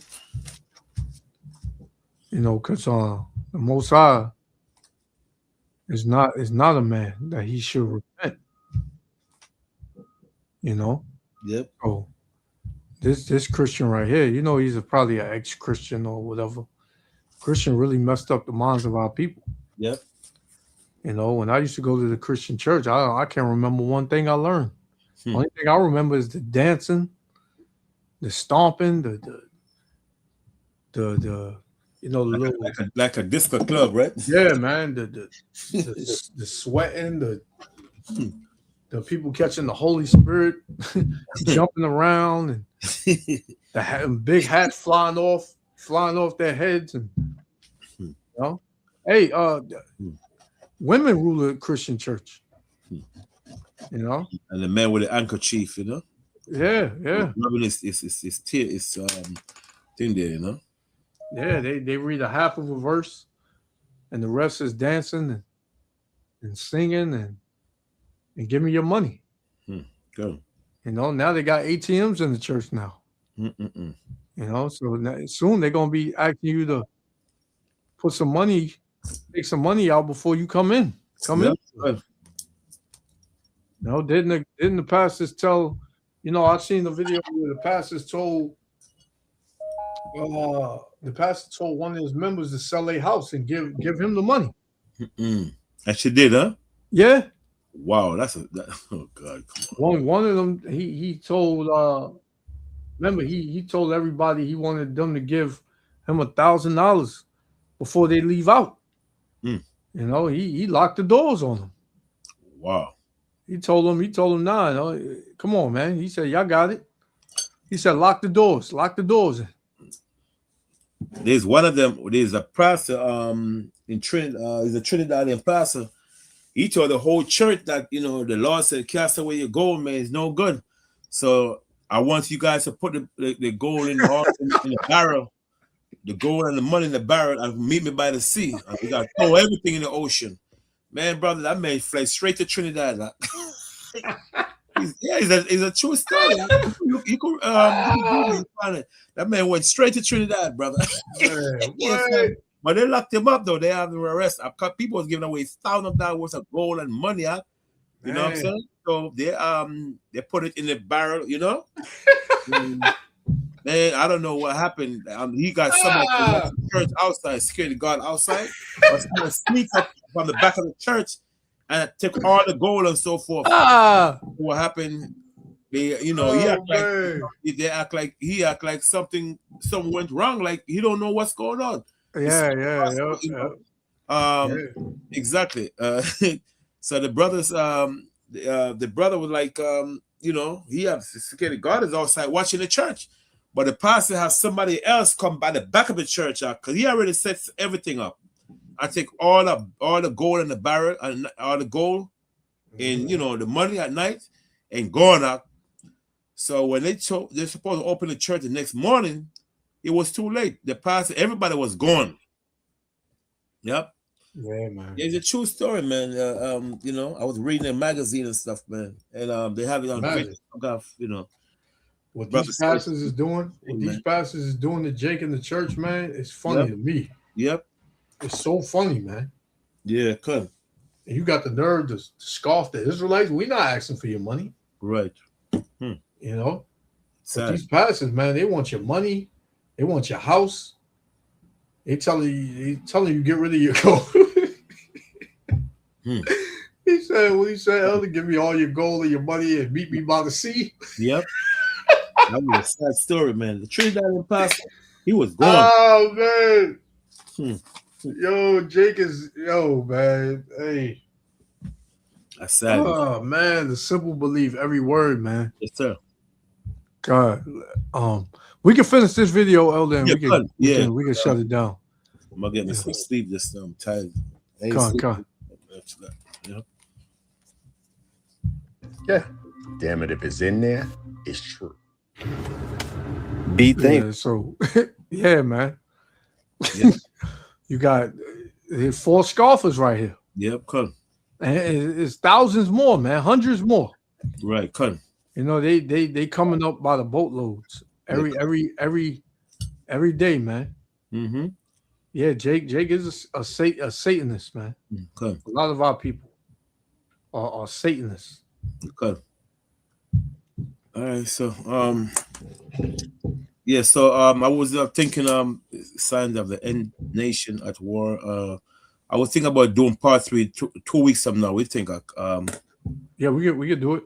Yeah, part 3. Get up some more information and stuff. Yeah, so we already went into the Roman Empire. We already at a part now where we show America, modern day Rome, and what happened with empire when they spend so much money in the military, and what's gonna become at the final outcome. So week after next Saturday, not next Saturday, week after next Saturday, we're gonna do part 3, the last one, and we're gonna sum it up to what's happening right now with American military in the Middle East. Okay. God. Yeah, I'm about to say that. Or what's going on with this war, man? Because it's back. It's on again. Yeah. The ceasefires. Mm-hmm. You know, like the scriptures tell you. It said, when they shall say, peace and safety, Mm-hmm. then sudden destruction cometh upon them, man. Right. Yep. Right. So this ain't gonna end. Yep. This is not gonna end. Too much of the damage is done. Mm-hmm. Right. And you got other nations that's thirsting to get in this, Mm-hmm. and it's gonna, it's gonna happen. Yeah. It's gonna happen, man. So don't think that, this is gonna blow over and the world gonna go back to normal as it was 10, 15 years ago. That's it. Nah, this is it, man. Yep. It's done. Ain't no turning back. That's it. Yep. Definitely. It's done. So what we got? Calendar. Matter of fact, next 2 weeks. That's 2 weeks from now, right? Come on. In Nation at War and the Collapse. That's part 3 we're gonna do. And we're gonna finish with that part 3. So next week we're gonna do another subject.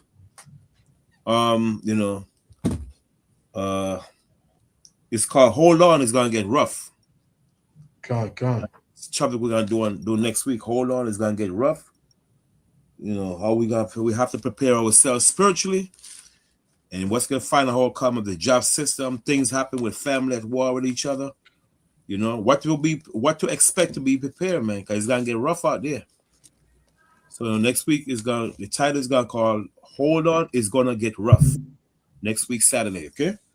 And appreciate your brothers and sisters back there listening to us, man, and send many praises to the Most High yourself and your son, our Shai Christ. And it was a good day today, man. Keep studying and so forth, because study that's how this is how you defend yourself, man, because you gotta have a lot of doctrine out there. You don't see doctrine yet. So it's best thing to do is study and keep your faith in Yahweh Shai Christ, man. Build your foundation in Yahweh Shai Christ. Because it's gonna get rough out there, man. So you want to say something, Elder? Con, I got one scripture I'm gonna close out with. Mm-hmm. This is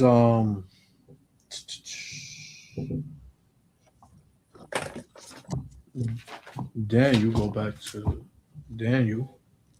Mm-hmm. Chapter 5.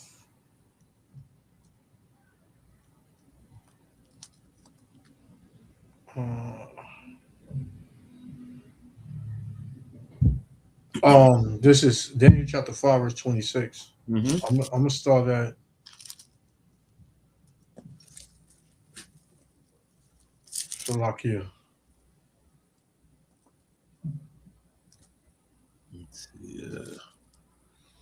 About is 24. Daniel 5, I'm starting 24. Then was the part of the hand sent from him, and this writing was written. And this is the writing that was written. Mene, Mene, Tekel, Upharsin. Mm-hmm. And this is the interpretation of the thing. Mene, the Most High, have numbered thy kingdom and finished it. So this is the time where the Lord is finished. Mm-hmm. Cool. Revelation chapter 16 and verse 17. Mm-hmm. It said, the seventh angel poured out his vial into the air, and there came a great voice out of the temple of heaven from the throne, saying, it is done. Mm-hmm. So this kingdom is done, man. It's not gonna turn back, right? And become great, and you people not gonna have peace anymore, man. The scriptures tell you in 1 Peter chapter 4 verse 7, for the end of all things is at hand. Therefore be sober and watch unto prayer. Mm-hmm. So that's what we should be doing, man. Watching, like the elder says, studying, and not wavering, man.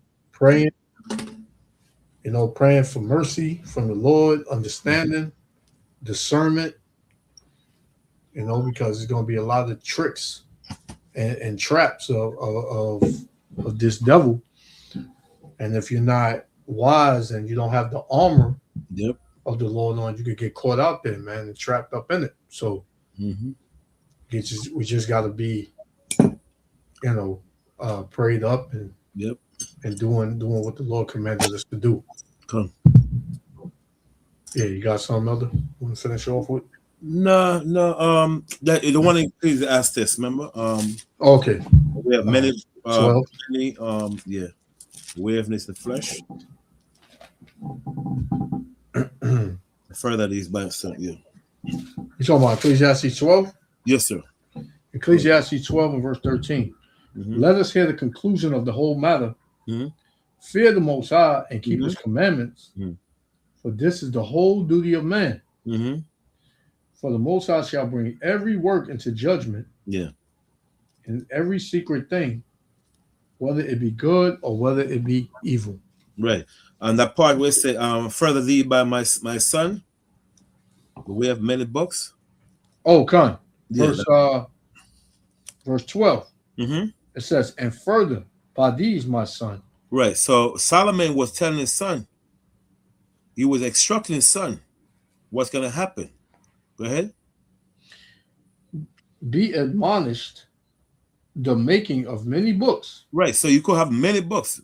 You could have 1 million books. If you're not links up with the Bible, stay away from that stuff, man. Because anybody could put a book together, and it sound good. You think you have a lot of knowledge, but if you're not coming directly from the scriptures, then if nothing's to makes you to give you spiritual understanding, then leave that alone. You see what I'm saying? Go ahead.